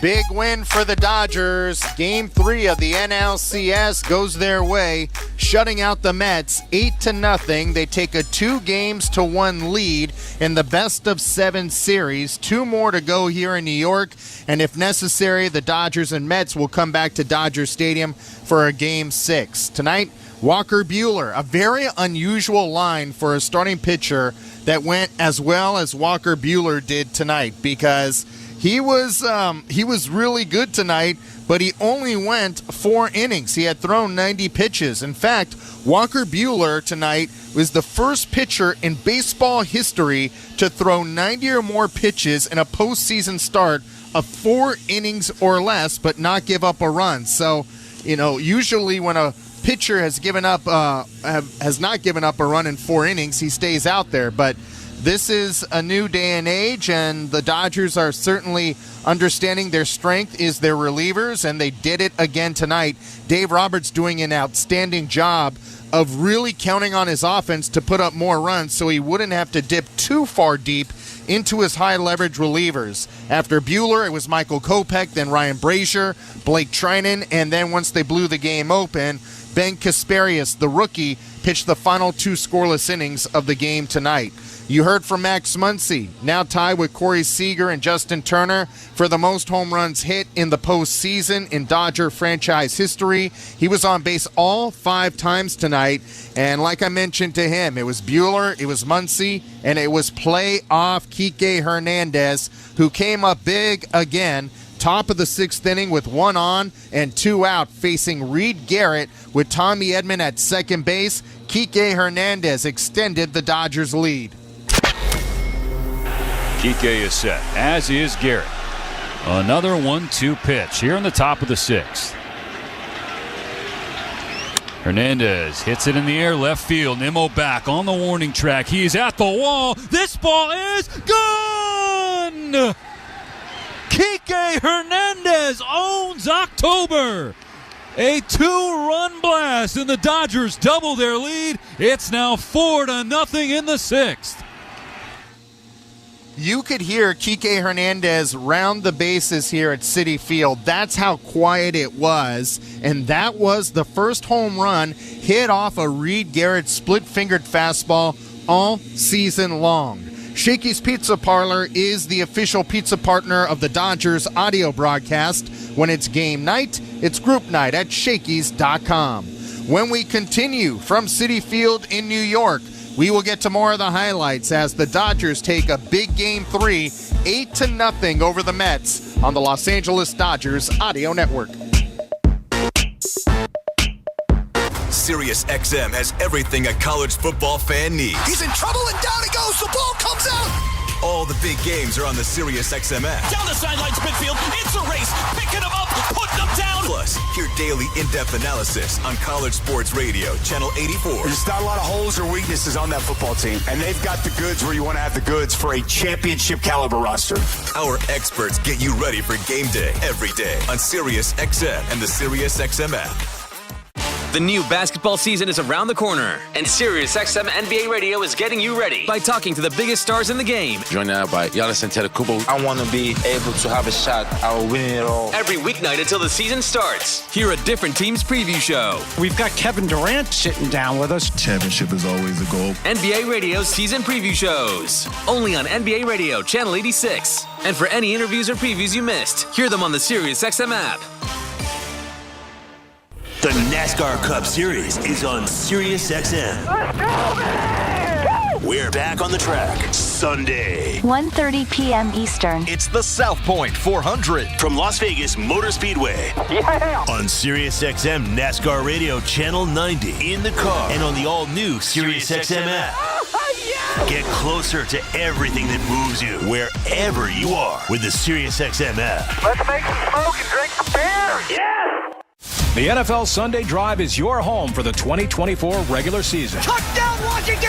Daniels comes through again! This is Steve Torrey. Join me and Bill Lekkus every Sunday at noon Eastern as we take you live to every game, every touchdown, and every key moment. Derrick Henry strikes again! Plus, reporters from every game, fantasy updates, and guests live from the locker room. 49ers tight end George Kittle. Catch the NFL Sunday Drive every Sunday at noon Eastern on NFL Radio Channel 88 and on the all-new SiriusXM app. Josh Gibson was the greatest baseball player of all time. Hear all new episodes of the award-winning SiriusXM original podcast, Black Diamonds. If there was a 5-tool catcher, it would be Josh Gibson. Stories of baseball's all-time greats. Josh Gibson played the game like he was in a video game. But this was no video game. This was very real. Negro League's Baseball Museum President Bob Kendrick hosts Black Diamonds. Available now wherever you get your podcasts. If it's happening in baseball, Put it in the box. And to the New York Mets, California, here we come. it's on MLB Network Radio. The Mets are every team's worst nightmare. They think that they can do anything, that they are invincible. And when you face a team that feels that way, it doesn't matter what your bullpen looks like because you have the New York Mets who believe that they can do anything and beat anyone. MLB Network Radio, Sirius XM Channel 89, and on the Sirius XM app. Fantasy football players, from start-sit decisions to waiver wire advice. Win your fantasy football league with Fantasy Sports Radio, Channel 87, and on the Sirius XM app. You're listening to the National League Championship Series on Sirius XM. Join us after the game on MLB Network Radio, Sirius XM 89.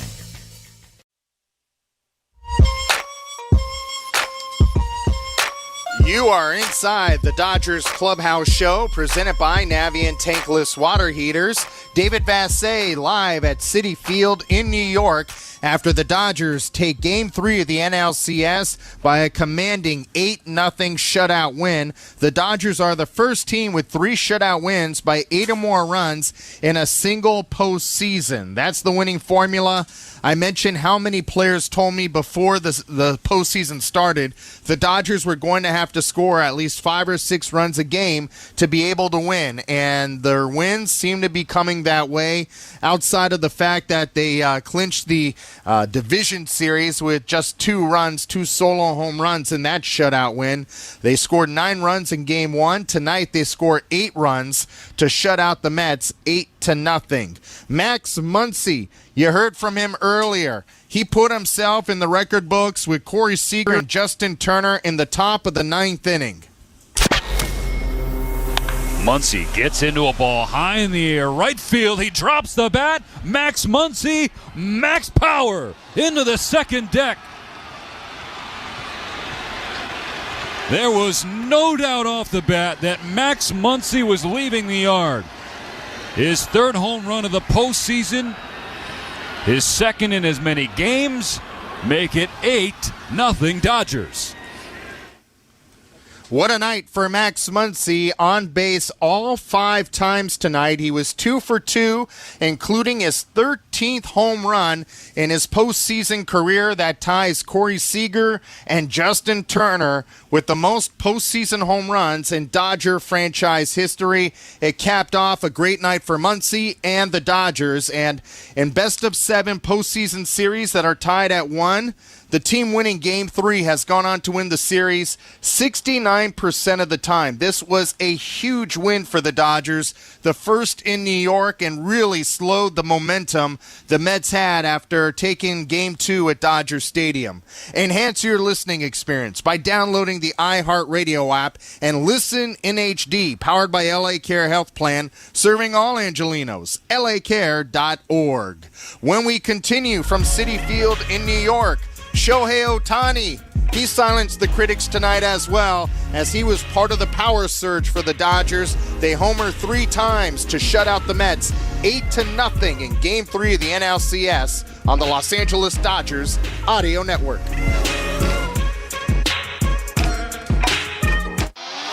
This truck season, think about all the things you can do in a Chevy truck. You can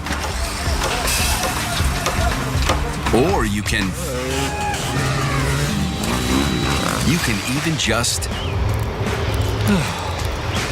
with impressive towing, incredible bed and tailgate functionality, and multiple powertrains. Chevy Silverado, the first ever Silverado EV. Colorado and Tahoe have what you need to get things done. When you want to do it all, Chevy's got you. It's Chevy truck season. Get 0% financing on all 2024 Silverado 1500 pickups when you finance with GM Financial. Together, let's drive at your Southern California Chevy dealers.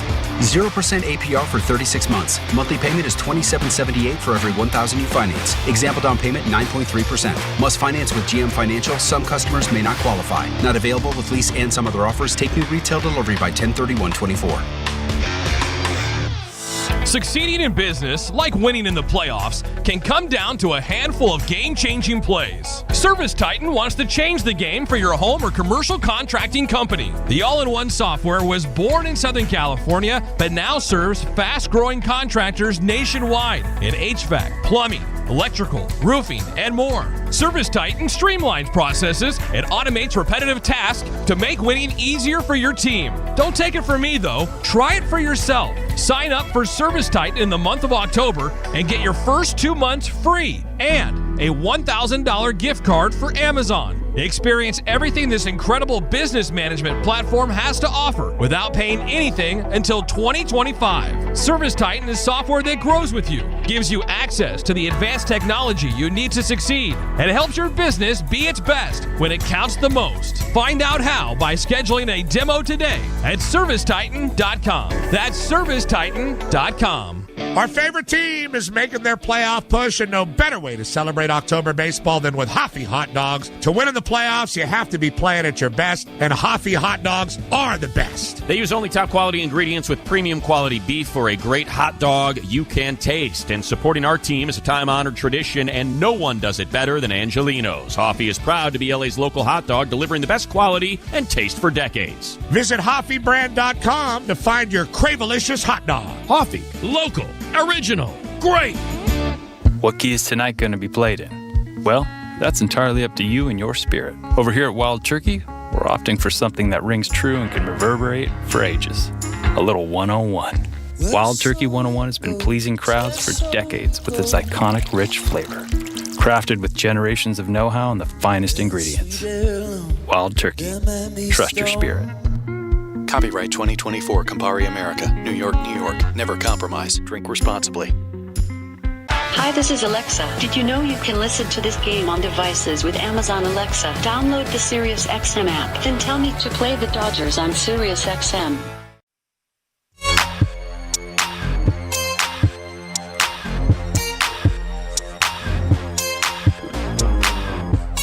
David Vassay live at Citi Field in Queens, New York after the Dodgers shut out the Mets 8-0 in Game 3 of the NLCS.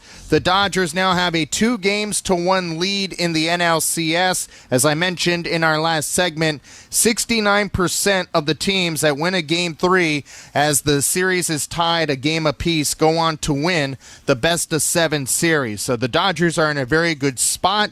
Walker Buehler does the job, the bullpen does the job, and more importantly, the offense did the job. And tomorrow, Yoshi Yamamoto will be on the mound for the Dodgers, coming off 5 scoreless innings for them in Game 5 of that clinching division series win against the Padres. Shohei Ohtani, there was a lot of talk about how he's 0 for 19 with nobody on base in the playoffs, 0 for his last 19 in the playoffs with nobody on base. But one thing that you can't criticize anymore is Ohtani coming up big with runners in scoring position. So everybody wants to poke holes and tear down the greats, and the great ones know how to respond, and Shohei Ohtani responded tonight in a big way against the Mets. Shohei 16 for his last 19 with runners in scoring position. That's where Smith is on second. The pitch is hit high in the air, right field, hooking toward the pole, and this ball is fair and gone. Shohei Ohtani unloads a 3-run home run here in the top of the 8th inning. His second of the postseason makes it 7-0 LA. That home run was a moonshot, like a pizza pie in your eye here in New York. That's amore. Shohei Ohtani, second deck home run to blow this game open. It was a majestic home run that was just inside the foul pole down the right field line, and Ohtani knew it right away. The Mets tried to challenge it, and he celebrated again in the dugout with his teammates. That home run was hit at 116 miles an hour. Shakey's Pizza Parlor is the official pizza partner of the Dodgers audio broadcast. When it's game night, it's group night at Shakey's.com. When you look at the Dodgers scoring tonight, they scored 2 runs in the second inning off of Luis Severino without getting the ball out of the infield. And then from there, the power surge. 3 home runs hit. Kike Hernandez with a big 2-run home run with 2 outs in the 6th inning. And then it was Ohtani's 3-run home run. And for good measure, Max Muncy puts the exclamation mark on not only his great night, but also a great night for the Dodgers as they hit 3 home runs, score 8 runs, and take a 2-1 lead in the NLCS over the Mets. When we continue inside the Dodgers Clubhouse Show presented by Navient Tankless Water Heaters, Jose Mota will check in. We'll get his thoughts on what he saw from Walker Buehler and the way this series is headed after the Dodgers shut out the Mets 8-0 on the Los Angeles Dodgers Audio Network. 8 drivers in this field today have an opportunity to win a championship. For 8 remaining drivers, what matters the playoffs, let's make it happen. Is the moment. Steeled focus on detail. Driven by heart. Fighting our asses off. Steered by steady hands. Middle. And the resolve to make a run for the ages. The NASCAR Cup Series playoffs, brought to you by Coca-Cola at Las Vegas, Sunday at 2:30 p.m. Eastern on NBC. In a season already plagued with injuries and underachievers, your fantasy football team is faced with yet another obstacle. The bye weeks are here! The bye weeks are here! When your star player takes a week off, listen to SiriusXM Fantasy Sports Radio for winning fantasy football advice. You got to work the waiver wire. You got to make trades. The draft is just a piece of the puzzle. Our experts tell you who to play in this time of need. Now the work really starts. Your frontline source for fantasy football, Channel 87, and on the SiriusXM app.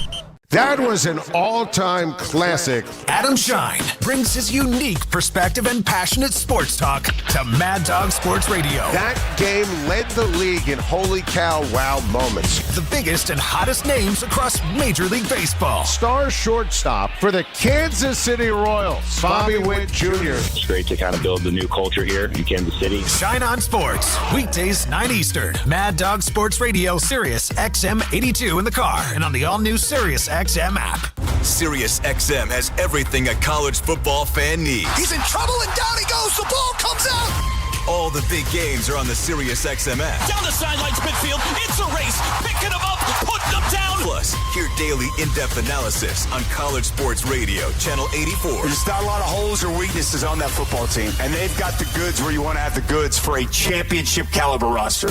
Our experts get you ready for game day every day on SiriusXM and the SiriusXM app. Wake up! Wake up, everybody!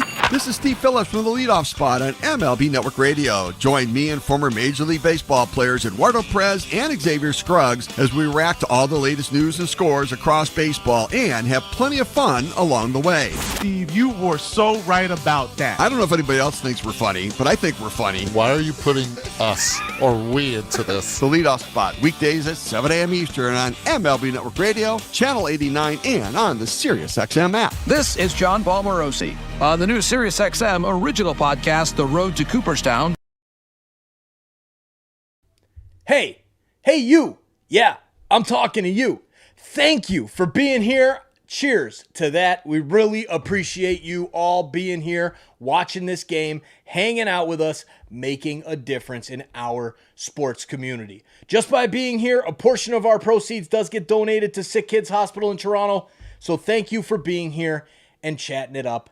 I just had to stop the action to show that I really appreciate every single one of you that are here listening to this game, watching this game, chatting it up, having a good time. So please, if you can, share the link out. Let's get more of our friends here to chat it up, and let's get back to the baseball. Thank you all again. I appreciate it. Cheers, everybody. Good luck to your team. They hit 3 home runs to score their 8 runs. 8 runs on 10 hits, no errors. The Mets, no runs, 4 hits, and 1 error. The Dodgers came up big, and nobody bigger than Kike Hernandez, who continues to build on his reputation. Jose Mota joins us in the booth and inside the Dodgers clubhouse show, presented by Navient Tankless Water Heaters. Jose, what a night for the Dodgers, and it started with Walker Buehler. I wonder whether or not he had it in the back of his mind to go from the stretch exclusively, because Francisco Lindor took him to the warning track in center field, and then from that point on, he went exclusively from the stretch. Do you think that was in the back of his mind when he took the mound tonight? 100%, because that is something that you tinker with, considering how you see your videos and what kind of pitches you're making when you're in the stretch. When you are throwing from the stretch, means there's somebody on base, which means that your mentality is, I have to make my best pitch. And, you know, the thinking is, for a lot of people, especially here in the U.S., is, but I'm going to lose velocity because I don't have the windup. So what? You still got to make a good pitch, right? Japan, Asia, you see how many pitchers come here and throw from the stretch. Shohei Ohtani throws from the stretch, by the way, every single time out. And it's the mentality of, so what if I don't have velocity by 2 miles, but I'm still going to make a better pitch? And that is where you go to for Walker Buehler. I saw it right away, and I'm like, you know what? I applaud this because we know that he himself calls himself a very hard-headed guy and stubborn. But to do that today, show some flexibility.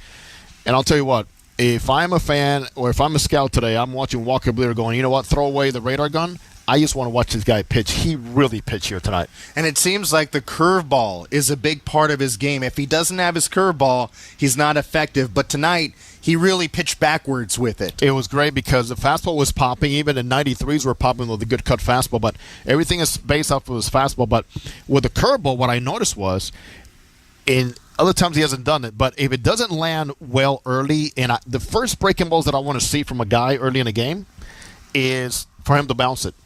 I don't want to see it floating up in the zone because then you get enamored with that, and before you know it, the ball's out of the yard. I want you to bounce it and then work backwards from there because I can adjust a little bit better from there and not have to overthrow it, overspike it to get a good swing and miss.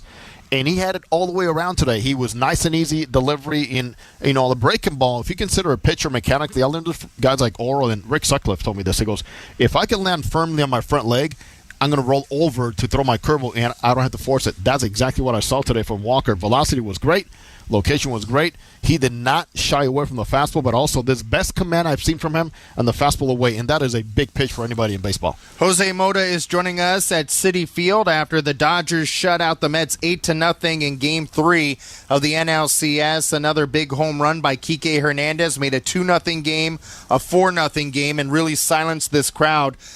Is there anybody back when your dad was coaching or playing that you can compare to what Kike Hernandez is doing in his postseason career? No, because I just haven't seen anything like this. When you consider that Kike has passed some big names in terms of home runs hit, obviously you play more games now than you do ever in baseball with the playoffs because so many rounds, but nonetheless, he's taken advantage of it. And you've said it very clear why they signed Kike, and you're saying, I remember where I was. Thought he was playing at Salt River in Arizona when Kike was signed for that reason. And, what Kike does and what I like best about the at-bat is the fact that even though he's 0 for 2 strikes, but the fastball up that he fell back just told me I have to rear back. I cannot be thinking home run.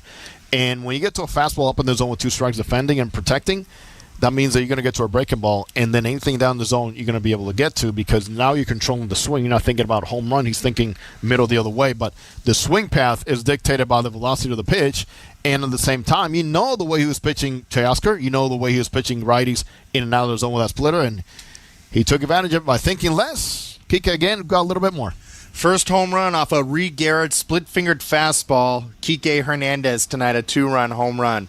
Jose, we'll see you tomorrow. The Dodgers have to keep this momentum. If they win tomorrow, they're in the driver's seat to head to the World Series for the first time since 2020. Hope to see the same intensity tomorrow from Yamamoto on the mound as we saw today from a guy like Buehler. And then on top of that, last thing is because of the score, now you have more high-leverage guys available tomorrow. Great managing by Dave Roberts to count on his offense to score, and Ben Kasparius was used the final 2 innings to really do what Jose described. All right, when we continue from Citi Field, we will wrap up the Dodgers Clubhouse Show and get you set for Game 4 of the NLCS. Tonight, the Dodgers shut out the Mets 8-0 on the Los Angeles Dodgers Audio Network. For over 35 years, Zenshi has been perfecting the art of handcrafted sushi. Each roll is made fresh daily with precision, passion, and a tradition you can taste. And now for a limited time, you can visit your nearest Ralph's supermarket and get $1 off some of our favorites. The Mango Crunchy Dragon Roll, the Yuzu Teriyaki Tuna Roll, and the Spicy Tuna Roll. This offer applies only while the boys in blue are in the playoffs and is available only at Ralph's locations. Grab Zenshi handcrafted sushi and enjoy exceptional flavor in every bite. Today's the day for a new Tacoma or Tundra, for a new Corolla or the all-new Camry, for a new Prius or a new RAV4. Yeah, today is the day for a great deal on Toyota's most popular models. Fuel-efficient cars, powerful trucks, versatile SUVs. Check out the latest offers at Toyota.com. Then see your Toyota dealer today. We make it easy. Toyota. Let's go places. Toyota.com is Toyota's central for all things Toyota. At Toyota.com, you can get product information, compare models, check out all the latest offers, find a dealer, search our inventory, set up a test drive. You can even build your Toyota the way you want. The road to a great deal on a new Toyota starts at Toyota.com. We make it easy on you. Toyota, let's go places. Medicare beneficiaries need help choosing the right health plan during this year's AEP? Let PIH Health be your guide to all things enrollment. Don't miss your chance to join our network in 2025. Visit pihhealth.org/Medicare or call 888-365-4450. That's 888-365-4450. 888-365-4450. PIH Health, your health and wellness partner. In the history of Dodger Stadium, there have been 19 total rains. I'm Dave Russell, and last year's rain was one for the books, and it was LA County's best for capturing that rain. Over 200 billion gallons of stormwater was captured, enough for 5 million people, or enough water to cover attendance at 89 sold-out home games. LA County works hard to ensure a safe, clean, reliable water future. Find out more at waterforla.com. The postseason is finally here, and the boys in blue are turning up the heat. Stay cool and warm with SoCal's best air conditioning and heating services from Atara Mechanical. Fans have been trusting Atara for years to deliver friendly, honest service at a fair price. Call today and receive a free cooling or heating system inspection with free filter change. 909-471-1962. That's 909-471-1962. Or visit ataramechanical.com. Atara Mechanical. Their service is a breath of fresh air. Scotty Scheffler is the Masters champion. The biggest events in golf are on PGA Tour Radio, Channel 92 in the car, and on the Sirius XM app.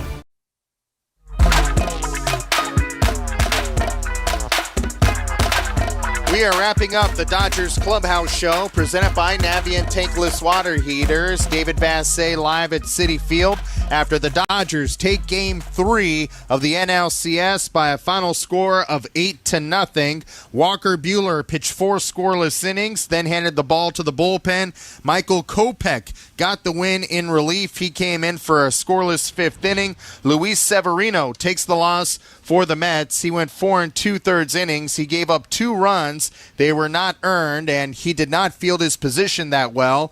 And I think when a pitcher makes an error or a misplay, it should be an earned run, but that's not the rules these days. Francisco Lindor was 0 for 4 tonight for the Mets. The Polar Bear, Pete Alonso, 0 for 4 tonight. America's DH, JD Martinez, his first start in the NLCS this season, 0 for 2 with 2 walks. For the Dodgers, a big night for Max Muncy. He was on base all 5 times tonight, 2 for 2, including hitting a home run to cap off a great night for the Dodgers in the 9th inning. Ohtani went deep, a 3-run home run in the 8th inning. Kike Hernandez doing Kike Hernandez things, a 2-run home run to give the Dodgers a 4-0 lead at that point in time in the 6th inning and put everybody to bed here at Citi Field. Now tomorrow, Game 4 of the NLCS, the Dodgers will look to take a commanding 3-1 lead with Yoshi Yamamoto on the mound, going up against left-hander Jose Quintana, who in 2 postseason starts this season for the Mets has not given up a run in 11 innings. Quintana, by the way, was the starting pitcher against the Dodgers in Game 5 of the 2017 NLCS when he was pitching for the Cubs. You know how that went. Kike Hernandez hit 3 home runs in that game at Wrigley Field, and the Dodgers were on their way to their first World Series since 1988. Tomorrow's game begins at 5:08 with Rick Monday and Steven Nelson. Our coverage begins at 4 o'clock with Tim Cates on Morongo Casino, Dodgers on deck. So looking forward to a big night here for the Dodgers as they hit 3 home runs to score 8 runs tonight. That's what's on deck, brought to you by TimberTech Decking and Railing. Everything wood should be like he's been in like 10 or 12 years. When it happens in the NFL, we're reacting to it on SiriusXM NFL Radio. Brock Purdy's playing unbelievable. I think kind of quietly has just been brushing it. Get closer to the game with interviews with players, coaches, and executives. Quarterback for the Atlanta Falcons, Kirk Cousins. Each week has been continuous improvement. Let's keep that going. From the field to the front office, nobody covers the game like SiriusXM NFL Radio. Channel 88. SiriusXM has everything a college football fan needs. He's in trouble and down he goes. The ball comes out. All the big games are on the SiriusXM app. Down the sidelines, midfield. It's a race. Picking them up, putting them down. Plus, hear daily in-depth analysis on College Sports Radio, Channel 84. There's not a lot of holes or weaknesses on that football team, and they've got the goods where you want to have the goods for a championship caliber roster.